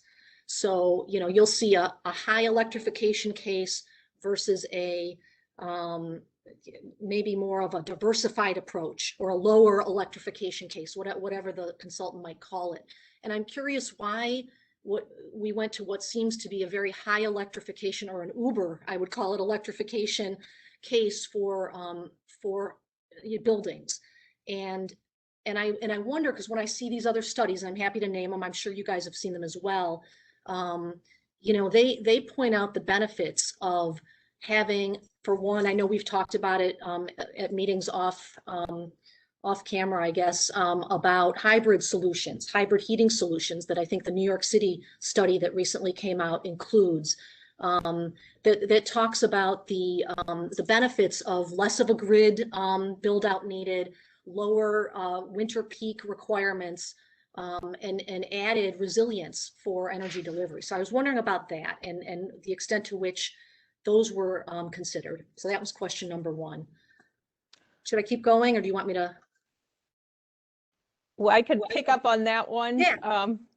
So we can try to do a quick response. Yep. So, you know, our panel was very focused on trying to prioritize and trying to really go after the big prizes, if you will, where we could achieve the majority of greenhouse gas reductions. And that's what we have presented here. You know, that said, I made one little statement in the presentation about we need to be mindful of the extenuating circumstances across the 6 million buildings that we have, and acknowledging that there might be some hard to electrify solutions. So even in our own modeling, we are not assuming that we get to 100% building electrification. So I want to underscore that.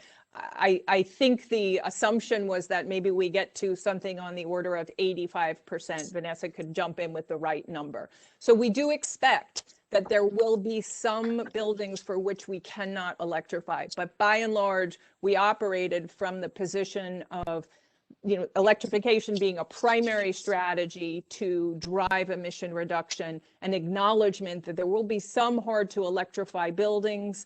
There will be some extenuating circumstances, and we will need to work through the solutions for that part of our built environment. Yeah, okay, well, thank you. And I would like to, maybe this isn't the appropriate time, but forward these other studies that have recently been issued that talk about these things, maybe to expand the set of studies that were being considered, at least on the slides that you all forwarded, if that's okay. Right. Yeah, so my second question really is around, we talked about it earlier, this sort of, I think Peter used the term harmonizing of the demand side of, growth through electrification through a mandate like this, versus the greening of the grid as the grid is decarbonizing. And how are we assured that, or how can we maybe better tie together the pace of this kind of electrification with the pace of the grid decarbonization? And I think, I know we'll get to it, but I think what's being suggested on the Power Gen panel is an iterative process, sort of checking progress, seeing how they're doing and reevaluating. And I wonder if it wouldn't be of benefit to everyone if we had a similar process on this side, on the demand side. I just wonder if that's something we might consider. Don, I guess the only thing I'll add to that is we certainly fully expect that as part of the integration analysis, we will be mapping out the cleaning of the grid and then overlaying the timeline that was proposed for electrification from this panel as one of the starting points. So that will provide one level of insight. But I think your basic point about iterations is consistent with what Doreen laid out of needing to look at different scenarios. I guess the concern I have is just that, these I think could be costly, and I'm sorry to interrupt. These could be costly. In the gas scenarios, I think what was shown in February was between $20,000 and $50,000 per conversion, if I have that right, for gas, depending, on the type of home. And so I just wonder if to have that kind of potentially costly impact as a mandate when we aren't certain that it would actually reduce emissions, that's really why I'm asking. That's the reason. Yeah, and the only other point on the timing is realize the bulk of these mandates would kick in after 2030 when 70% of our grid will be renewable. So just we were mindful of that.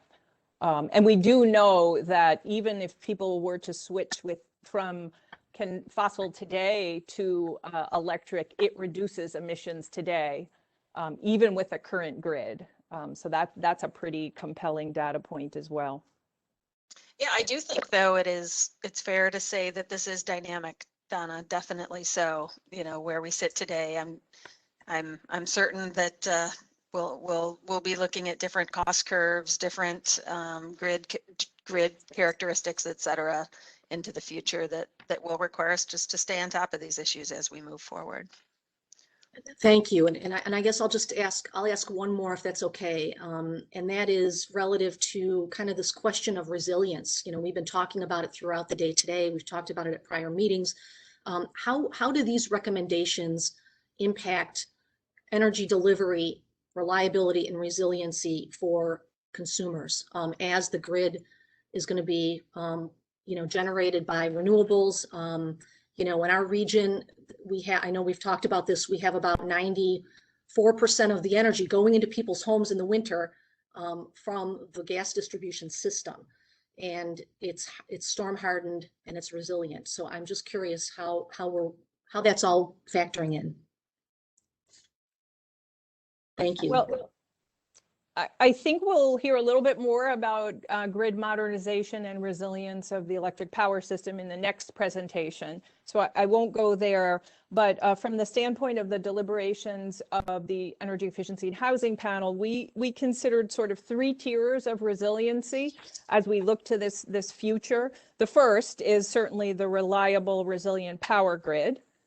Fundamentally, then kind of moving on down to the community level, we can minimize risk through certain types of warming and cooling and centers of refuge. This is something that I believe Sarah touched on this morning, and we'll also hear from the resiliency and adaptation group about that. And then at the building level, we are recommending several changes in the state code that would support more resilient buildings and efficient, flexible technologies to enhance grid reliability and resilience, including high performance walls, roofs, windows that would improve passive survivability, solar PV, along with energy storage readiness and grid interactive appliances. But this is an area that warrants continued research, development, and analysis as our system evolves. It's a very important and significant area.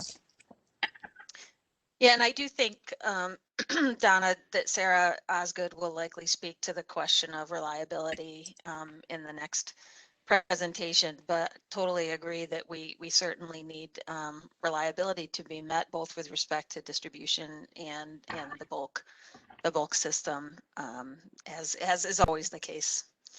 So yeah, thank you, Donna. We'll move on to our last 3. I believe I'll double check. Raya, next. Hello, thank you. I just, congratulations to the to you, to the panelists for putting together really comprehensive and thoughtful recommendations. What I see to be some really bold code recommendations that I really look forward to digging in on. I hope, we get a lot of those, into the plan, and impressive enabling recommendations, including, K through 12, big comprehensive public education that's culturally sensitive, and very much want to thank you for diversity in the sector, including supports for NWBEs, B Corps, etc. And really a lot of comprehensiveness, so I really just have a couple questions. One, and you did allude to it, but what are your recommendations with regard to consumer protection? And second, what are your thoughts on how we can ensure that these industries, that the industries that make the parts, et cetera, also take hold in New York State?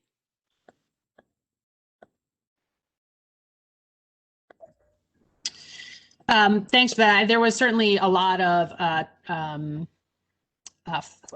thoughts from our panel around making sure that this is really an inclusive process, and there's going to be a lot of change, whether that was on job training or on access to financing. And so we really, as I had said early on, sort of everyone really felt that was sort of a central tenet. Look, I think from the perspective of state spending and in some of the things we've talked about, right, there is a real focus on leading by that and making sure that we are making sure that there's access to MWBs and SDVOBs, and also access for venture capital and other expertise to make sure that it's sort of a rising tide lifts all boats effort. But it's gonna be a consistent and constant effort, right? This is a decades-long endeavor. So I think part of the onus on this for state agencies and the state in general is making sure that there's reporting and there's transparency on all that, so that we're all held accountable on it. And it isn't just a first push effort, but it's really a continued effort year over year and perhaps decade over decade. I don't know, Janet, if you would add to that, or. And Ryan, did I miss the first part of your question? Oh, just thank you so much for that. I couldn't agree more with the accountability. Thank you for saying that. And just recommendations about consumer protection, and any thoughts about how do we make sure that these industries related to energy efficiency, making the materials, making the parts, take hold in New York State? I mean, I think on the first part, we had a lot of discussion about public awareness campaigns, and I think that's sort of key to making sure that people don't get taken advantage of. And there was a fair amount of discussion about, predatory equity coming in to pay for things that are not, necessary and taking advantage of often already disenfranchised communities. So I think we have to make sure that we do a big, bold education campaign and that it's targeted to the right people in the right languages and with the right cultural sensitivities so that everyone can be aware of all of that. And I think that's sort of our best foot forward on that part. Yeah.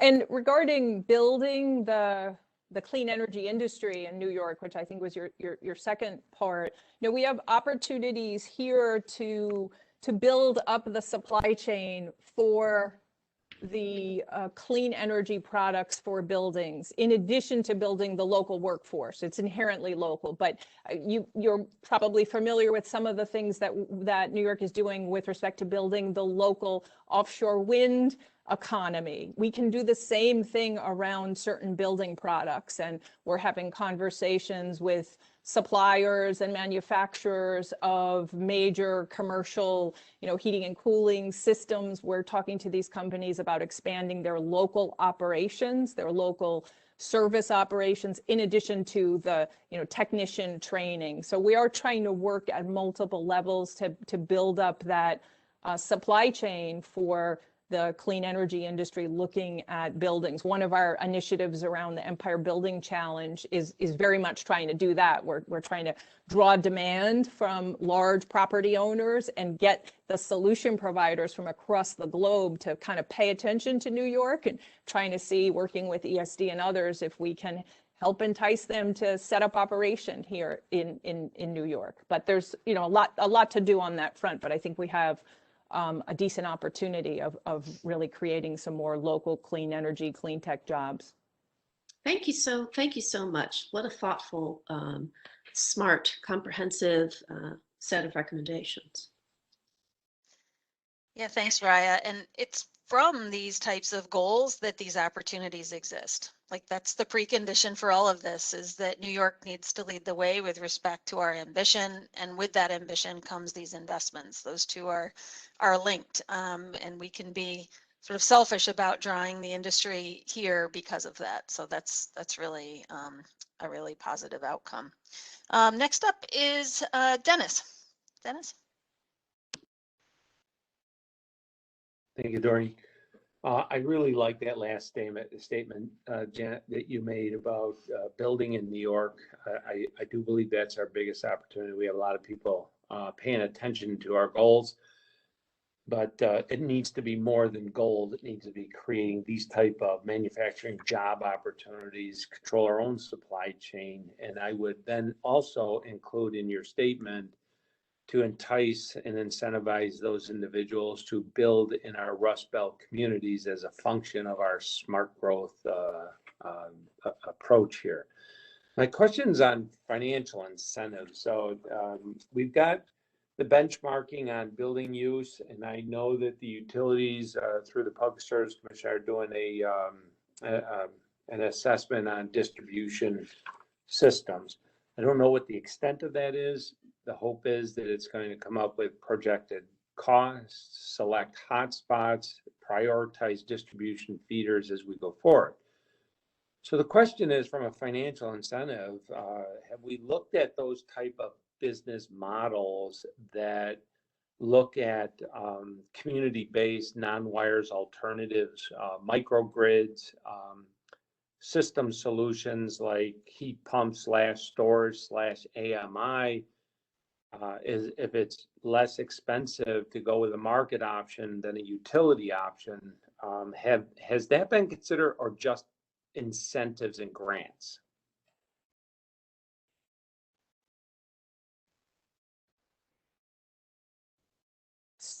So that's kind of a broad question. I'm trying to figure out where to tackle that. We certainly are looking well beyond incentives and grants.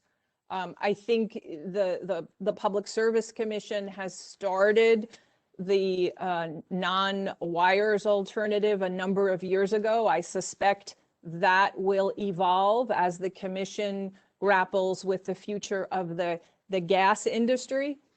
So I think there's a lot of PSC work that will happen. I will say, at the the work of the Energy Efficiency and Housing Panel was probably a bit more focused at the individual building level.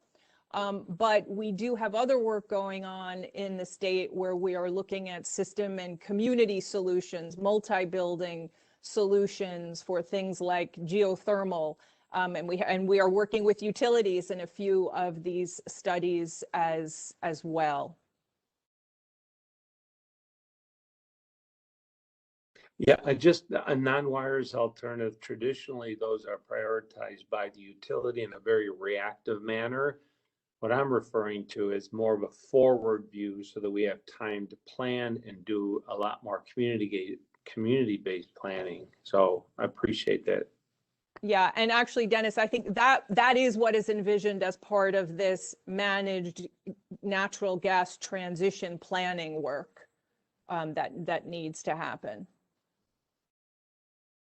Yeah, that's right. I'd agree, and certainly something that Dennis, we should cover and include our colleagues at the Department of Public Service as well. Let's move on to Peter, and then Rose. Yeah, thanks, Doreen. I appreciate it. Commissioner Visnakis and Janet, Joseph, you did some amazing work here. I just wanted to, thank you for the work and the presentation. It was really just wonderful, and I'm really pretty bullish on what you've laid out for us here. So I have a couple of clarifying questions, but and what I really am happy about is I think in several instances we've heard so far different ways to get at the pollution reduction initiatives, and you guys went straight to the heart of the matter and didn't create for us to contemplate what I would describe as Rube Goldberg machines. Now we'll pause here as the participants all now Google that term, especially the emerging leaders who are listening to us. Very complex solutions, but you guys came up with eloquent, straightforward things. Unless I've got that wrong, I didn't hear these types of mechanisms to get to 100% electrification as quick as possible. Things like renewable natural gas and hydrogen combustion in particular. I can't for the life of me understand how we're going to why we would use renewable electricity to do electrolysis to create hydrogen only to burn it, particularly when we're going to have all these electric vehicles with batteries in them. Here are my three questions for you. Commissioner, you had mentioned in your presentation, and I'm sorry, I'm not sure if I heard, I didn't hear anything as like the funding source for it, but under enabling number 1 for the cross-cutting analysis, you mentioned $1 billion to help low and moderate income energy conversions, and I was wondering if you guys had a pay for in that. I'm sorry I missed it if you did say it. The second two are for you, Janet, real quickly. You mentioned legislation dealing with energy codes and standards. Is that the executive's program bill, the governor's program bill, or is there another piece of legislation that's out there? Because you've mentioned there was something in the legislative hopper. And then the last one for you, Janet, is you were asked about the costs, and you all gave a nice detailed sort of rundown of the cost impacts of some of these proposals. But I'm assuming you also assess the benefits. DEC has the value of reducing carbon at $125 per ton just for CO2, 2,000 some odd for methane. I'm assuming you also looked at the benefits of these approaches too as you were looking at costs. It's not always one-sided. So I can take the first one on the how do we pay for it, and look, we wanted to the looking at the scale, right, makes us all blush a bit. It's a big scale and a big endeavor. So I think we wanted to be out front about the cost. In terms of where it gets paid for, I think there's two things. One, there is a lot of public dollars now that the state spends on this type of work. So making sure we're aligning that spend to these goals, I think, is key. Two, I think we're all at this moment have a lot of eyes on the federal government, and are there going to be incremental resources coming that can help accelerate and amplify the work that the state's already doing. And three, I don't think it's unreasonable as we think about these, and I think this is true across all the other panels, as we get to an integrated look at the cost, to be thinking about additional public resources that have to go towards this, and where those come from. I think is a part of our larger discussion, right, between the executive and the legislature about priorities and funding. But I think we didn't. I don't think the panel thought they had to exactly identify where it would come from, as much as really establish a little bit of a marker, that the cost is there and it has some magnitude to it. Great. We'll add the CCIA to your list then. It's a wonderful piece of legislation that can think of a lot of good, including huge benefits. And I can pick up on questions number 2 and 3. There is indeed an active bill that would make some fundamental changes in the new construction building code, as well as a separate bill that is focusing on appliance standards. Those were introduced as governor program bills. I will note that both of those proposals sort of move us forward, but they are not the entirety of the package that has been put forward in terms of codes and standards.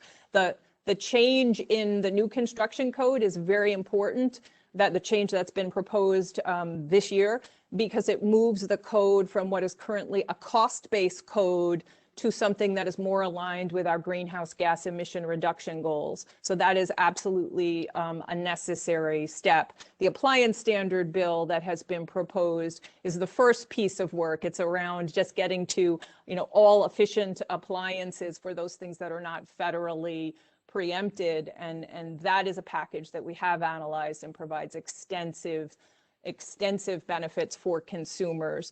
What has not yet been proposed is the tougher nut to crack, and that's around moving toward, the all electric components that are being deliberated here. But those 2 bills would move us forward. And on the benefits piece, just very briefly, certainly, we are mindful of the benefits. I think it's the sense of the collective team that the integration analysis is where we will quantify the benefits along with the costs. And that was part of the trepidation with sort of just moving forward with half of the equation. Through that analysis, we will look robustly at benefits and quantification, and we will look robustly at costs. I'm glad you made that last point. I think it gets lost in some of the discussion when people look at costs. So thanks again, Jen, for reminding us of the integration analysis on benefits costs. Thanks, Peter. And to close us out, last but not least, Rose. I just have a very quick question. And by the way, Janet, Ruth Ann, it's just an awesome report. Just went right to the meat of all the issues. And, it's so much, can't answer all, but you really got to all of the big ticket items that we have to address and prioritize. I just wanted to ask you in terms of tax incentives, as you talked about bringing in the private capital. And I know, tax incentives are fairly important, historic preservation, affordable housing. Are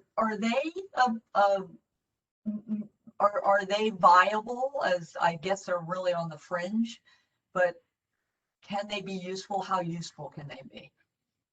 Both at the state and federal level. Yeah, I mean, I think that as we looked to identify costs, as I sort of said to, Peter, I don't think the panel was super specific in sort of where those would come from, but certainly in your former capacity and my current, tax incentives are a huge driver of production across the state, as you said, sort of historic tax credits and low-income housing tax credits. So I don't see a reason why a tax credit of some sort wouldn't be in the mix for consideration as we look at how to provide public resources for this, whether it's at the federal or state level. Gotcha. That's it. All my other questions were asked. Great. Well, thank you, Rose, for finishing us off. Although I do notice, Raya, your hand is still up. Are you satisfied, or? Taking it down. Okay, just making sure. Well, thank you, Commissioner. Thank you, Janet, and to the entire team for some great work and for this overall presentation. Thank you. Next slide, please. We are now going to pivot to the Power Generation Advisory Panel, our final presentation. In this case, our presentation will be from Sarah Osgood, the Director of Policy Implementation at the New York State Department of Public Service, as she transitions to our Executive Director, maybe even after today, right, Sarah? Just kidding, but welcome, Sarah. We're looking forward to it. Thank you. Can you hear me okay? Yes. Great. Next slide, please. I'll jump right in. The Power Generation Advisory Panel has 16 members, and their experience and expertise ranges across the energy spectrum, from environmental to environmental justice organizations to trade organizations and developers. We had a diverse group of panel members, and the interdisciplinary nature of the group, I really do feel, helped to strengthen all of the recommendations that we're putting forth. And I think something to keep in mind as we move through this topic today, we feel we've looked at all of the issues before us from all angles, and I really do think the diversity of our group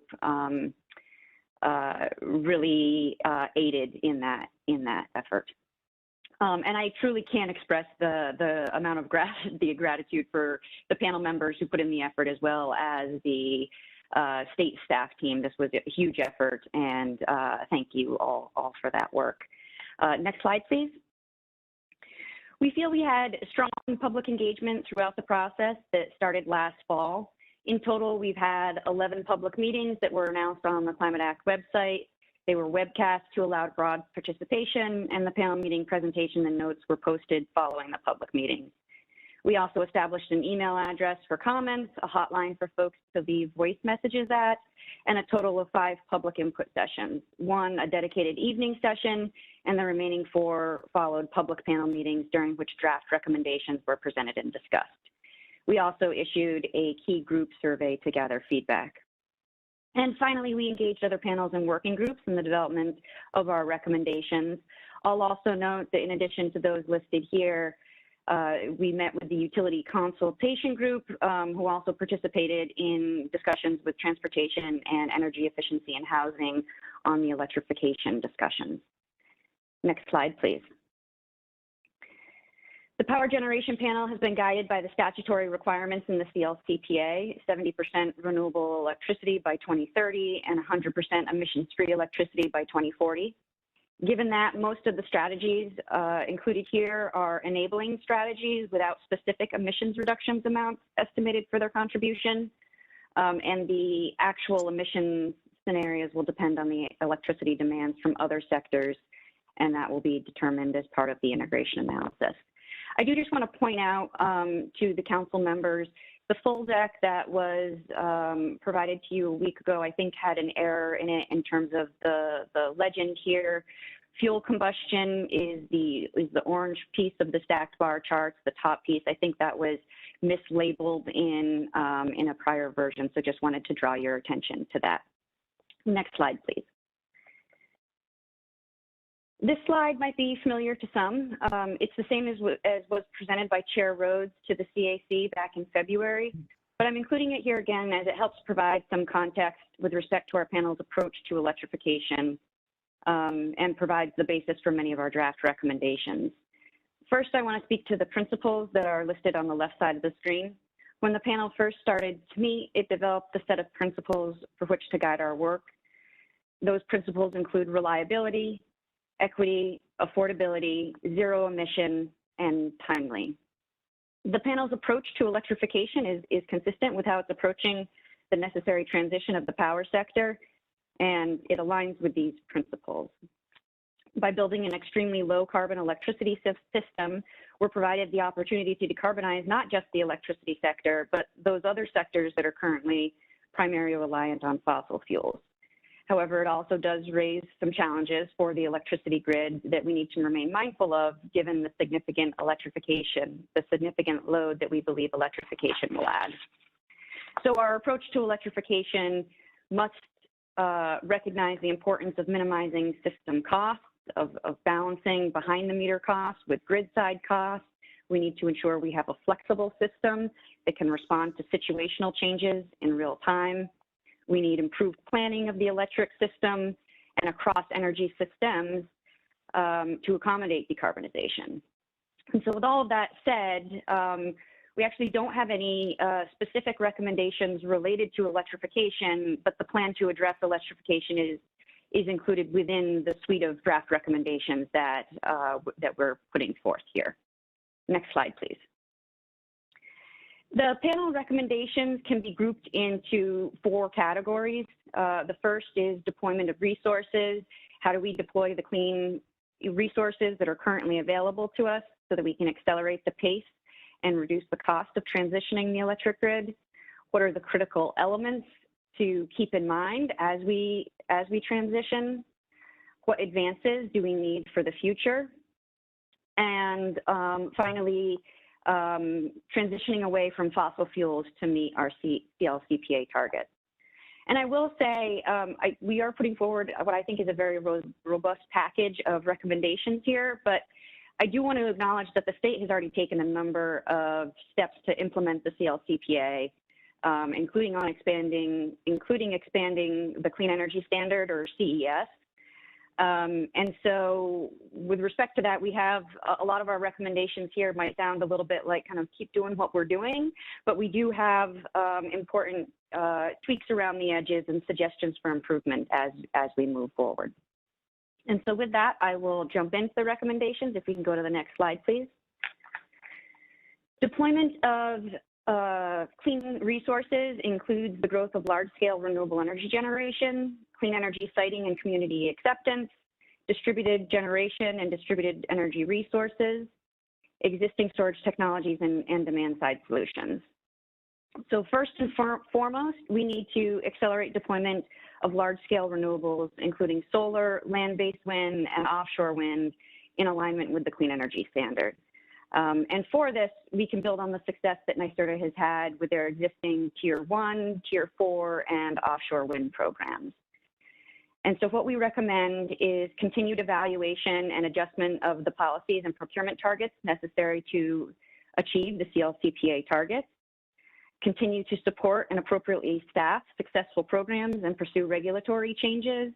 These are things like Build Ready, appropriate staffing for the new Office of Renewable Energy Siting and other permitting and procurement agencies, identifying key transmission and distribution upgrades, improvements, new line construction that is needed to deliver renewable energy from where it's built to where it's needed, and establishing a non-binding goal for the Office of Renewable Energy Siting with respect to the number of megawatts of renewable energy that should be permitted each year based on what's needed to achieve the 70 by 30 goal. Next slide, please. Complementing this continued procurement process, the Power Generation Panel suggests a multi-pronged clean energy siting and community acceptance recommendation that supports the development and use of information and resources for local communities to make beneficial decisions. Included in this are development of a mapping tool to help municipal representatives and local communities make informed land use decisions and communicate local wants to developers, as well as a statewide public awareness campaign to inform New Yorkers about the climate crisis and the benefits to shifting to a clean energy economy. Next slide, please.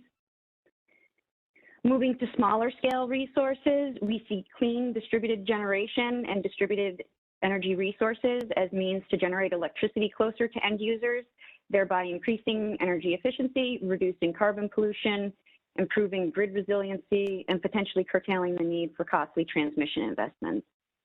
There are several components related to this recommendation, but perhaps the most important is the need to increase hosting capacity to facilitate expansion of DG and DER. We see this occurring through proactive and timely investments in local transmission and distribution infrastructure, implementing improved mechanisms for sharing and allocation of the costs associated with these upgrades to reduce the burden on individual interconnecting projects, and accelerating adoption of innovative technologies and programs that increase hosting capacity. Additional components of this recommendation include the pace of interconnection and right-sizing human resources at the utilities to mitigate delays, as well as considering the use of rate design, compensation, and incentives to encourage high-benefit projects. Next slide, please.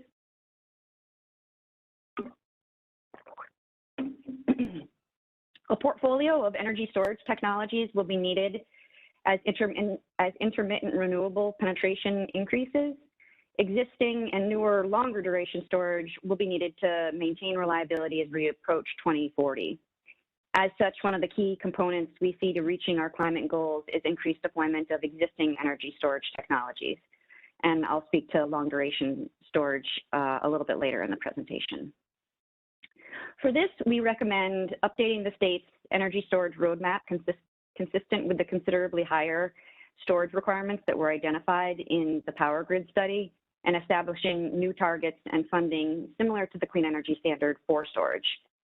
We also feel that energy storage should be better integrated into energy delivery and transmission planning processes, The energy system modeling should be refined to consider and identify the need for storage resources with longer durations, and that there's continued work with the NISO on market enhancements, including elimination of buyer side mitigation for CLCPA resources, and that doing so could facilitate the resource transition and help to minimize costs to consumers.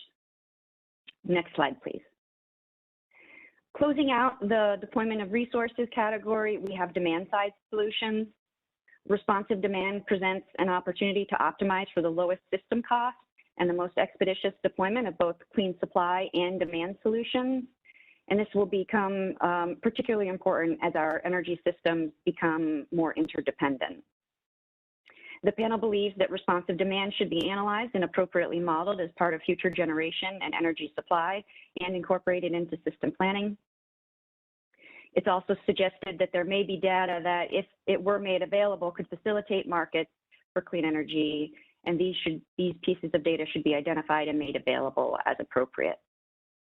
The recommendation also embraces state and federal appliance standards, development of standards to enable opt-out demand flexibility programs rather than just opt-in, and to take another look at cost-benefit tests to more accurately assess the value of the investments that we're making. Next slide, please. The next group of recommendations could be considered, could be characterized as elements that we believe are critical and that we must keep our eye on as we move forward with decarbonization. And in this category, we have reliability, access and affordability for all, and workforce development. Generation resources combined with transmission and distribution systems, control centers, and the wholesale markets provide a continuously operating, reliable system to service New York's electric needs. And all of these elements will need to transition and come together effectively to manage the transitioning grid, to provide a continuity of reliable power system, all while integrating the CLCPA. The recommendations to implement and achieve the CLCPA must support the high reliability standards that are in place in New York by implementing improvements and enhancements where needed, and sustaining the practices that provide high quality electric service. And if properly integrated, the additional clean distributed generation, storage, and large scale renewables, which the CLCPA will provide, will help to build a more flexible and resilient grid to address and mitigate the impacts of climate change. The panel recommends biennial checkpoints be conducted to assess the state of bulk power system reliability to ascertain if any program adjustments are needed to ensure continued safe and adequate electric service. Power system studies and planning should also consider analyses to integrate climate change impacts as needed for reliability and resiliency, and of course to reflect the risks and reliability challenges as well.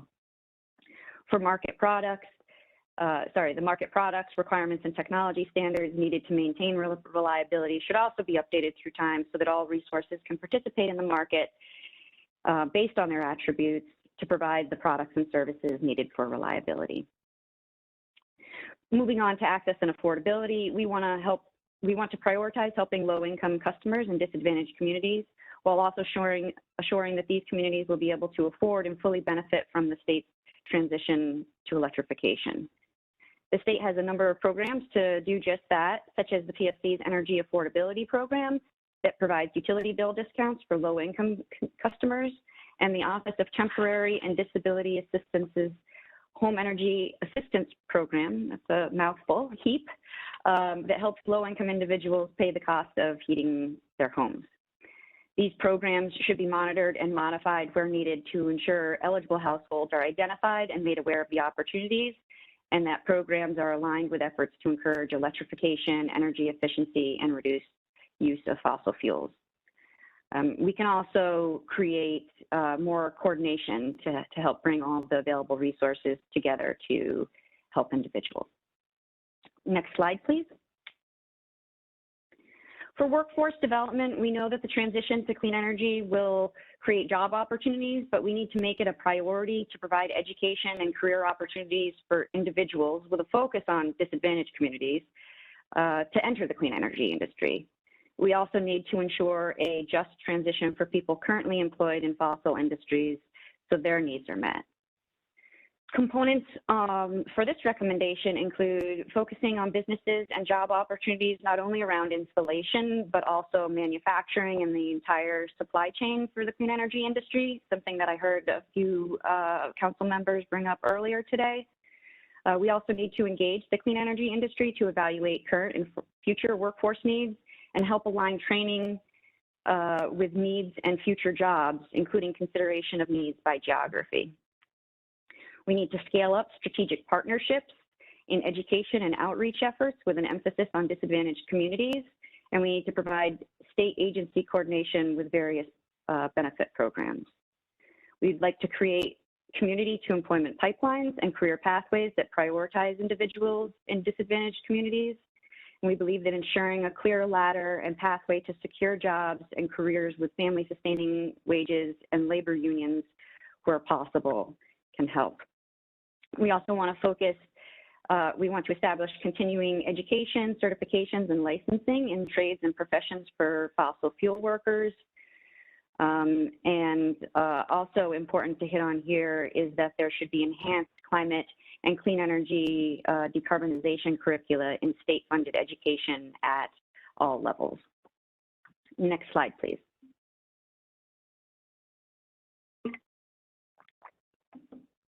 The next group of recommendations is related to the solutions we need that are a bit more long-term in nature.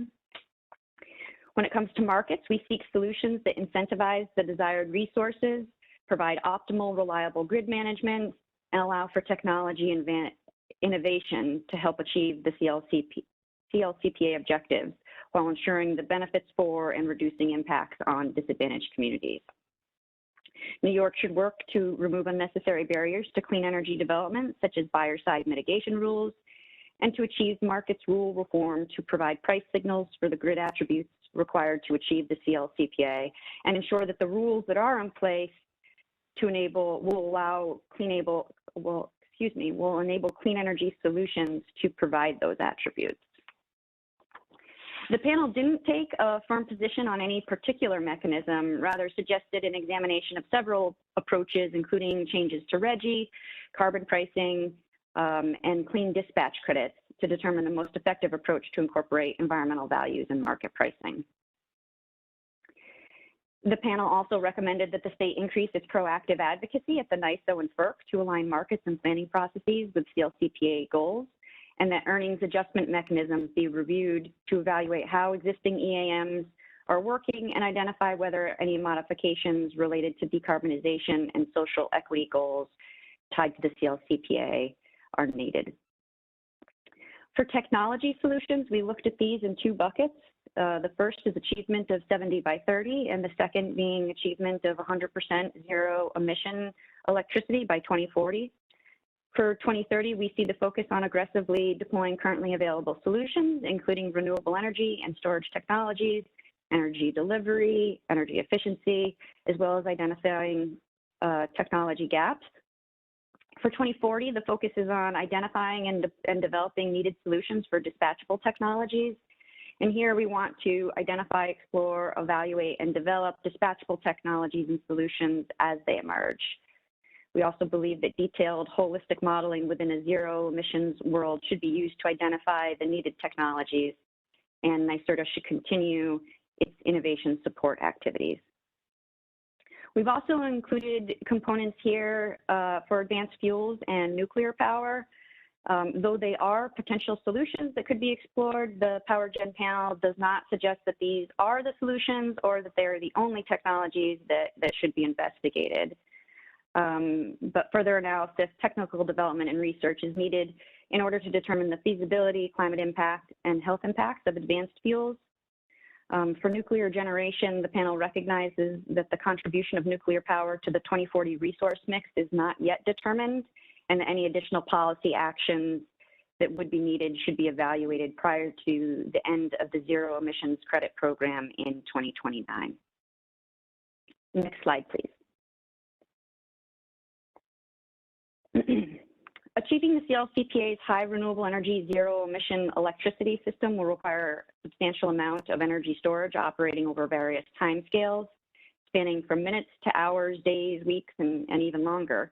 And that'll be necessary to maintain grid flexibility, reliability, and resiliency. Programs and funding for research and demonstration projects for the development of large-scale and longer duration storage should also be a focus for New York State. And that further research and development, as well as establishment of a center of excellence, could accelerate the deployment of long-duration storage.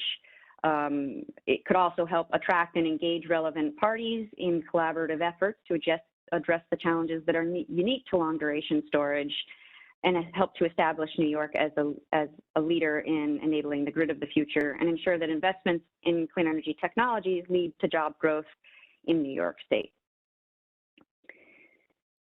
For energy delivery and hosting capacity, we recommend expansion of electricity transmission and distribution systems to support delivery. This would include continuing with strategic long-term transmission and distribution investments and declaring public policy needs through the current NYISO PPTN process.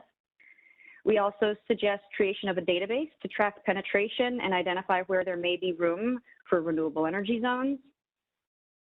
Related to offshore wind, we suggest further planning should be conducted and system upgrades on Long Island and New York City pursued to facilitate interconnection of 9,000 megawatts of offshore wind.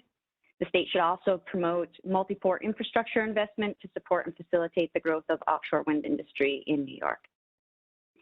More broadly, for planning processes moving forward, we need to incorporate and deploy advanced grid technology. Building on the power grid study, the state should continue R&D and rapid deployment of advanced grid technologies to alleviate transmission system bottlenecks, unbottle constrained resources, and optimize the utilization of existing transmission capacity and rights of way.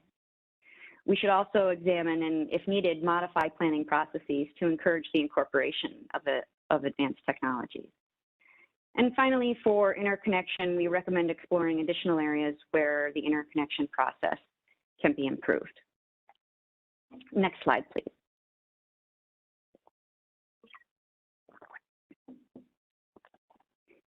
The final category of groupings includes the recommendations we have to transition away from fossil fuels to meet the CLCPA targets. Natural gas significantly impacts both climate change and air quality in local communities.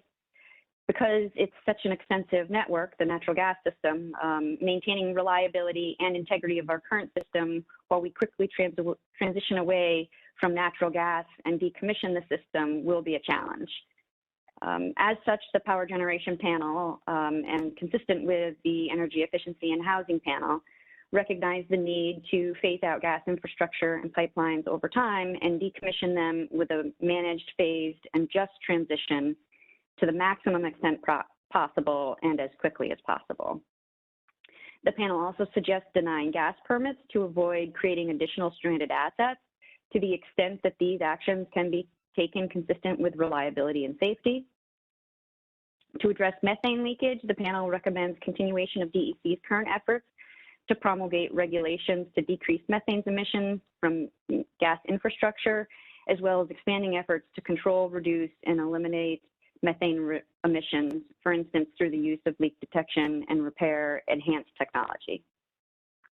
We also suggest deployment of a program to accurately characterize gas infrastructure components for improved emissions estimates and inventory reporting, and development of an integrated plan, and to coordinate efforts with utilities, gas producers, infrastructure owners, and local municipalities to decommission infrastructure by implementing non-pipes alternatives and detect and repair leaks in remaining gas infrastructure while maintaining affordable, safe, and reliable service.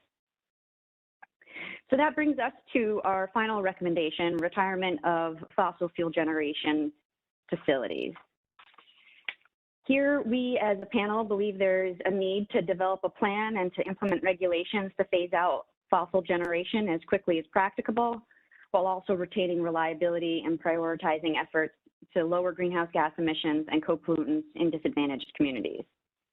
Retiring fossil on the system will certainly be challenging, but we believe we're laying out a sound and reasonable approach to implementing the law before us, and think that it could be modeled after the DEC peaker rule.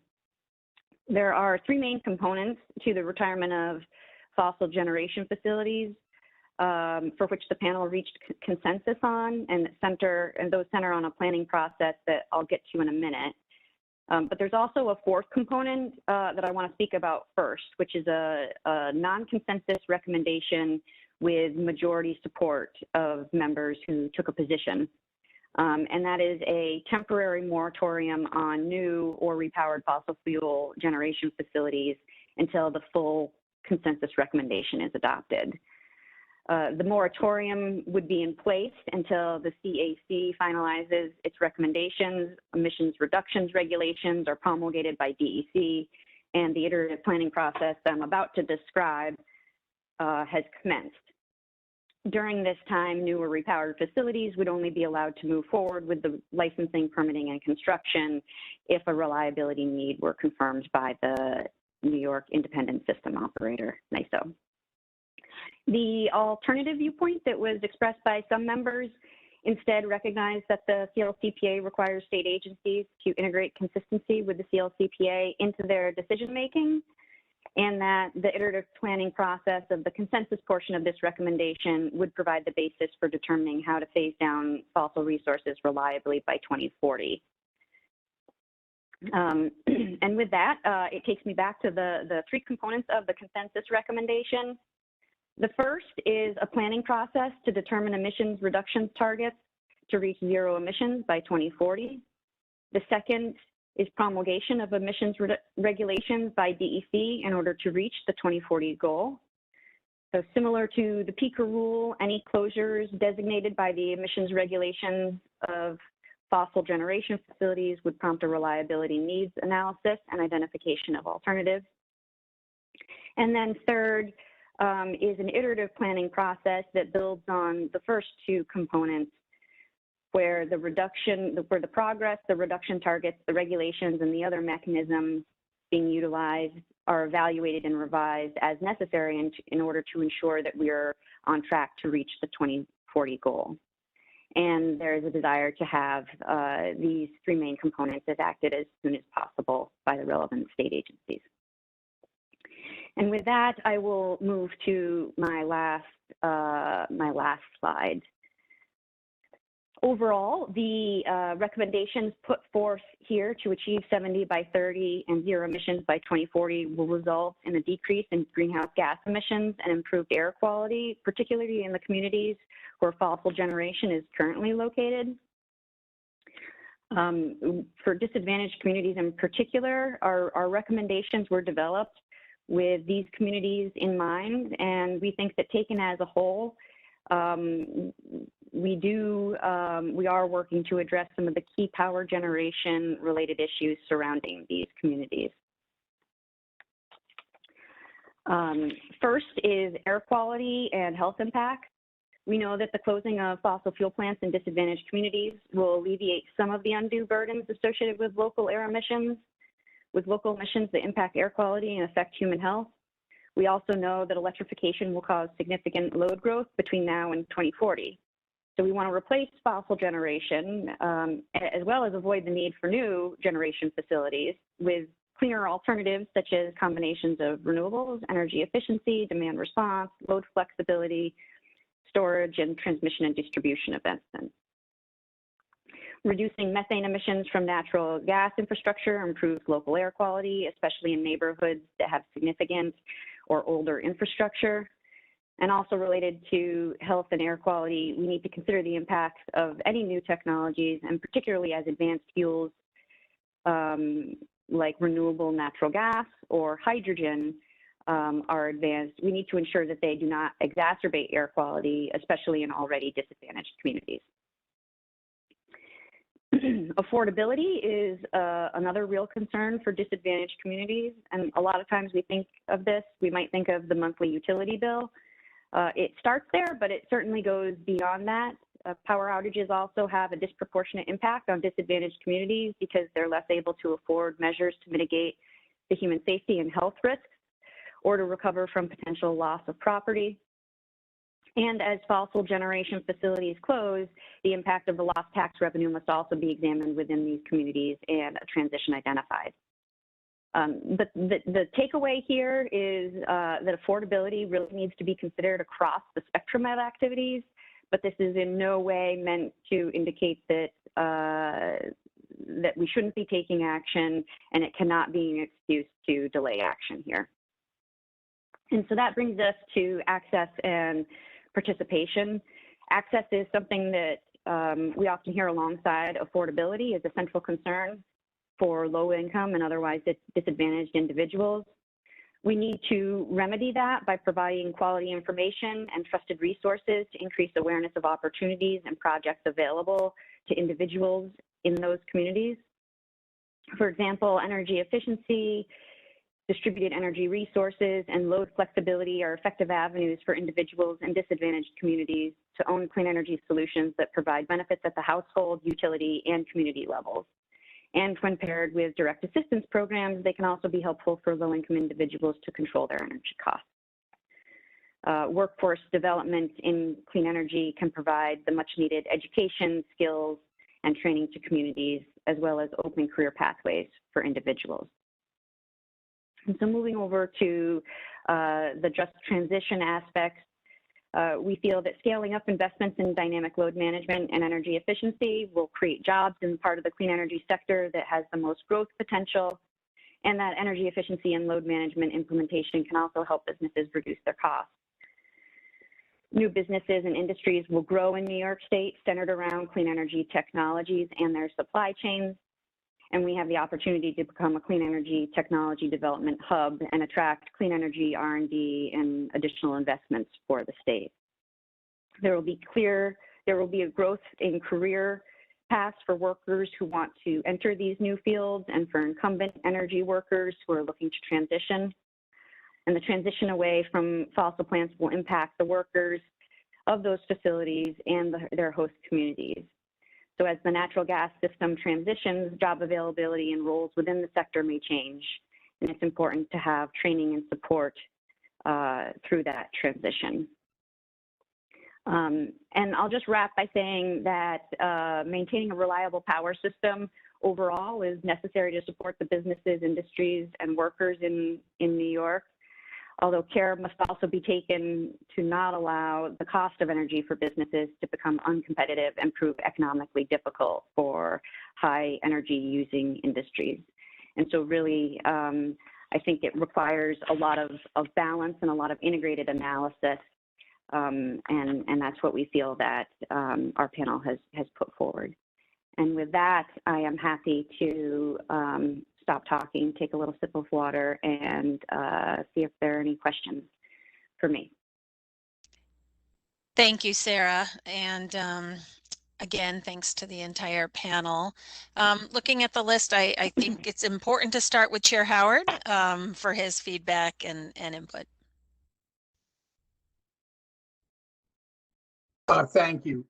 This is mostly to say thank you so much to Sarah for her hard work.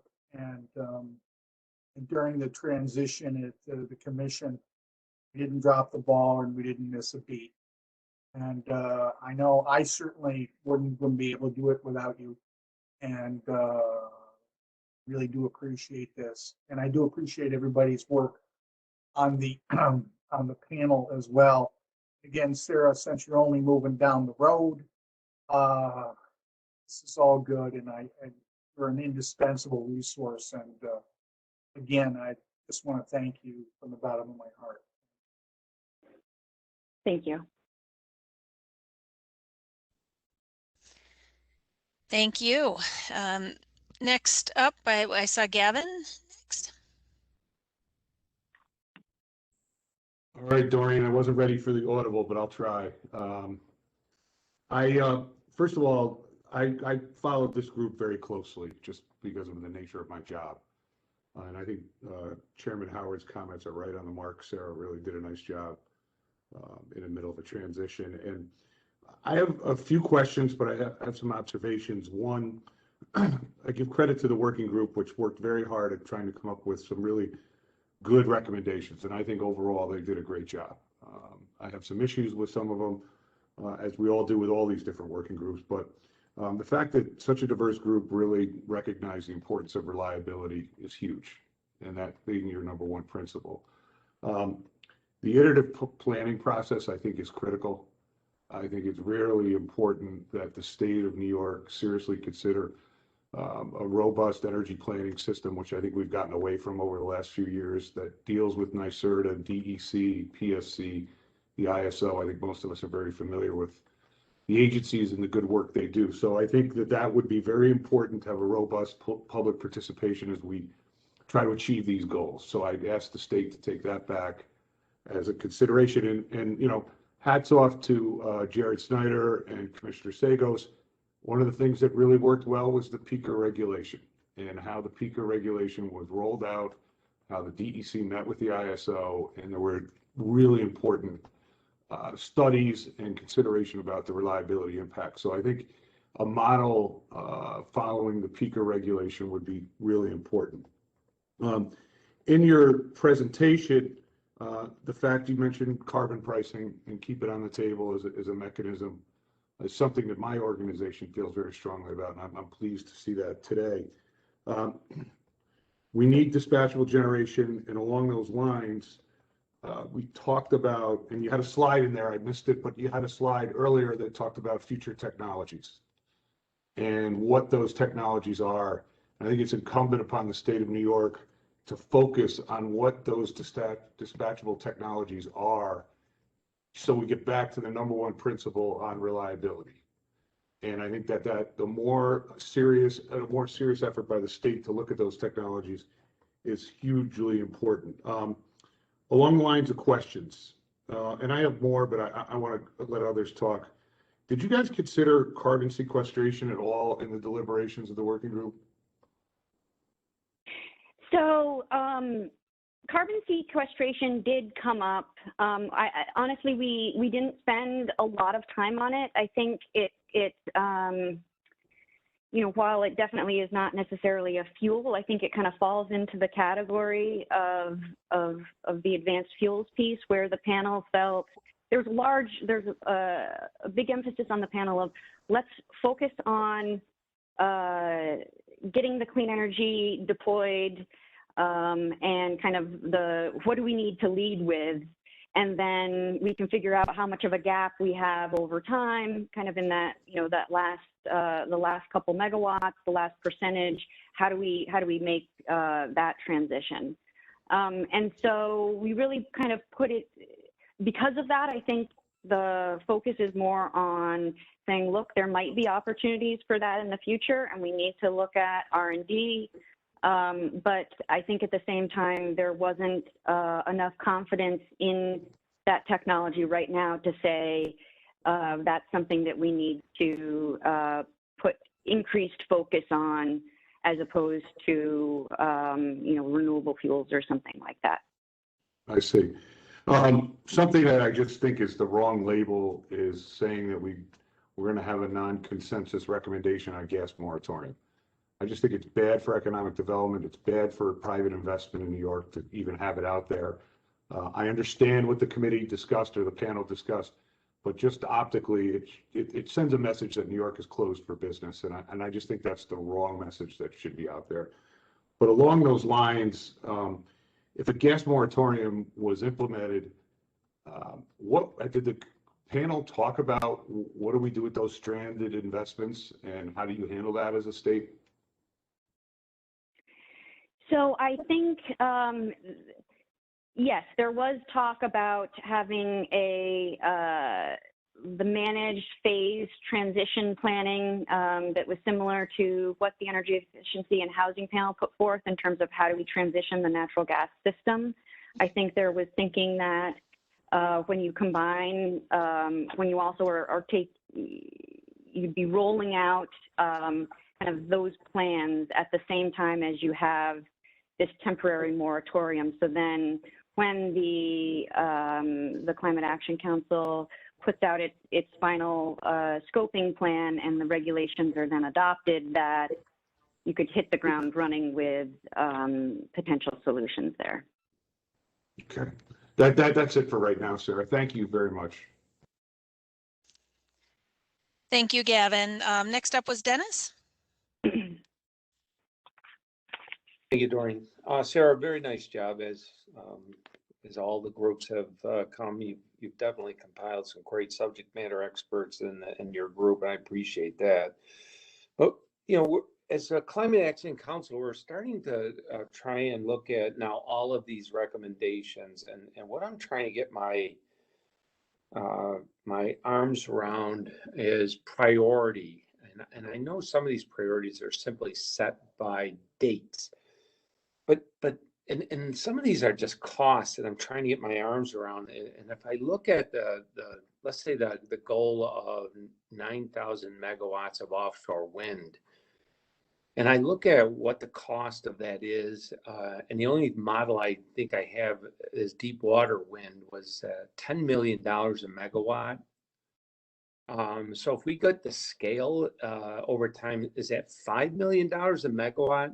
And then you multiply that by your goal of 9,000, it comes up like on a pure cost basis at $45 billion to achieve up to 15% of greenhouse gases. So how do we prioritize that against what the two presentations were today, which was the buildings and transportation, and that's 66% of greenhouse gases. So that's kind of like one question is your thoughts on prioritizing. The second question, just a clarification, you used the frame responsive demand when you were talking about battery storage or storage technologies in general. Most of which I think is focused on the grid level side, which is more on the supply side of the electric system. And are you anticipating more of a move towards the demand side or the point of use side so that we're bringing more resiliency and demand and load profile control at the load center? So just wanted to get a clarification on what you're referring to as responsive demand, and are we moving towards more on-site storage? Okay. So I'm going to take these a little bit out of order. On your demand side question, I think here we really are looking at the opportunity for increasing demand side solutions. And so that it goes beyond, so it is exactly what you were saying about trying to address if we've, rather than having the peakers come up, if we've got load pockets, are there other opportunities where we can reduce load to have those fossil facilities run less? We've talked about as a panel, and apologies, it's hard to cram the 8 months of work that we've had into a 30-minute presentation, but we did talk a lot about how we kind of need to attack this from all angles, and I think that kind of goes to some of what you were saying from the prioritization perspective. I mean, honestly, I think the council and that will include me working with you guys. I think that's up for us to try to figure out how to prioritize all of this. There's been an incredible amount of work that I think has been done by the panel up until now. There's a lot of good recommendations in here, and now it's about kind of seeing how they can all fit together and stack up to give us the whole economy that we need. But honestly, I think that the biggest challenge is balancing all of this. I don't think that we can do this transition in in a series type way. It's not like we have to get everybody to have panels, solar panels on the roof, and then we're going to say, okay, and now go get your electric car, and we'll plug you into that. Like and that's really, I think, the challenge ahead for us. Personally, what I think is we're envisioning here is a massive change to our economy, our energy systems, the way we, life as we know it. Sorry to be a little dramatic there, but I think these are massive changes that we're talking about. They cannot happen overnight. I think there's a lot of work that's going to go into figuring out how these pieces weave together. and work for all New Yorkers, including, you know, those that don't have the resources to, you know, just go out and make these changes on their own if they wanted to. And So Sarah, it's kind of a some of that is, non-answer, sorry, no, but some of that is where I was going, is that, you know, the way we do planning or the way we've done it is we've focused on the supply side. We've built out renewable energy, solar farms, and now we're looking at offshore wind, et cetera. And then what we discover is there's an intermittency issue. And so we then do grid level storage. And then we discover that these entities are not located next to load centers. Then we do a transmission system upgrade. My point about getting ahead of that on the distribution side is we actually can start forecasting what the impact will be. We certainly have to develop what the cost to achieve will be, but let's not like come up with demand side solutions, adding heat pumps, adding different types of systems, and not thinking about storing batteries, storing energy at that point. Because if we don't, then we're going to put out solutions and then have to go in for a distribution system upgrade. That's why it's not you, I believe me, it's with all of these recommendations, I just wanted to understand what goes through my mind. So I just want to tell you, I appreciate what you're doing. Yeah, thank you, Dennis. You know, just on the offshore wind point that you had made as an example, it's a great example of, well, first of all, the 9 gigawatts is part of the Climate Act. It's included 9 gigawatts by 2035, so it is ours to implement at this point. But it is also the case that through that scale, we see, just like we were talking about with the prior panel, you know, we see the cost reductions coming our way that come from that magnitude and the associated investments. I would say that it is complicated, and certainly when we think about costs, we need to think about it from the perspective of consumer costs, what consumers are ultimately paying for their energy supply, not as much with respect to the investment. And the metric that we use and that this panel discussed is the fact that we already spend $50 billion a year on energy in New York State. So now what is before us is how do we redirect that spending to advance clean energy, which is the basic premise of the Climate Act and the transition that we seek. So either way, that's certainly the planning that is underway, and we certainly can agree with you on the need for that process point that you had made. Moving on to Bob, who is next. Thank you, Doreen, and thank you, Sarah. Great presentation. All the panels have done a wonderful job today. I have 4 questions. Let me go through them quickly, and I'll start with storage, picking up on what Dennis was just saying. In addition to electrical storage, are we thinking at all about thermal storage and on various timescales? You know, heat pumps, it seems to me if you have thermal storage within your home to buffer out several hours of heating so you don't have to run the electricity on demand, that would work really well as a grid interaction. And thermal storage is a lot cheaper than electrical storage. So that's sort of a short-term storage. On a seasonal basis, I know there are multi-family homes in Saskatchewan and Alberta that now heat by storing winter sun for the summer sun until the next winter. And those, they say, are cost effective. So I'm wondering if we're thinking about those sort of options. We tend to be focused just on the grid aspect. And I think beyond electricity, we should be thinking broadly about energy and all aspects of energy storage. So that'd be my first question. Second is, I'm delighted to see New York moving aggressively on offshore wind. Are we thinking at all about offshore wind in Lake Ontario and Lake Erie, which also have strong wind fields? And as you know, we have a lot of resistance locally to some wind farms in part of upstate New York. My guess is that we'd do better in those lake areas. So is that part of the planning? Third, I'm delighted, as someone who's worried about methane for a long time, to see the DEC taking on reducing our emissions, and glad you mentioned that.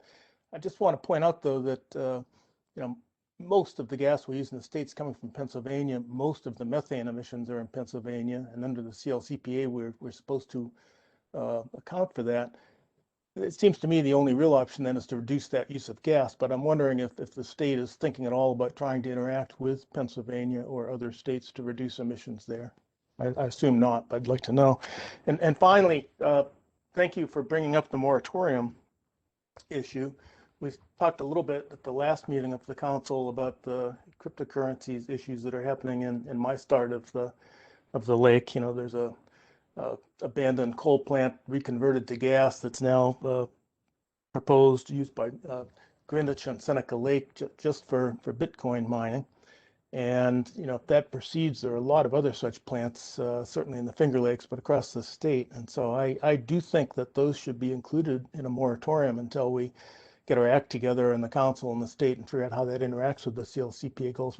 But my question is, are you explicitly including those non-grid players in your moratorium suggestion? Thank you. I'm just writing down this last one so I don't forget it here. Okay.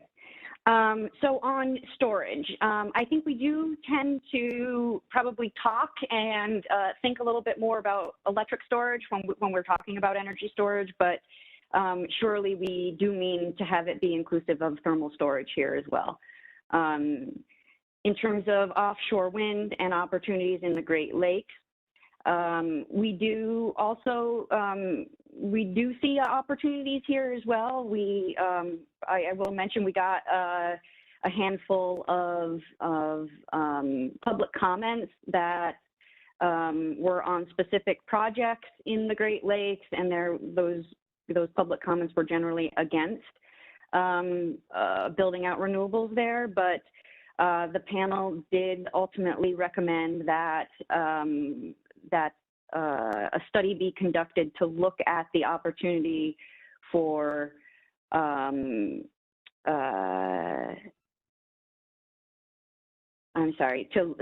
to look at the opportunity for storage as well as clean generation opportunities related to the Great Lakes. And so I think that is something, we're not saying it's definitely something that needs to be implemented in terms of the actual deployment of the technologies, but we're saying it's worth taking a look at and determining the feasibility of. There's also, I believe, a feasibility study that NYSERDA is conducting related to the Great Lakes.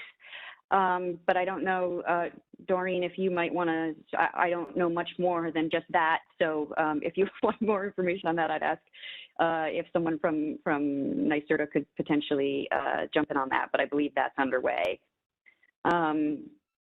In terms of reducing methane and interacting with others, we do see a strong opportunity to interact with others within New York State, particularly on like the local community side and addressing methane leakage. While I think our priority is probably on getting our own, house shored up, I do see as we move forward that we need to address the methane emissions that are occurring in our state that are also not under our jurisdiction. So like the interstate pipelines that go through New York but New York doesn't inject or use any of the gas. I think we need to look at opportunities to collaborate with those owners and authorities having jurisdiction to see what opportunities we have there. I don't think we can just ignore it, but it's probably not necessarily the first thing that we would want to tackle, given we have more control over other areas. And then finally, are we explicitly addressing the non-grid players? This is in relation to, I assume, the behind-the-meter generation, like Bitcoin operation. We've seen a lot of that in the news lately. I would say that while we didn't take on a recommendation to address that explicitly, we do have it included within it would be included in the planning process that we outlined in our last recommendation for phasing out fossil generation facilities. And so we do believe that we need to capture those, but unfortunately, the way the law is set up nowadays, I think it puts it makes it challenging to not approve some of these facilities transitioning to behind the meter, and I think I've heard it as a concern from our chair, John Howard, about needing to tighten this up, and I think it's an area we need to have particular focus on going forward too. Thank you for that. I agree. It should be an important focus. The Greenwich plant on Seneca Lake is taking off. There are many others like that, and it could get out of control quickly and make it very difficult to hit our 2040 goals if we don't, 2030 goals if we don't stay on top of it. Just going back to the methane, again, I think we should do whatever we can within our border, but I would imagine that well over 90% of the methane emissions associated with our fuel use in this state, which we take possession of under the CLCPA accounting, they don't occur in the state. They're in other jurisdictions. So I think we just need to recognize that and be cognizant of that in our planning. Thank you. And, if I can just respond to that, I think that also kind of goes to the importance of federal action here and about New York partnering with the federal government. This is going to be a big challenge, this transition. I don't think, those of us that are working in it, I think we believe that we can do it, but we know it's going to be a lot of work. And in areas where New York could be economically disadvantaged compared to other states by taking action, and becoming a first mover, I think those are good areas for the federal government to step in and help so that we're not, that states aren't kind of reluctant to take action because they don't want it to hurt them economically. It's like we all need to be doing this together. We all need to be moving towards this new economy. And while we love to be a first mover in New York, I think we also, we love that because we want to help show the way of everyone else to do it. And this is an all hands on deck. Everybody needs to be doing this stuff. Thanks, Sarah. Thanks, Bob. And if you do, Bob, I'll send you a quick note with the link to the feasibility study we have underway for the offshore wind, the Great Lakes study. It was a commission order from October of last year that required us to commence that, and it's now underway. Okay, thank you very much. Yep. Next up was Raya. Hello, thank you, and thank you, Sarah, for for a great presentation. I just wanted to say I certainly strongly support the non-consensus recommendation. I think that it sends a signal that we're serious about ending fossil fuels pursuant to the CLCPA. So wanted to say that. I also support the non-consensus recommendations. I do have two questions. One, I'm like a lot of the recommendations, while it's great, iterative planning processes, this is definitely the way forward. But I'm curious in terms of concreteness. So my first question is, do you have specific recommendations for rule or regulatory changes that we need to take right now to forward our clean energy goals? One thing could be increasing our storage limits, putting those northwards. My other question is about affordability. You mentioned HEAP and wanting to focus on HEAP more. I think that it's well understood that HEAP is really just a drop in the bucket. Like HEAP, the assistance program does not go anywhere near addressing the affordability needs that we have, especially now when so many folks are facing utility shutoffs. So what is are there recommendations for a more comprehensive solution to affordability there? Okay, so I'll address your second one first. So I would agree. HEAP is something of a drop in the bucket, especially when we look at the need across the state and not just kind of those that are taking advantage of it. We do have the energy affordability program that is funded. It was created by the PSC, and it's looking to have the energy burden of low-income New Yorkers no more than 6%. And that is a direct payment assistance program that is that goes towards helping reduce utility bills. Now, again, it's a few $100 million a year. It is quite significant, but again, you know, it's I think a lot of people could argue it's not enough. We do need to do a whole lot more here. I think when we look at it's kind of like we're trying to put all these pieces together and say, like, if we are going to be taking funding from HEAP, can we at least make sure that we're not using those assistance dollars to prolong the use of higher emitting units, you know, whether it's in your own home and you have an old furnace. We want to make sure that we're trying to make changes and adjust the programs over time.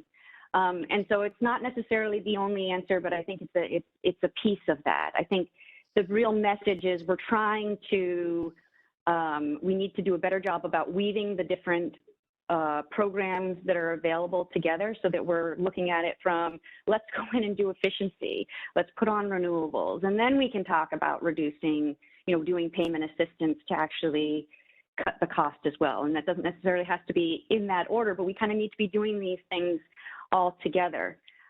When it comes to the energy affordability proceeding at the PSC, we do have a few recommendation components surrounding that, saying that we need to get better at identifying where or who those eligible individuals are and making sure that they're aware and taking advantage of the programs. And so it's not necessarily the only solution, but it's, again, kind of a piece of the puzzle that we need to help bring these folks along. And again, I think we're looking at, as we move towards electrification, again, this is something that other states are going to be struggling with too. And I think there's a role for the federal government there. With regard to the storage targets, we do have, and this is kind of maybe a little bit goes to kind of what I was saying about some tweaks around the edges with the CLCPA. So the Clean Energy Standard has already been expanded to meet the procurement targets that are required in the CLCPA. So for the 9,000 megawatts of offshore wind, for instance, we already have that program in place to ensure that we get there. But when it comes to energy storage, we did see a discrepancy between what our current energy storage targets are now and what we see as likely to be needed in this decarbonized world. And the power grid study did identify, I want to say it was on the order of 15 gigawatts or more of storage. When we're looking at a goal of 6,000. And so really, I think we do have recommendations to kind of better integrate or tie together some of these analyses so that, when we do an analysis here and we do one there, we can kind of tie them back and make sure they're all working towards that same goal. So we do have particular recommendations around expanding the storage target to what we do believe that it will ultimately need to be in order to reach our 2040 goals. But I guess apologies for not being able to get to all the details in this, but happy to continue the conversation as well. All right, thank you.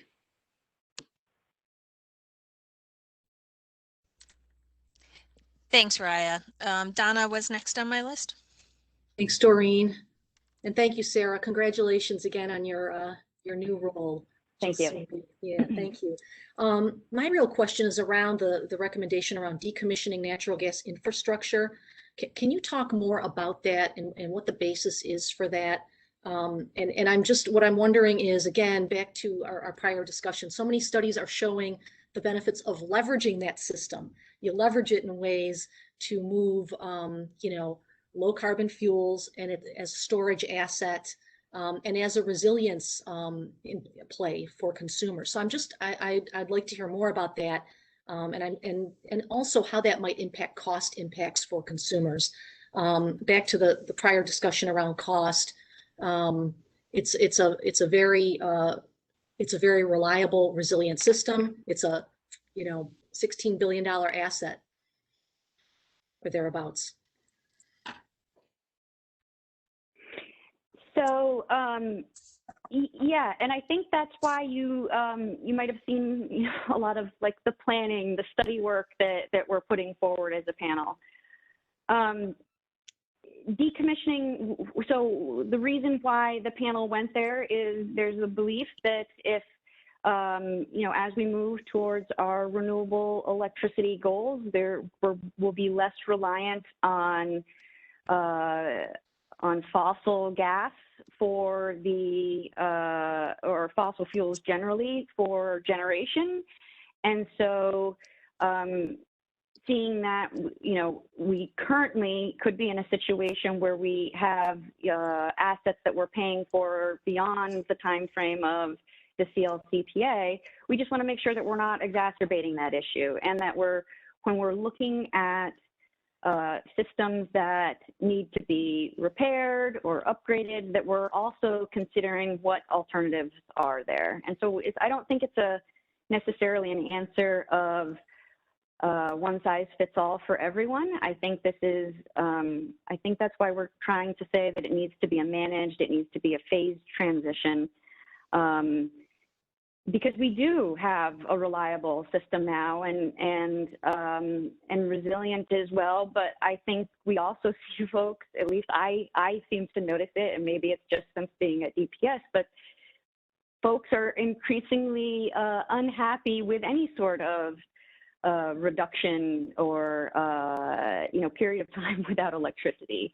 And so even just a couple hours here and there can be tricky for folks. It's hard to plan around. So I do agree that maintaining a reliable, resilient system is necessary, but I don't think that that's that we just end the conversation there and say, so we can't change anything. And I feel like that's what we all just need to kind of come together, throw everything on the table and say, what is it that we're trying to achieve? And let's try to figure this out together, because I know I don't have all the answers, and it doesn't seem like there are too many people that do have the answer that works for everyone.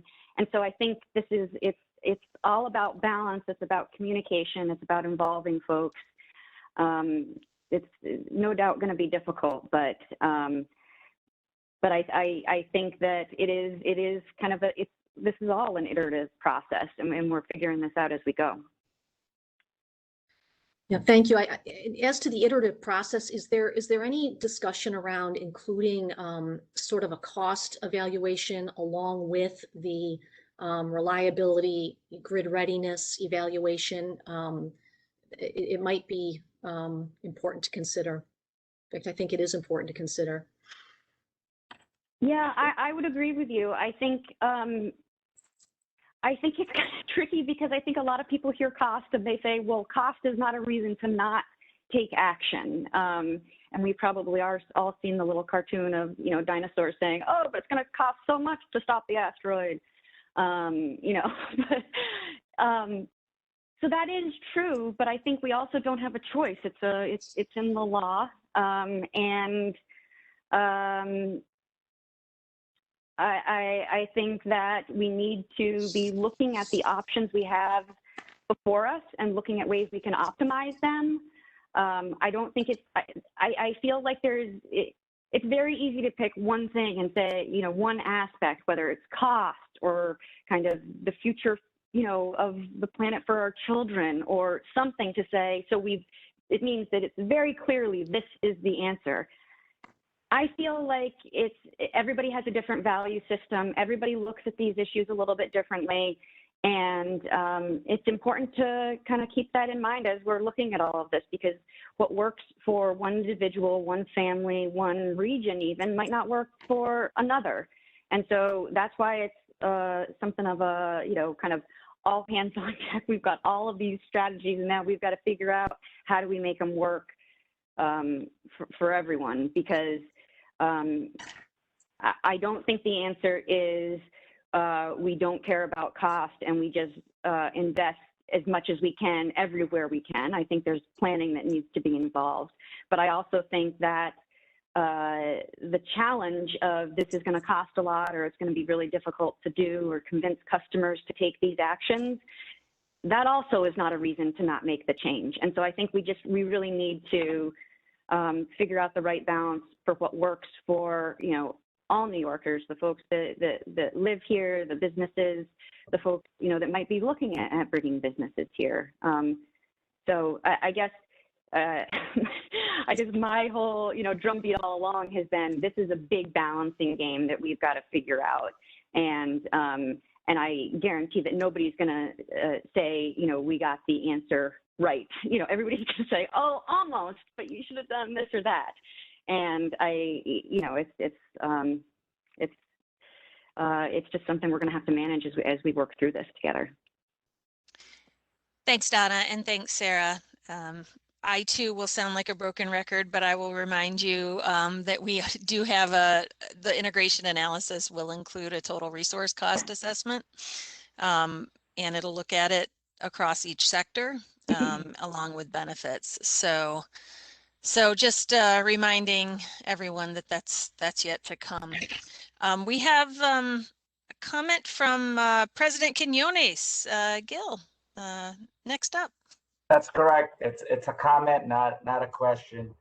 I just want to amplify what Sarah has been talking about, the complexity of this transition. As a generator, a transmission owner operator in a load serving entity to customers and to municipal utilities, you know, we have a front seat and firsthand experience on this at the Power Authority. We have an agreement with what's called the Peak Coalition, which is a coalition of environmental justice groups here in New York City, to explore how to do this transitioning our natural gas power plants to lower zero carbon resources and technologies by 2035, which is 5 years before the requirement of the law. And there are really two issues. We need to do that on an orderly fashion while maintaining the reliability and resiliency requirements of the system. For example, New York City, because it's a load pocket, meaning there aren't enough transmission lines that go into New York City. There is currently a requirement that 80% of the forecasted customer demand must be met by generation in city to maintain the reliability and resiliency requirements of the city. So, and in certain neighborhoods or distribution networks, power plants are needed for voltage support and frequency regulation.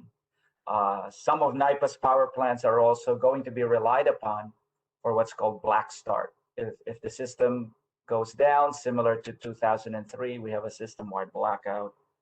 Certain plants are going to be asked to run first to help restore the system. So this is a very important goal. We need to accelerate the decarbonization of the power sector to meet our climate change goals.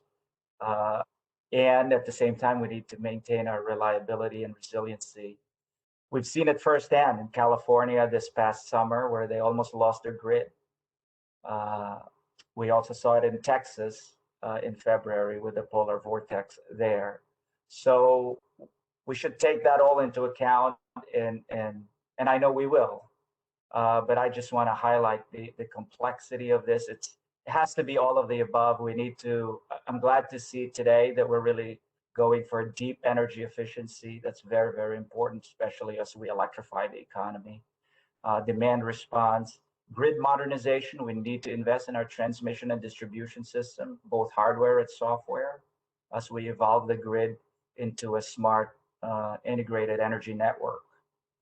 And we need to invest in clean energy, distributed resources, both community-based and behind the meter.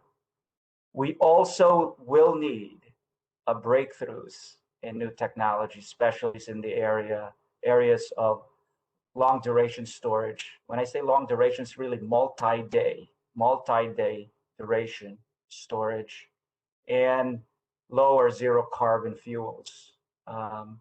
We can't eliminate any potential solution at this time because this is so hard to do. There are studies in the state of Washington, California, that you can get to 70-80% renewable. That's possible with today's technologies, but going from that point to a lot higher than that is very difficult technically, and it becomes very expensive for what you're getting for the money that you're putting in. So we're hoping that NYPA can, because we're doing this with not only with the environmental justice groups here in New York City, but it will be an open source initiative so that all of us and other power plant owners can see and learn from what we're doing. But I just wanted to share and amplify what Sarah's been presenting to us, Sarah and team. And I do want to commend this working group for this tremendous work. I think this is a great start in our journey to decarbonize the power system. Thank you. Back to you, Madam Chair. Thank you. Thanks for the on-the-ground work that I know you're advancing and learning from on behalf of all of us. Looks like we're closing out the panel discussion with Peter Iwanowitz. Peter. Yeah, thanks, Doreen, and thanks for the reminder. If you weren't going to be the broken record, I was going to talk about benefits and cost and the integrated analysis, my favorite topic, and I'm glad we're doing that. Sarah, great presentation. Thanks for all the hard work to you and the panel. It's really just good stuff to see. A couple clarifying questions. But before I do that, I just want a statement. We've talked a lot about costs, and I've been trying to bring in societal benefits. I just want to throw a couple of figures out there for folks. When you look at the value of reducing greenhouse gases that DEC has put out there, those numbers I threw around, we're talking like tens of billions of dollars in benefits that are going to accrue as we, eliminate our greenhouse gas emissions. Those dollars aren't going to disappear. We will see them in lower medical bills. We will see them as communities spend less to clean up after extreme weather events. We'll see them in lower property taxes and insurance bills. So these monies aren't going to sort of disappear in terms of like New York State being open and closed for business. Let me just look acutely, digging out and looking at the state energy plan. Somebody correct me if I'm wrong here, but the way I read the state energy plan is we spend about $25 billion every year just to move goods and people back and forth in the transportation system. Maybe that dollar figure is higher as the pump price goes up, but think of 25 billion. I think the energy plan also says that we lose about 80 to 85% of that dollar value to out-of-state oil interests. So pause with me for a minute and just reflect on the fact that we would keep that economic value here in New York State as we move ahead and decarbonize just the transportation sector. Again, 85% of that dollar stays in New York to benefit our economy. It doesn't flow to out-of-state oil interests. Okay, enough of my soapbox. If those figures need to be corrected, somebody will correct them. So Sarah, renewable natural gas, hydrogen, I wasn't sure if you said this or not, so I just want to clarify. Did the panel look at combustion of those to generate electricity? And did the panel, if they did, how would that square with the zero emissions standard that's in law? I think there's a lot of people out there that think that the zero emissions 2040 goal is carbon free, but it's emissions free. I'm glad your presentation put that out there. So that's my first question, is on those two fuels. Are we talking about combustion, if at all? And then your presentation didn't go too deep on this, but the packet that was sent out in advance did have market-based initiatives, and specifically the ISO carbon adder was a pricing mechanism, and it would, was described in the materials as something that could help achieve the CPA emissions goals.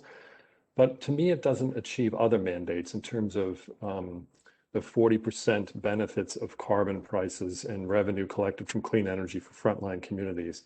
I'm not sure if that was talked about a lot. So I'd like to hear that, but I would just gear us towards a recommendation that we would seriously look at pricing strategies that would be economy-wide, not transportation has a couple over here and we've got the ISO maybe adder over here. I would really hope we move towards an economy-wide pricing discussion and fairly soon. And the ISO carbon adder is always, I've always viewed it as a very complex tool, a Rube Goldberg like a device. And I'm just not sure whether the concept of just amending law so the DEC could actually put that $50 per ton CO2 price into the emissions requirements or into the Title V requirements. Therefore, the value of that price of CO2 then added to emission standards could be classified as a clean energy fund, and then 40% of that would go back to the benefit of disadvantaged communities. I think it would be a more straightforward and less complex way of putting a price on carbon pollution from the power sector on top of what is already covered by RGGI. So I just don't know if there was a discussion about an alternative to that at all. Okay, so we did discuss a couple of different options when it comes to incorporating environmental values, and certainly, the carbon pricing proposal is out there, and we did talk about it a little bit as a panel. I think overall we're looking at, or at least kind of one of the aspects we're looking at is, does this make sense from the residents or the ratepayers of New York? If we do this, is it a benefit for them? And I think that's what, when we look at these things, we want to make sure that we are actually benefiting those that we're intending to, and that we're not having kind of unintended consequences. And so I think with the NISO carbon adder, we didn't land that was necessarily the best solution. And so we said we need to do more analysis. And so while it was, 8 months worth of work, I mean, those have been cram-packed with working group meetings. And, I think it probably says a lot. We have a lot of really smart people working on these issues, and it's still not a clear answer of what makes the most sense. And I think this is all complicated stuff that we've got to, look at from all different aspects and make sure that we're kind of taking the right steps forward. When it comes to combustion of advanced fuels, this did come up. We had conversations explicitly about kind of green hydrogen separate from the category of advanced fuels, and the panel has said that they do want the zero emission or low emission resources to be considered kind of first, and then to kind of work your way towards, the less clean alternatives if we need to go there. But when we put forward recommendations regarding green hydrogen, what we mean, this panel means is hydrogen that has been created from renewable electricity and that is not combusted. So it would be used in something else like a fuel cell or something. So we did talk about that, saying that we don't want and it wasn't a unanimous, kind of panel position, but the extent possible is to minimize the combustion of advanced fuels. And then if I can just touch on the cost aspects that you kind of bring up. I mean, I think I agree with you in that it would be wonderful if we didn't have kind of our funds flowing out of state for energy.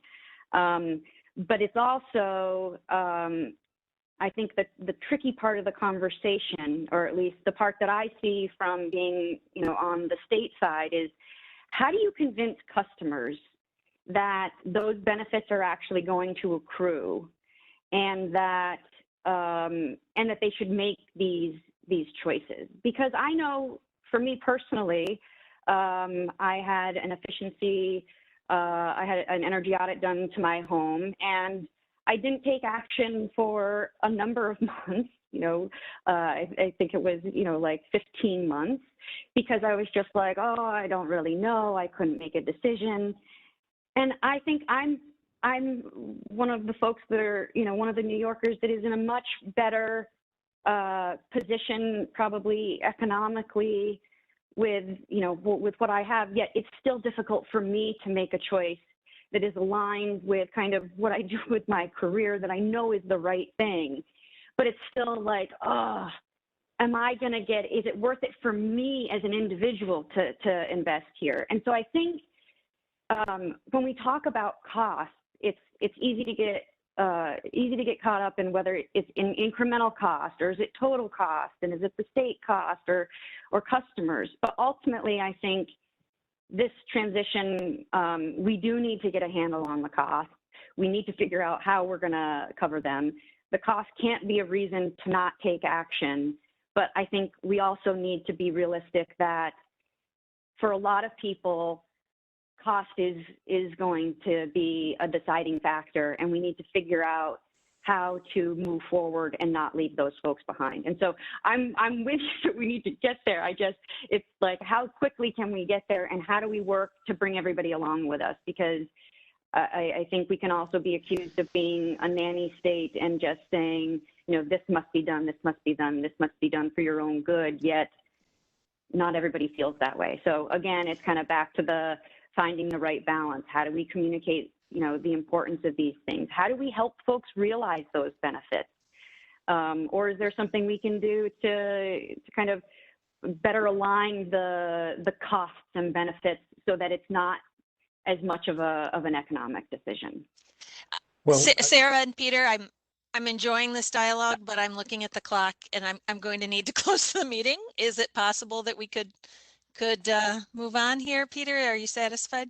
I have a 10-second rebuttal to Sarah's point of how we convince people, and look at the huge inefficiencies of internal combustion engines in cars, and be straight with people to say that for every dollar you're putting into your tank, you're literally burning 70 cents of it, because it's just waste. The internal combustion engine can't be more efficient than 30% at its best day.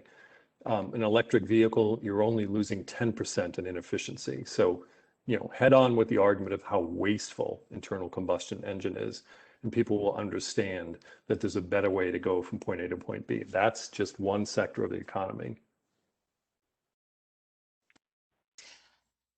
Well, thank you for that, and thank you, Sarah, for your work in the panel and also in the presentation today.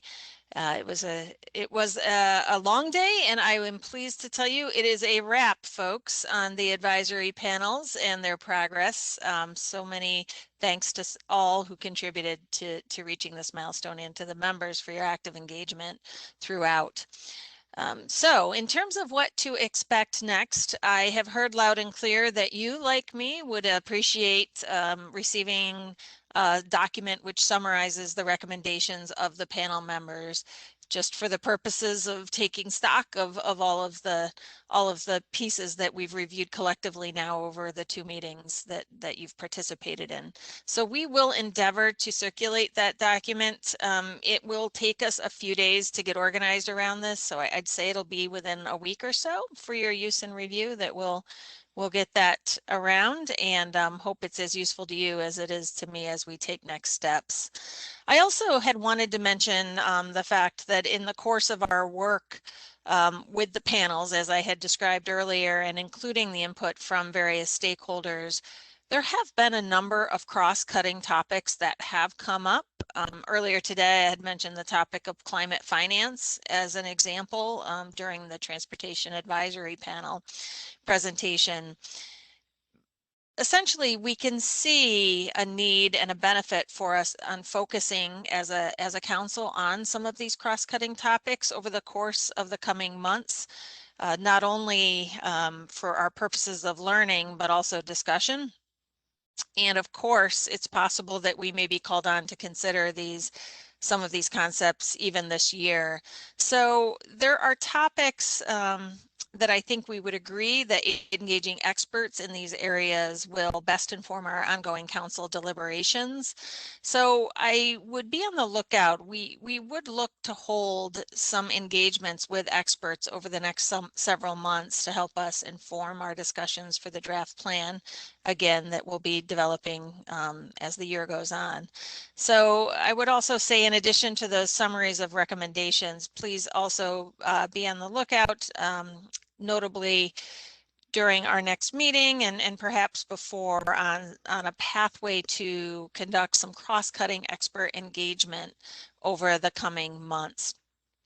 And as we look to our next Climate Action Council meeting, which as of this moment is scheduled for June 8th, although we do need to confirm that date, we will at that meeting be addressing adaptation and resilience recommendations, along with feedback from the Climate Justice Working Group on all of these recommendations that we have discussed. I know that's a topic that has been brought up multiple times, and I look forward in June to focusing on those areas. So again, we're currently identifying June 8th for that meeting, and we will have more formal announcements around that meeting when the plans are confirmed. So with those three reminders on the advisory panel recommendations, the expert engagement, and the June 8th meeting, I'm sure with my co-chair, want to thank you all for your engagement and expertise. It's very impressive, and the progress itself is impressive as well. Basil, would you like to say anything as we close out?